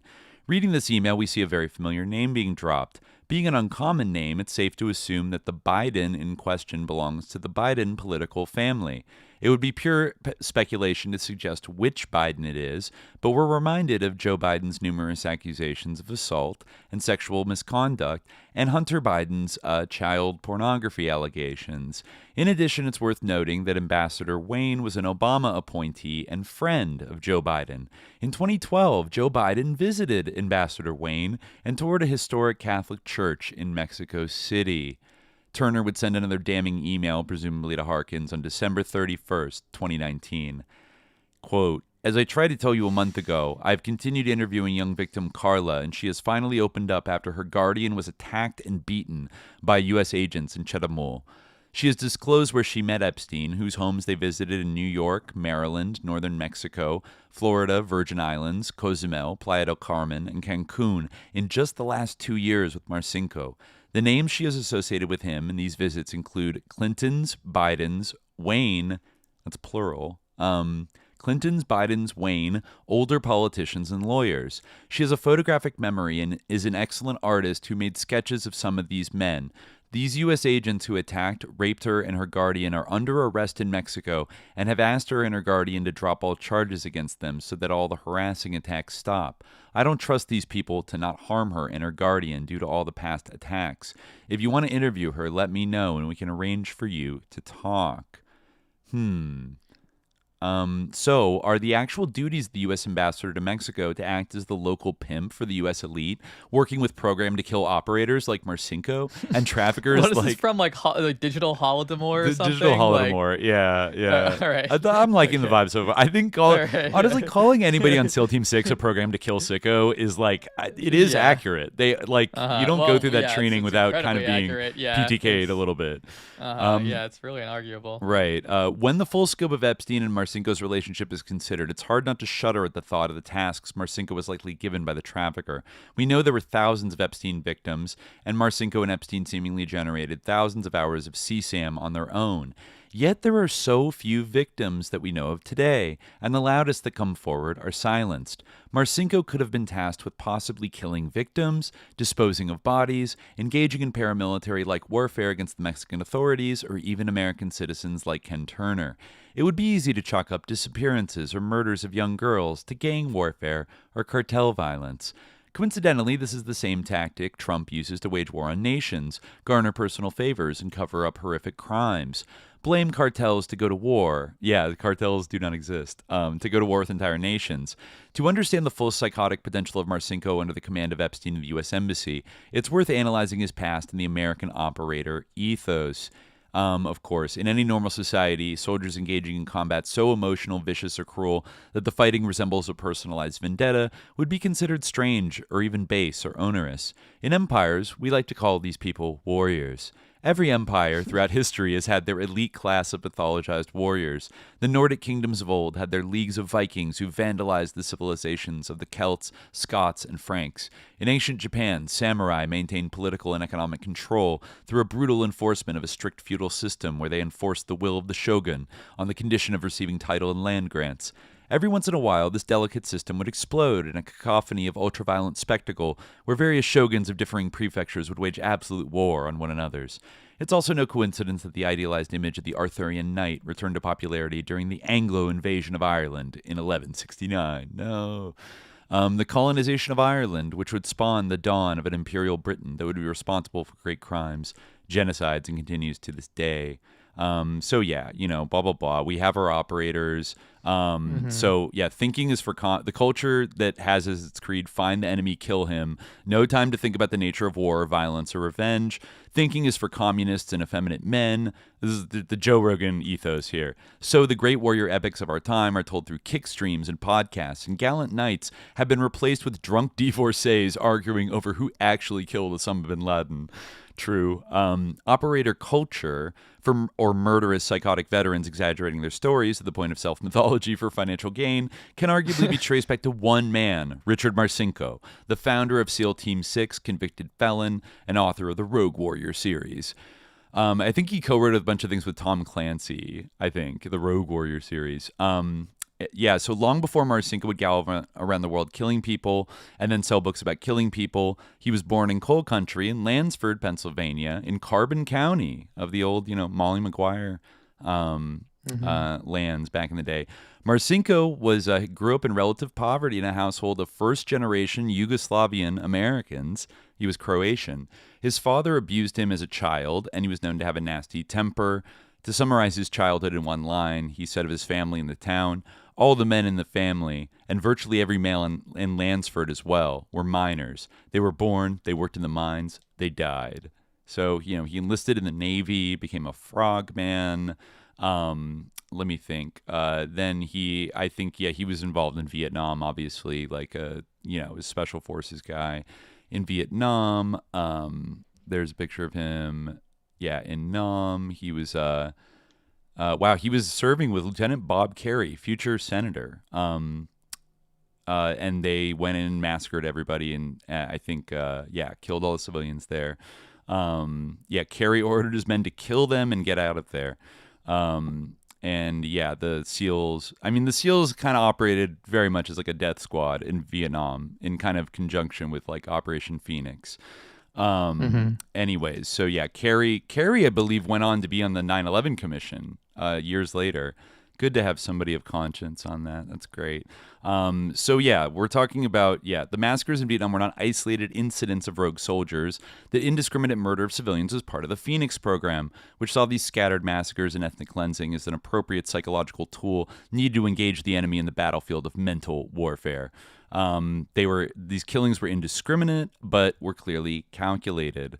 So yeah, that was kind of his school of learning. And then, he would go on. This is a long history about like the sicko thing, and then him going on. But I mean, it all tracks kind of that Marcinko. It's crazy that like this celebrity Navy SEAL sicko would end up like working for Jeffrey Epstein in this intimate way, and like also be involved in abusing children down in Mexico. Like it's and then this shadow war, this like Sicario shadow war going on, like right up to the point of his death, right?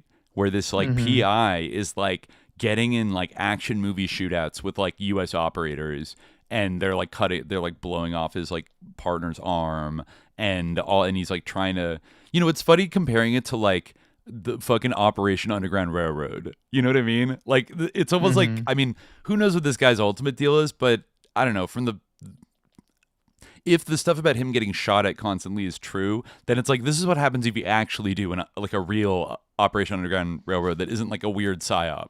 You know what I mean? Like you will get operators chasing you down and trying to like murder you, and you'll be like talking personally to AMLO, and he'd be like, I'm going to try to help you, but I don't know if I can. It kind of puts the AMLO Claudia kind of, that political movement in Mexico in an interesting light, like their tensions with the United States, even the Biden administration. And of course, if Biden was friends with this ambassador who was allegedly a pedo, remember, we've talked about that before. I noticed that New York Times was publishing some posts about how like maybe Mexico is becoming authoritarian, and Anthony Blinken, who's also very connected to like the Maxwell Epstein nexus, is concerned about like, democracy or whatever. Maybe he's concerned about this, right? Like this is quite a hot potato that you need to like bury right down in Mexico, where if it comes out, it does make you wonder, like, how did this end up really resolving? Did it all just get kind of short-circuited by Epstein dying and this guy's nephew being killed in a mass shooting? Well, was he killed, or did he get like, did he, was he did he experience it, or was he injured, like, or was he just like, I thought that he died. I was almost positive that he said he... I feel like he said he was in it. That's what I remember from reading it last time, but maybe... Let me look up the... This was the 2019 Dayton shooting by Connor Betts, 24-year-old, who shot and killed 9 people, including his brother, and wounded 17 others. So I don't know if there's a list of victims here.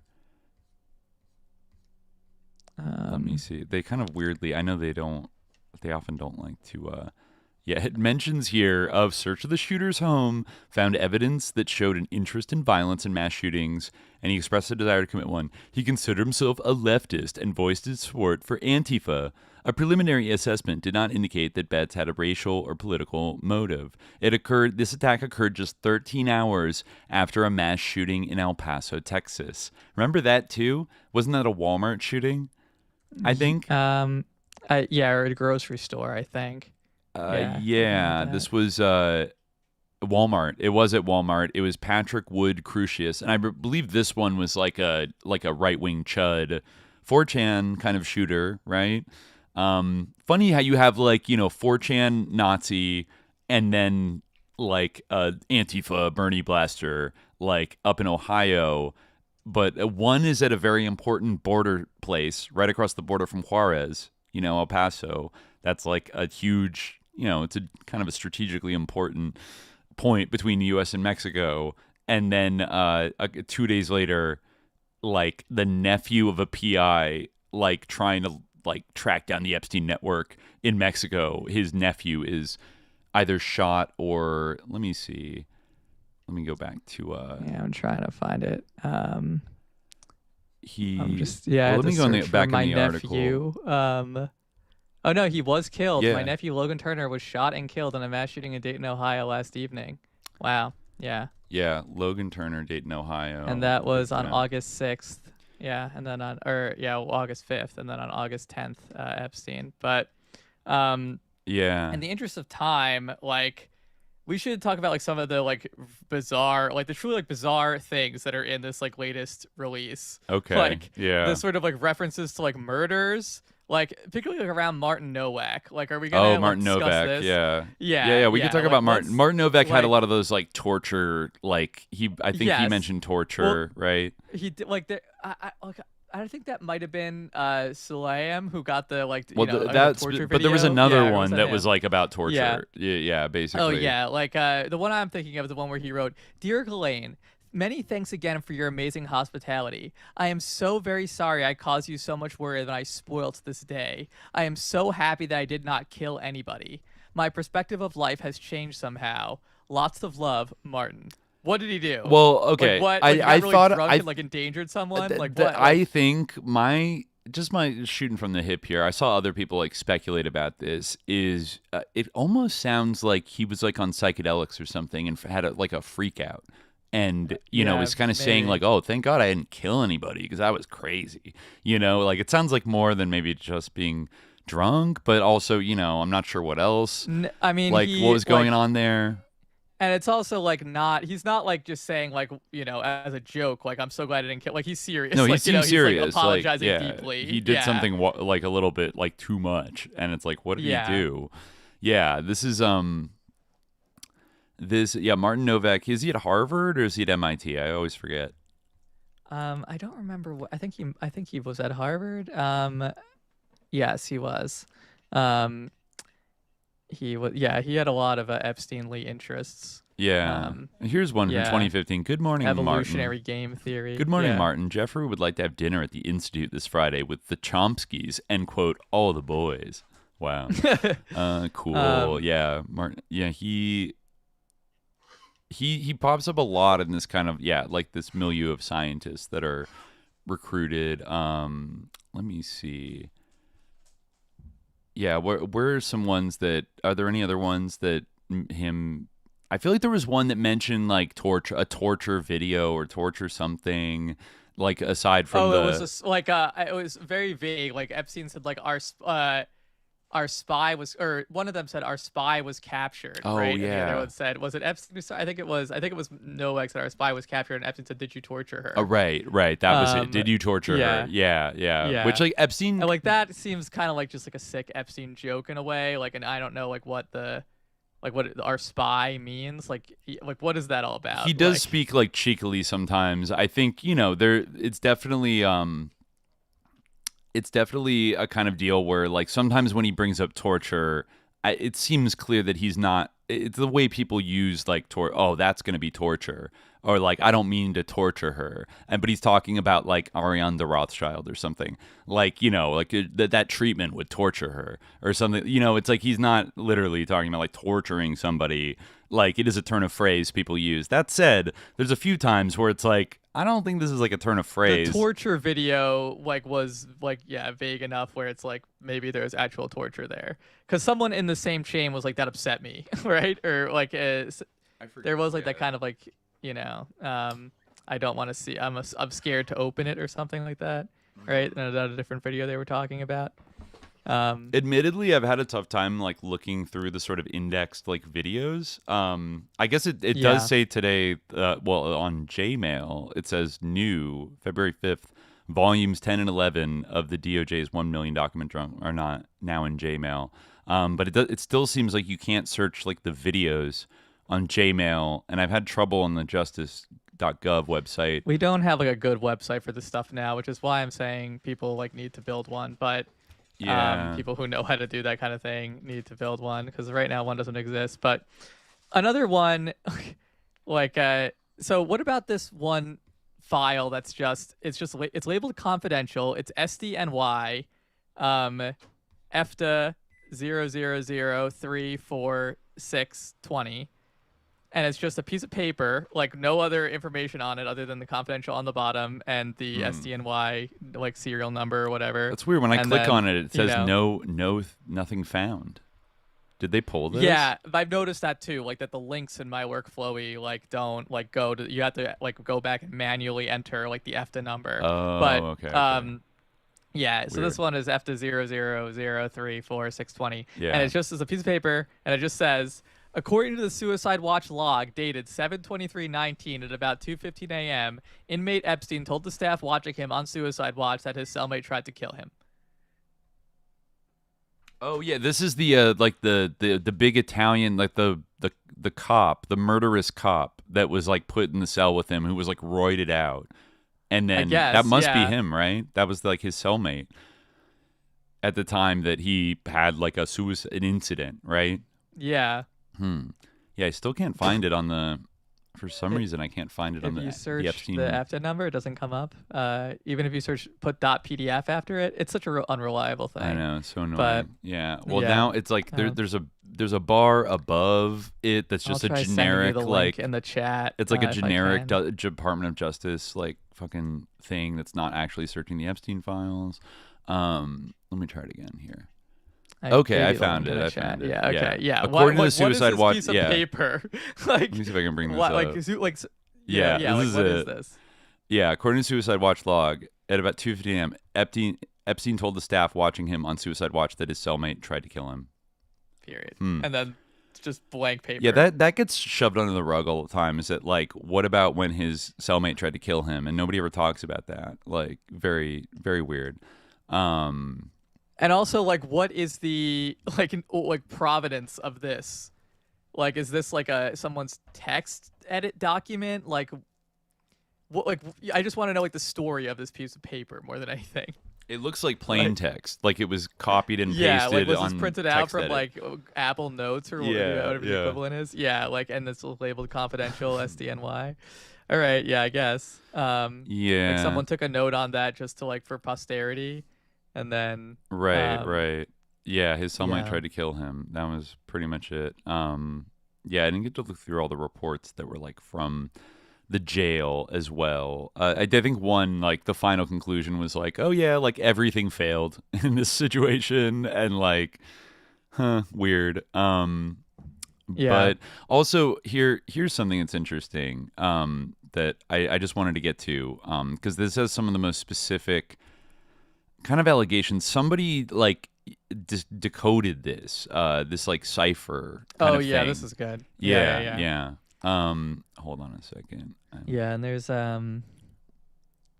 you can kind of read the text in the DOJ files, and it basically corresponds to the decoding that he did. But it's interesting, and it's also interesting in light of that that other like scrapbook type like document that was in an earlier release. 'Cause it's kind of a similar thing, and it makes me think that like Epstein like demanded these to be made or something. Wanted like, these things made. They're very creepy. And that's why she did this kind of like weird cipher. Yeah. Because like, knowing that he would read it. But I mean, I feel like it's relatively easy to decode because it's just, I mean, for the eugenics genius, you'd think he'd be able to decode it, but I don't know. Right. Because it's just like kind of the letters are just like like 2 on the top, 2 on the bottom, right? Yeah. So we can go through this. I'm assuming this is like an accurate thing, like an accurate like decryption of it. But let's just go through here. Where is it? Where did I put it? Too many things open. I can send you this in the chat too. Hold on. Yeah. Well, I have it up right now. I just don't know where. Oh, you do? Okay, here we go. Okay, so this is the front. It's like 16, and then you can see like this is the original version, where it's like funeral, watches and weeps, lays to rest. There's a reason. And then if you go over here, you'll see that my mom lied about Mr. Glickman all the time. She lied about work trips, about Michigan, and about Clearwater. I think that's like Clearwater, Florida. Now he is dead, and I'm being sent to live with her friend. Back and forth for how long? So this just covers the pages that like have encryption on them. this is another one where she like went to a party and met this man named Mr. Robert and his pretty wife Jill. The same British lady from Clearwater was there. She talked to me all night. Then, there's this kind of weird and creepy, kind of scrap it, quiet, red light. Open your eyes. There are a lot of things to think about. Why are there so many questions? Lost. And then we go over here. There were moments of humor, compassion, warmth, but now I think I may be so lost. Is this normal? And then we go down. This starts to get a little more disturbing. I know. Memory. What is that stuff? What is that feeling? It starts to get a little more like specific. This is the first mention of Jeffrey. On her own, an old lady and a young lady. The little girl lost. Suddenly, the insignificant ugly duckling was obviously going to be a swan. Fly her if she crosses out. Fly her anywhere you like. Drowsy side effects.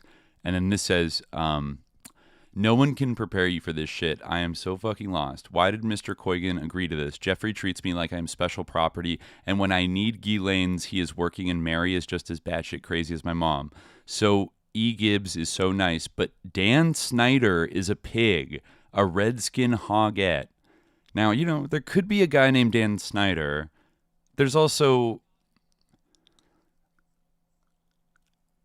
Dan, I'm sorry, but is Dan Snyder the owner of the Redskins? Oh, okay, my bad. You're right, the Commanders, yeah. No, well, thank you for clarifying that, because I forgot that he was, like, I was thinking of Dan Schneider from, like, Nickelodeon, but this would, a Redskin hoggette, that's probably a reference to the football team owner. The other girls, well, some are nice, but 3 I hate. Alice in fucking Wonderland. Suddenly, the insignificant ugly duckling was obviously going to be a swan for them. Fly her anywhere you like, etc. So now you could see, like, she's referring to, like, Epstein and Ghislaine. And this is weird. Okay. So there's this, like Charles 32 courts his teen queen. Okay, this actually is the most important one, I think. This might have some of the most damning stuff about Trump that I've seen anywhere. So, and others too. Thank God my parents picked me up. For being a Rockefeller, that plane Mr. Dana had me on was scary. Both he and Larry Summers are fucking disgusting. Hope no relation to Trey. I don't know if that means Tracy. Is Tracy Summers like another celebrity or something like that? I'm not really sure, but then, what a very jolly and amusing and attractive 16-year-old she was. Great fun and bouncy. Charles, 32, courts his teen queen. Then next to that, I guess it's a royal thing. Gross. Andrew was like his brother in this way. 5 letters redacted. I don't know why 5 letters are redacted.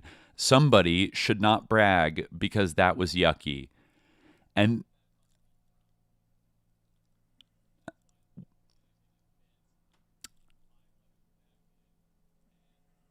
I guess the way it works with 1, 2, 3, 4, 5 is that it's kind of I forget what the kind of the key is of like how the cipher works, but you're right. It does seem like 5 letters. Well, let's read the next one because this one.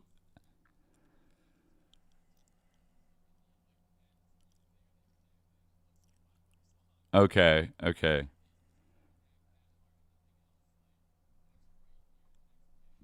Yeah. So this one, let me actually go over here to I think, where is it? I'm going to find this page just so we can see the quote from Ivana Trump a little bit better. So this is Ivana Trump, entrepreneur. She once asked me how I handled the press during my divorce. She said, "You came out of your divorce with dignity and pride, and that's how I would like to come out of mine." Now she writes in the encryption here as commentary to it, "Does this lady know you can't have any dignity if you've been with him? I know I have none, only Skittles." So she's talking about Ivana Trump, Trump's first wife, who he divorced. And Ivana Trump is saying something like, I came out of my divorce with like grace and like dignity. And she's saying, doesn't this lady know you can't have any dignity if you've been with him? I know I have none. That seems to be a very direct reference to having slept with Donald Trump. Because she's talking about Donald Trump's ex-wife. Like, does this lady, if you've been with him, you can't have any dignity. I know I have none. Ooh. That's like pretty explicit. A pretty explicit call out there. Not to mention Rockefeller and whoever Mr. Dana is. A direct accusation.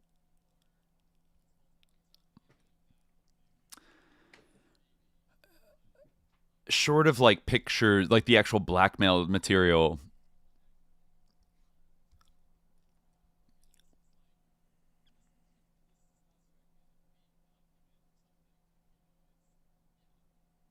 It's in code. Yeah. Mm-hmm. Well, they released so much. They're hoping maybe. I haven't seen anybody like really zoom in. I guess somebody just decoded this the other day, like a day or two ago. Mm-hmm. It doesn't jump out. Like, I mean, people are kind of focusing on like, yeah, he like threw a baby off a thing in Niagara Falls and like, who knows? That might be, but like that's admittedly a little more of like an outlandish thing versus this like very intimate scrapbook that is like interspersed with like secret codes. Like she wouldn't want anybody to find it and see who she's implicating. Like she seems like paranoid about like somebody going through this, but like she also wants to leave a kind of monument to like say what happened to her kind of thing. This is very kind of like dark and grim. It seemed there's a picture of like an ultrasound, like a fetus or something. Concerned everyday problem, nausea. It says, I am so very sorry, little one. A sea of grief. This is birth control. Remember, you know our names. Bet. What are those bets and why do I have to take photos? I am so lost. Mr. Modi.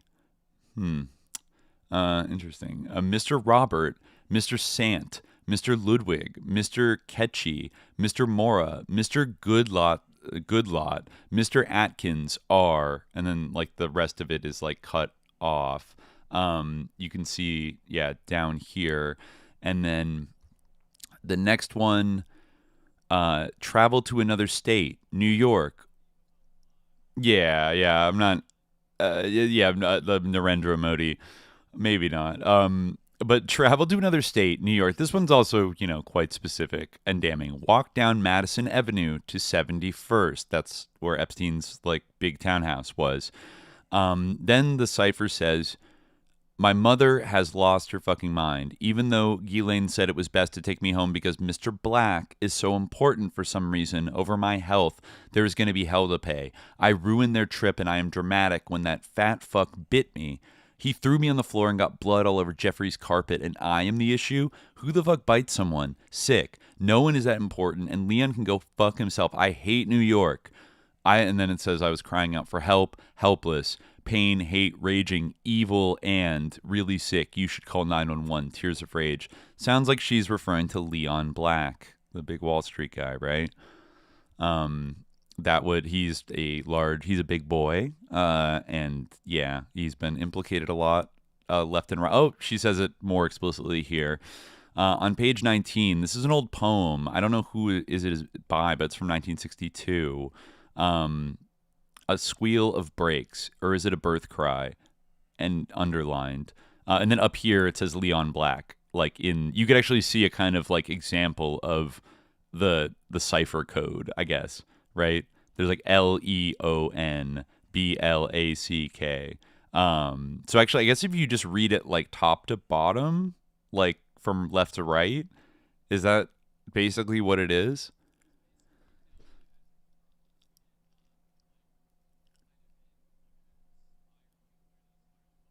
Zigzag. Yeah. Oh, I see it now. I can read the one on the bottom. I am so sorry. Okay, yeah. So it's not a crazy cipher. It's just on first glance you wouldn't like clock it as like coherent writing necessarily. Yeah. So this is a very dark poem. It almost feels like Sylvia Plath vibes. I don't know. A squeal of brakes, or is it a birth cry? And here we are hung out over the dead drop, uncle, pants factory, fatso millionaire, underlined, and you out cold beside me in your chair. It's violent, underlined. We're here on a visit with a underlined goddamn baby screaming off somewhere. There's always a bloody baby, again underlined, in the air. I'd call it a sunset, but whoever heard a sunset yowl like that? You were sunk in, again underlined, your 7 chins, still as a ham. Who do you think I am, uncle, sad Hamlet with a knife? Where do you stash your life? Is it a penny, a pearl, your soul, your soul? I'll carry it off like a rich, pretty girl. Simply open the door and step out the car and live in, I forget what it says right there. Live in Gibraltar, on air. Huh. And then it says, I am so sorry, I keep failing. Protected, goodbye, heartbreak, large redacted field, protected from the little girl lost, me. So you can, yeah, it's worse. And then this one, it says, you only get 365 of these each year. Imagine making the most of every single one. I no longer have 365. I have none. It goes to anyone but me, and I am tired. People you think are good are bad, like the co's, that might be cops, who pretend. Oh, CEOs who, oh, you think so? Okay. Okay. And then eternity at the bottom there. There's one that's like very, I think it's coming up here. That's like very perceptive. And, but let's see. Oh, you know what? It actually might be. I don't think it's like decoded. It's in the main document, but I'll skip back to it. I heard the heartbeat even when she put her hands over my ears. Aren't pictures enough for them? Torture. Fury. For every problem, there's a solution. Soul shattering. Redacted. Best medicine? Should I deeply miss them? Tears of rage, heart wrenching. Have all these been ... murders? Does this make me a killer? So I don't. Yeah. Again, this sounds like she got pregnant and was forced to have an abortion. And yeah, this here's another. Okay, this one is pretty bad. Flights of yachts of horror. The more you pay, the more you get. Is this false? Untrue? Crazy? She circles crazy. Who knows how many times? More times than I can count. And the cipher says, they are always flights of horror. Whether it's with Jeffrey, Mr. Leonsis, Mr. Case, is that Steve Case from AOL? Mr. Snyder, I don't know, hard to say. Not alleging anything. The Gregorys, Mr. Colgan, or one being borrowed by a seemingly, quote, good federal worker and even rented. It is all horror, and nothing is as it seems. I'm so confused by everything and people you expect to be good, like even old senators like George Mitchell, former Democratic Majority Leader in the Senate, who you think will be like a grandpa, are bad. Mr. Kimsey is deranged. The answer is C, crazy. It all is. So yeah, that's a lot of people implicated there. George Mitchell most. Okay. Yeah. So let me just show y'all what I think is very interesting on the document itself, because that wasn't all the pages. That's just the ones that had encrypted writing that was decoded. If you go back here, this is 16. There's a card. Yeah, there's a reason. This picture of a tree for some reason. I'm not sure who this letter is by, or these letters. There's somebody named Mike with a Y. Okay, here we go. This is interesting in light of what we talked about recently. And I think it's quite perceptive. It reveals that I think this victim got some insight into like what was going on. So I always felt very detached from everyone else. I knew I was going somewhere different, that I was in the wrong shell. This part is, I think, the important one. Fueled by a father's love. Computer technology. The sister. Magellan. Why Vienna? Call it. I'm going over this page right now. You just came back. I think she's showing knowledge here. Fueled by a father's love. Robert Maxwell. The daughters, right? Computer technology. The sister. Or sisters, right? Isabel Maxwell, Christine Maxwell, Ghislaine. Magellan, Magellan is the search engine developed by Isabel and Christine Maxwell that was like a little bit of a success in 90s, Bay Area, like in the .com community, and was brought and integrated into the Netscape browser, which was co-founded by Mark Anderson, right? Computer technology, Magellan, sister, father's love. Get it? Though all those things, it's like, damn, this girl, like, she probably saw something that made it clear that they were involved in internet stuff, right? The Sisters of Ghislaine. Then why Vienna? She's always in charge. No understanding. Seeker crossed out. Stealer of souls. Ooh. So the Maxwell sisters kind of being a little bit involved there. There's kind of like ballerina, Strictly Confidential. It says 1,000,000 years ago. Little Girl Lost. Yeah, this is the poem. Here we go. Ladies' man, terrible guy with a gift for giving girls. In a world of wealth and privilege, this is about power and the special roles to fulfill. Your voice has no power, and no matter where you are, nothing gives you the power to be heard. No voice. Tragic childhood tracker. Tragic childhood tracker. That's kind of what those people were doing with like the ESP experiments a little bit. Like that reference to finding people who had been like sexually traumatized or abused as small children and having kind of like enhanced psi abilities. Like, I don't know. Like that's an idea we've seen pop up before. Whether it's like there's truth to it or not. Like the kind of, in the most garish form of it, like the mind controlled MK Ultra slave, like, kind of thing, like trauma-based mind control, right? There's been crude ways of describing what it is, but it kind of does seem like, like somebody who's abused in a very systematic way in early childhood could develop dissociative identity disorder as a defense mechanism, and maybe there's a way to like steer that. I don't know. Like, but anyways, I don't know.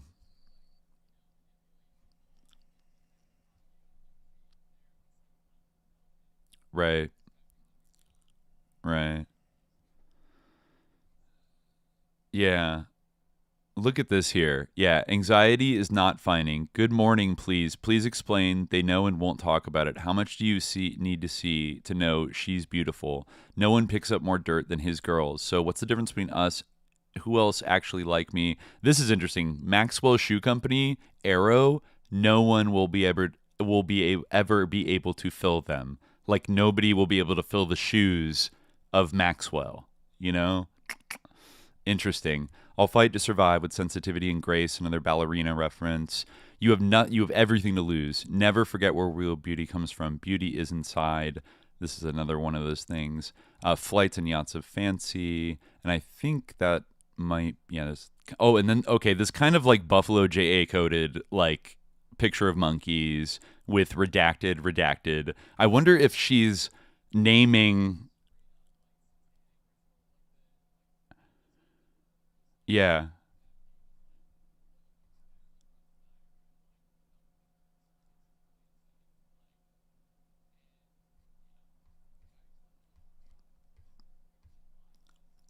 It seemed it maybe in the possession of, I don't know, like it could have been in the possession of in his house.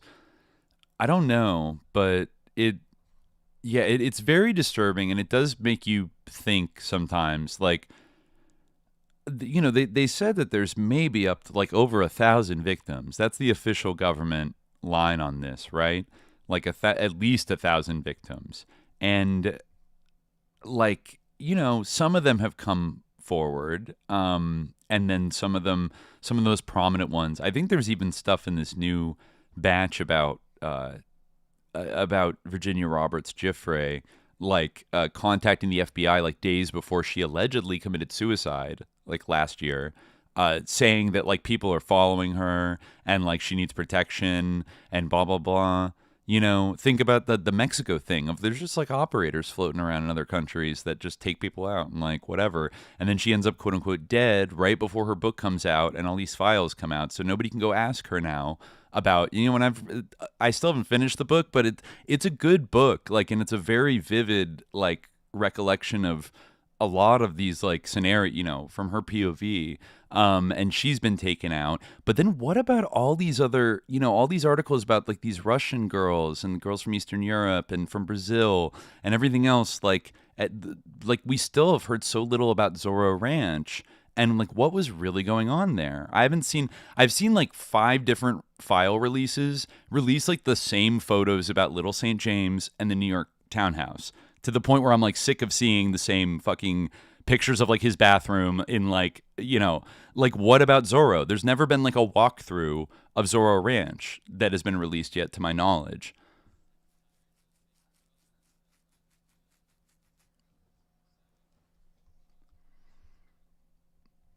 Did you put it in the workflowy?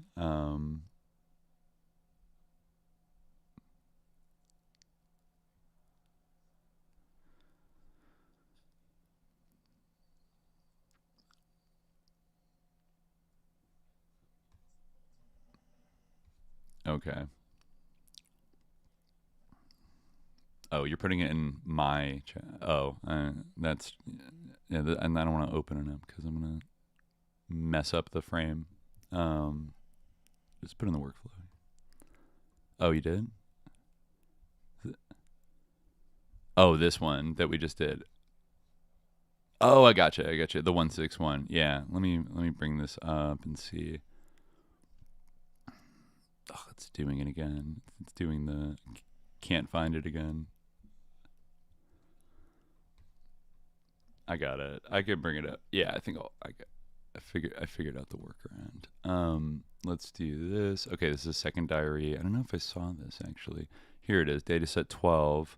Oh yes, yeah, I think I did. Let me bring it up. Oop. There we go. All right. I saw this one earlier. Yeah. The doctor was different again. I think from Israel. A decision was made, but I can't tell Jeffrey. These things happen. Why didn't I close my eyes fast enough? A shot and those rod-like things had a hook and so much pain. Elaine said to push all the pain away. I don't understand. Blood and water all over the bed. Ugh. I'm so lost. Oh my, yeah, that's messed up.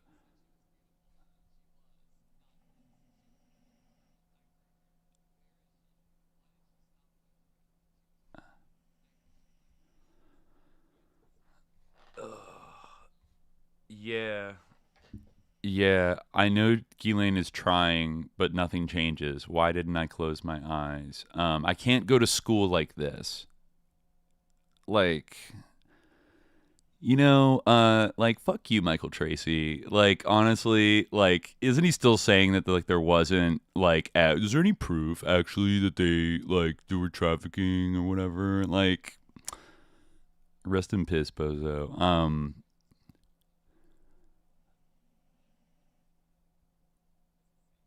Yeah, like all these girls talking about their interactions with Ghislaine, you know. Oh, and then you see here, Stillborn. There's a poem, you know. I think it's pretty obvious what she's talking about. I know I know I am, my heart is breaking. Yeah. In the hall, Ghislaine said, she was beautiful. Okay, yeah, that's what. Okay, so this is I see. It comes with it decoded already. Okay, you only trust me when I am under your complete control. I will never trust another man ever. I am the only one who provides and sacrifices everything. I give and give out of terror, and you take all of me. You need me to continue keeping us all connected. Yeah, I'm nothing but your. Okay, this is chilling. Speaking of Zorro Ranch. There's no respect for me as a human. I am nothing but your property and incubator.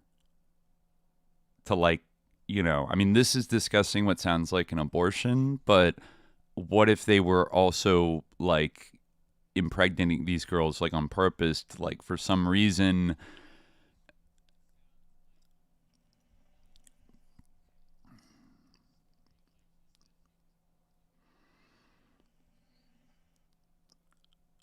Whoa. Clipping. Unlike drugs, a child's body can be sold over and over. It sounds like something she would like have overheard from Ghislaine and Epstein or something.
What the fuck?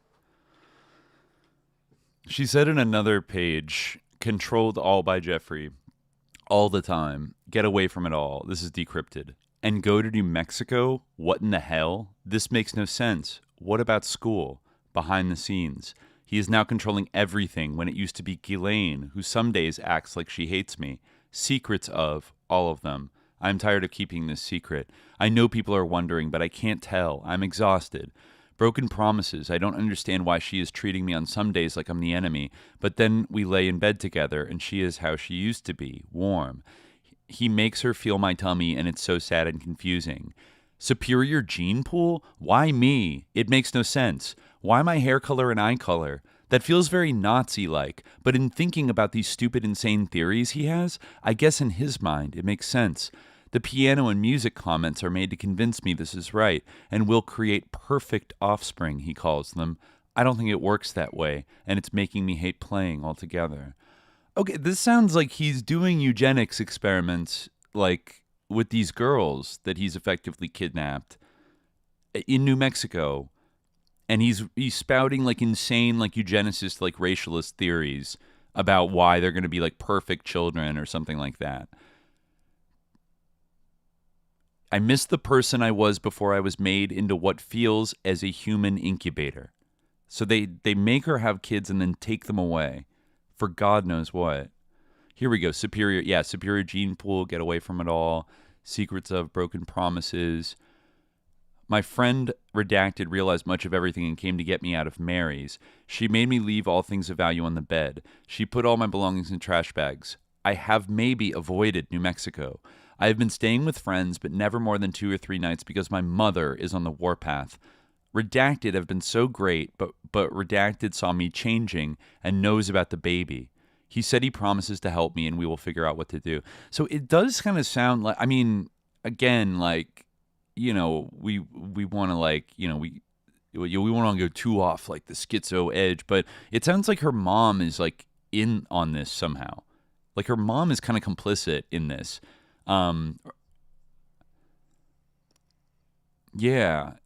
And so it's almost like, yeah, there's kind of like an intergenerational, like not, but like seriously, like a kind of weird complicity of like a twisted parent, like deciding.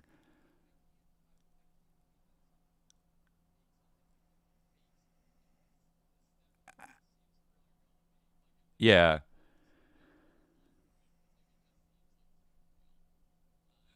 Here's another, yeah.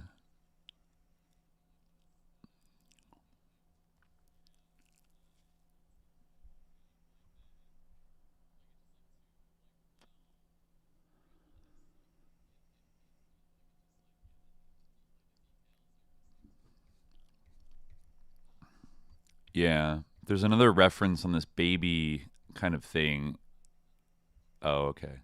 My bad. Are you muted? Say something?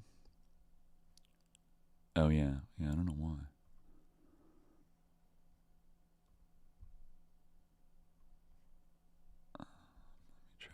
Try now. Say something.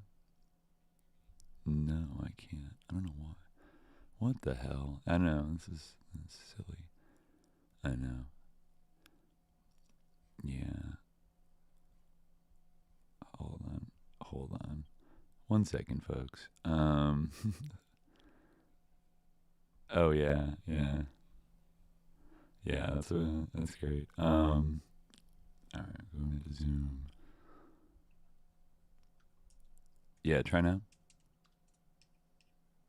Hello. Okay, I that should be good. We should be back. Is that good, chat? I mean, we've been having quite a discussion here. So yeah.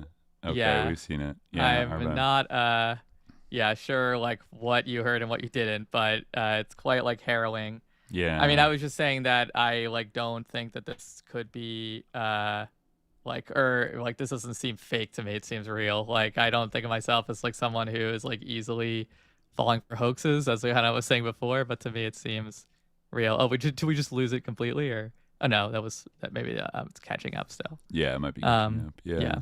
Yeah. But right. Yeah, apologies, chat. She came in like a lamb and went out like one day. I'd aspire. One day I aspire to be like this. She came in like a lamb and went out like a lioness. Yeah. Oh man. Yeah. I guess I don't know if people heard. It's like when we read they probably didn't hear that part. I guess you might have to wait for the episode audio to hear it, but I'll upload the audio. We won't like reread it, but basically it was like a description of like going to like a place with like an old woman like having a baby be born, and then like having her for like 5 minutes, and like her feeding from her like breastfeeding, and then having like the baby like taken away. After like and 15 like minutes. having to leave and go back, and then being forced to like be with disgusting Jean-Luc Brunel for 6 months. It was horrible. And definitely like Epstein was ranting about basically like his eugenics theories and making perfect babies, and like well, I think they heard your part. Okay, they heard my part. Yeah. It's just me. But I mean, it's like I was saying that it's like a 90s like satanic ritual abuse story, but real. I like looking at this, like the characterization is like so like vivid, and like the effort like to make this collage and this like cipher, and like to submit this, like this couldn't have been submitted like after the fact, like after all these revelations have been made, where someone like some random person learned this stuff, like, and then this like sent into the FBI, like, I guess they could have pretended that it was discovered and the FBI took it anyway or something, or the DOJ took it anyway, but still, I don't know. I feel like they would have been. It feels way too like real. No, there's just something about it that feels incredible. It lines up a lot with like Virginia Giuffre's accounts. Do you think it is hers? What she was saying is like she ran away and she was staying with friends and she was pregnant. I don't think it's Virginia. I think it's somebody else. Like, I think it sounds very similar, and because she was subjected to whatever, but I don't recall Virginia. Like that part at the end where she says, like, I need them, everyone, all to see. I still always dream to build a better world. Like that you were reading, she went from being a beautiful young girl to a sad, broken child, but maybe a hope that after it all, I still truly had it within herself. One day I aspire to be like this. Like that, like sort of message of hope at the end. Like, I don't think you would include that if it was just like some kind of like way to, like something like to put together or whatever. Like, They heard none of us for a half hour. Oh we really my got to do God. something about Yeah, this. that's crazy. We heard none of you for a half hour. Oh my God. Wow, I can't believe we have so many watching for just while we were silent for a half hour. Yeah. Well, you'll hear chat. everything that we said. We'll put the audio up. We were mostly reading from these horrible documents that I was scrolling through on the screen, so you could, see what we were reading from for the most part. But yeah, this is very about as disturbing as it gets in terms of like eugenics, scientific experiments. Like they wanted to take her to New Mexico, so it sounds like this wasn't even happening in New Mexico, but they wanted to take her there, and she somehow like ran away or got out of it. So yeah, and she said that like that part that you read where he was talking about like his eyes, like broken promises. I don't understand why she's treating me on some days like I'm the enemy. Then we lay in bed together and she is how she used to be, warm. I guess that's talking about Ghislaine. And then he makes her feel my tummy, and it's so sad and confusing. Superior gene pool? Question mark, exclamation point, question mark. Why me? It makes no sense. Why my hair and color and eye color? That feels very Nazi-like, but in thinking about these stupid, insane theories he has, I guess in his mind it makes sense. The piano and music comments are meant to convince me this is right and will create perfect offspring, he calls them. I don't think it works that way. It is making me hate playing altogether. Yeah, the piano thing. I mean, like it, yeah. She's also, I wonder, God, you know what? It kind of is chilling because remember, he went to Interlochen music camp and then he turned around when he was in this period of his life, he like donated a bunch of money to Interlochen and they built like a Jeffrey Epstein memorial like cabin that he could go stay at while the kids were there. It sounds like this girl, she's posted a lot of things like ballerina kind of photos. I don't know if it's of her, but like, and then references to playing like the viola and the piano. It sounds like she's kind of like a musically talented kid, So I almost like, it's horrifying, but I wonder, like, did he discover any of these victims like at Interlochen and identify them specifically for like, like their prodigious musical abilities, meant that they had the right genes for whatever weird eugenics fertility project that he was like engaged in, like, I don't know. It could be a whole bunch of things, but it's about as dark as it, gets. And I do wonder why we haven't seen more photos out of Zorro Ranch or more information about it, because it kind of does seem whatever info like there is about it is it's almost like there's an underground laboratory or something there, like there's something really like disturbing scientifically going on. And that's also, I think elsewhere he mentioned that he specifically chose like the Santa Fe area for Zorro Ranch because it was so close to the Santa Fe Institute, where they were also doing a bunch of like cutting edge science stuff.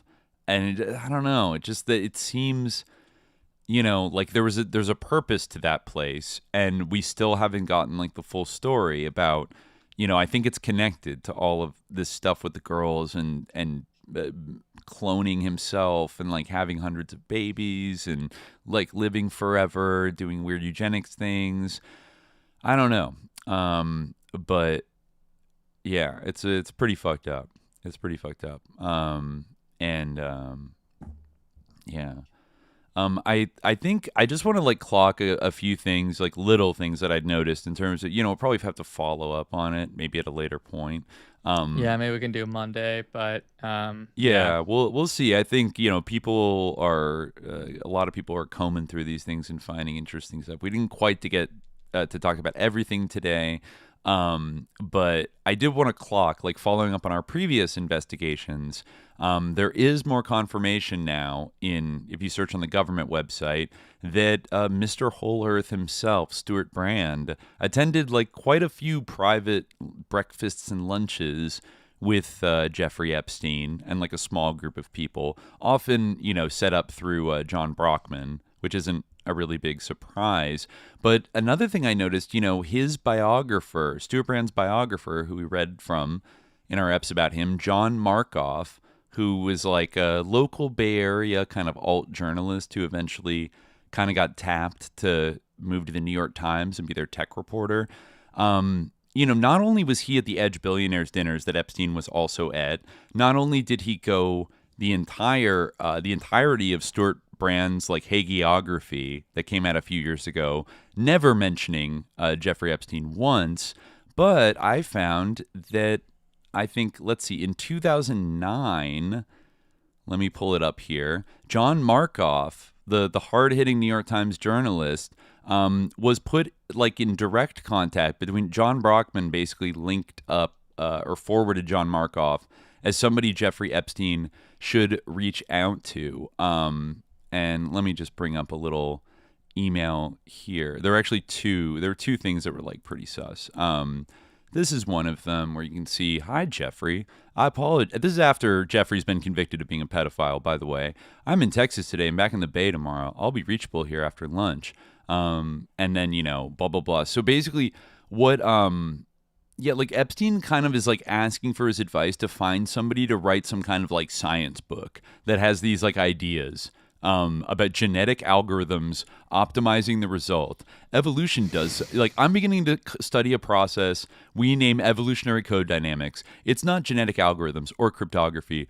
IT involves the natural creation of deception in codes. Genetic algorithms look to optimize the result. Evolution does so, but generates many solutions designed to fool the opponent. Most gene research is focused on what gene relates to what trait. Here the code is seen as much more sophisticated, creating false vulnerabilities to trap the enemy, viruses. From butterflies to fish to flowers, deception camouflage is part and parcel of its growth. This can be seen in an entirely new light, making sometimes the survival of the fittest somewhat largely dependent on the perceived weaknesses in the system. It's a subtle but substantial difference, the weaker intentionally made weaker by and for the survival of the fittest. Trivers has great insight into some aspect of this, but not codes. So like he's like, can you help me like find an author to write this insane like book about like neo-eugenics, about how like everything's based actually on deception? I think he's projecting a little bit. Right. But the other funny thing about John Markoff was there was a here we go. From I think this is from way later, 2015, they were talking about the Edge Masterclass, and they were also all at this Sci-Fu festival at, I think, Google headquarters.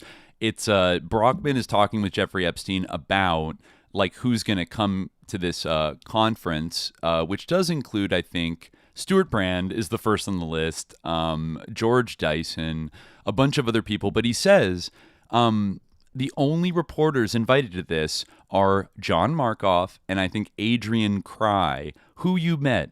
Both friends who should be able to cover the event without mentioning you. Only one person to date has a blog. So that right there is like John Markoff is not only, it didn't just slip his mind, but like the reason he gets invited to these events is because he has an agreement, an understanding with John Brockman to never mention Jeffrey Epstein also attending these events. Like he's in the circle of trust. You know what I'm saying? So, John Markoff, you started out as a lefty writing for the Ford Foundation funded Pacific News Service in the late 70s and early 80s. Lots of hard-hitting articles about, technology, military spending, and things like that. But I don't know. It seems like then he fell in with the Stewart Brand orbit, and maybe he got the call at some point and decided it was better to be an insider, and has been kind of concealing that aspect of his entire career ever since, as he glazes Stewart Brand and writes all these books and stuff about how fucking amazing he is and he's the most beautiful man ever and blah, blah, blah. So I just thought that was funny.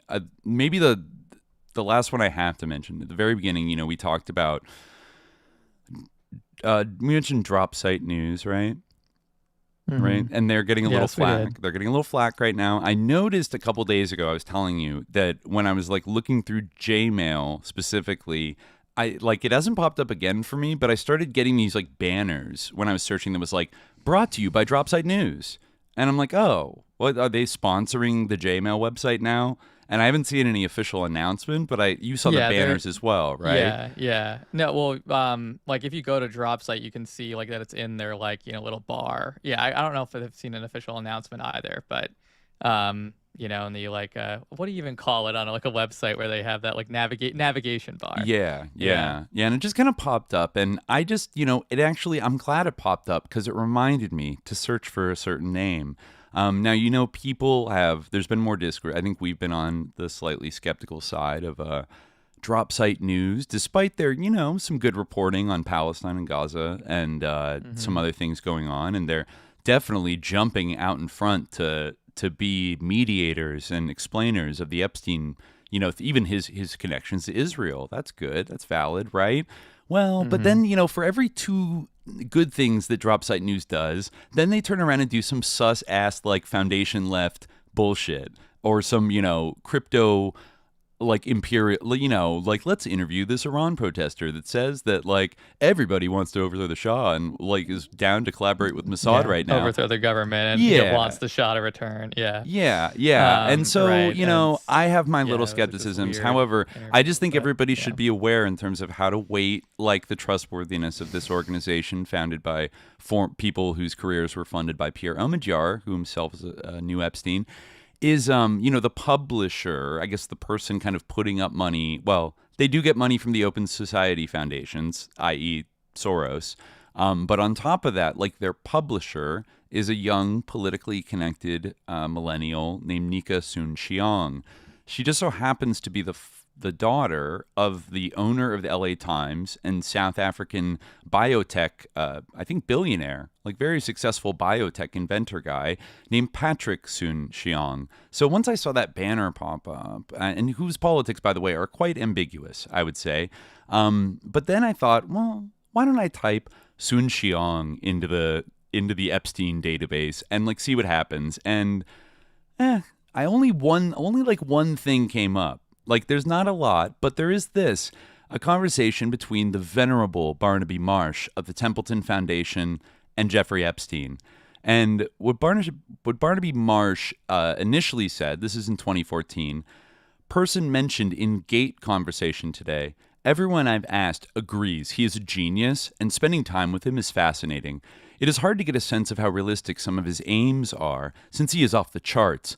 But he does things and finds solutions, not just talk, and then posts a Forbes profile to Patrick Soon-Shiong and a Huffington Post profile about Patrick Soon-Shiong. And he says, Barnaby Marsh says, would be happy to connect him if you would like to get a sense of his thinking. And Epstein replies, yes, of course. And then there's like not really anything after that in terms of like, did they talk? Did they have a convo? Barnaby Marsh, who connected Epstein to Deepak Chopra, among other people, like was definitely, I feel like Epstein trusted Barnaby Marsh's like taste in exciting thinkers. You know what I mean? And so I would say like the odds are probably like high that they've at least like conversed about some big ideas in like the mid 2010s. I mean, I don't. I'm not going to say like, oh, like smoking gun, he's a friend of Epstein, because I haven't seen any other emails coming out that are, basically like of him replying back and be like, hi, Jeffrey, like, you're awesome. Like, let's hang out together. But it does indicate like a connection. It's a little close. It hits a little close to the bone. I think for like the publisher of Drop Site's father is mentioned as somebody that like Epstein needs to get in contact with, and like blah blah blah. It's just the kind of thing when you have like billionaires and billionaires' children like running the show and funding the show. Like maybe they don't want their faves implicated sometimes, and we'll see what comes of it. But just something to keep in mind. I think given everybody else that even the most unexpected people being implicated, you know what I mean, like. Drop Site's been making a lot of moves in the last year or two, and this is enough. I've seen this show before of like an outlet that's like, we're taking it to the man, and like many such cases right now, and they are building a lot of credibility by publishing work. Some of it, I'm sure, pretty good about like Epstein and Mossad's connections, or I think didn't we even read an article about kind of Stan Yeah, Pottinger and Iran Contra. That was a pretty we've good read article stuff from them before. Yeah, but you just gotta watch. Like, don't you take what you need from it, but like, don't be like, I trust this outlet. Like, everything they post is like, yes, let's do it. Like, I trust it. Like, you can't really, I don't know. You can't afford anything that's getting like foundation billionaire money. Like, you just, like, the piper is being paid by somebody wealthy and that also kind of has Epstein connections. Like, you just got to watch out a little bit. But that's, also, honorable mention, there was I think Symposia, our friends at Symposia dropped something recently because there's some story that came out about Steve Jurvetson, the psychedelic, VC himself, who's trying to get like psychedelics legalized. Was there allegations that a partner at Draper Fisher Jurvetson tried to blackmail him over like some kind of information about Steve Jurvetson being a member of the Sanctum, like high-end sex club in Los Angeles that I think like Bill Maher was a member of and everything. And there was like some kind of allegations that like Steve Jurvetson was being blackmailed by this other partner, and there's like all this infighting and shit like that. Of course, Steve Jurvetson was meeting with one of the Maxwell sisters and I think Shimon Peres at like a private breakfast back in like 2000, so he goes pretty far back with the Maxwells to some extent. I think the destruction of Libya too is something we could almost like spend like a dedicated episode about, because it seemed like a total bonanza for Epstein and his friends, of just like, let's just like rip up, whatever. Same with the Pritzkers. The Pritzkers are just like, Tom Pritzker is like very tight. Like, they're really besties. Like also Teal, blah, blah, blah, in common. And the last thing we didn't, I feel like it's still unfurling, is that some of this like 4chan stuff. I just saw something today. Somebody found an email. Did we mention it already at the beginning of the show? That said, heard rumors that Teal, who I believe was bankrolling. You were mentioning before we started recording. Right. Yeah. So this is just people are posting about it today that somebody wrote to Epstein in 2014. Heard rumors that Teal, who I believe was bankrolling Weave. Weave is, bankrolling this dude, Weave, to do similar things. Let me just bring this up here so I can see the whole meme. Yeah, not sure if you had time to think about this or the company, but to add one data point, I've heard rumors that Teal, who I believe was bankrolling this dude, linked to Weave, to do similar things. Now, that dude is not only an idiot, but also completely nuts, so I have no way to confirm whether that's actually true or not. But anyways, I figured I'd let you know. And I guess this guy was Italian, Calabrian-born, former CrowdStrike senior director and Black Hat Events board member Vincent Iazzo, who was Epstein's personal hacker until he became a federal informant against him in 2017. So I don't know, just another like little nugget of evidence about Epstein playing at like the furthest ends of kind of like the proto alt-right, like Chan Nazi kind of thing, and basically, like the Teal. I mean, people forget this now that like Peter Thiel, and there were even allegations that Pierre Omidyar was kind of like helping out Weave back in the day, and a lot of people who go on to be pretty prominent were like defending Weave, in 2014, 2015. Like if you could find those old screenshots of old tweets of like, I'll always like stick up for Weave. He's like a free speech warrior. Certain RT hosts saying, keep on fighting in the trenches, Weave, or Molly Crabapple and Glenn Greenwald like being there for like his getting out of prison party when he already had like a huge American History X swastika tattoo. And like, and ran like an aggressive troll army that reminds me of the Reply Guy fans of certain podcasts and their ferocity and like nihilistic rage, like, and they're like weird stochastic organization. It's got Russell League vibes sometimes, and like Weave, like there's a time when people thought that he was just kind of a Nazi for the lulz, I guess. But then he was like, no, I'm like a 1488 Nazi. So yeah. So I don't know exactly the full context of this, except that Epstein's relationship with Moot, who founded 4chan, was like something that was there from very early on. Right. It's a whole thing, but like they knew each other. To what extent was the social media culture of the 2010s modded over by Ghislaine Maxwell and Jeffrey Epstein on Reddit and 4chan, maybe Tumblr as well. Though I feel like Tumblr actually got some kind of weird, like almost like Ford Foundation money through Sequoia Capital because they didn't charge money or monetize their website at all. In a way, like Tumblr would fit as like the Ford Foundation's attempt to like affect like online discourse. You know what I mean? It's like it's all just like tons of porn, and then like the sort of like quote unquote like the woke like SJW kind of like stuff that caused a lot of like infighting and tension and whatever, and then you got the 4chan Nazis. I mean, really, the Reddit like centrists. I think if anything, like I gotta go, but I think if anything, like the whole thing, like the angle with Epstein and Moot would be like that. Not that like there was some kind of like, I don't know, like agents going in to like spread wokeness on Tumblr, or like the opposite on 4chan. I mean, there might have been some of that, but I think that part of it was simply that like there was a board called New, which was like the news board, and it was like just full of like white supremacy and like Nazi ideas. Yeah. And then they got rid of that board for that reason. And coincidentally, maybe not coincidental, I don't know, but certainly like after the Epstein's meeting with one of his meetings with Moot, like they brought they introduced the poll board, kind of knowing that it would be the sort of the new which it was a containment board, right? It was supposed to be, right? Kind of, basically. Yeah. But then I saw that like that maybe Mossad wanted that, you know, like concentration board. Yeah. Like I think that it made sense to get rid of New. Yeah. You know, and creating poll, they knew like, they were aware that it would be, like that again, but. Yeah.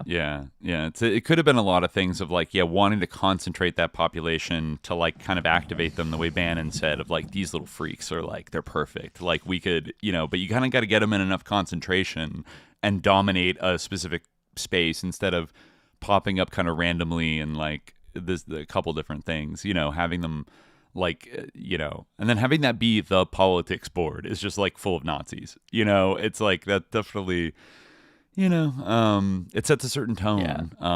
But I guess, if we've seen anything, Epstein kind of liked not certain Nazi ideas. He's a big fan. So, but we'll leave it there. There's still, stuff that people are going through.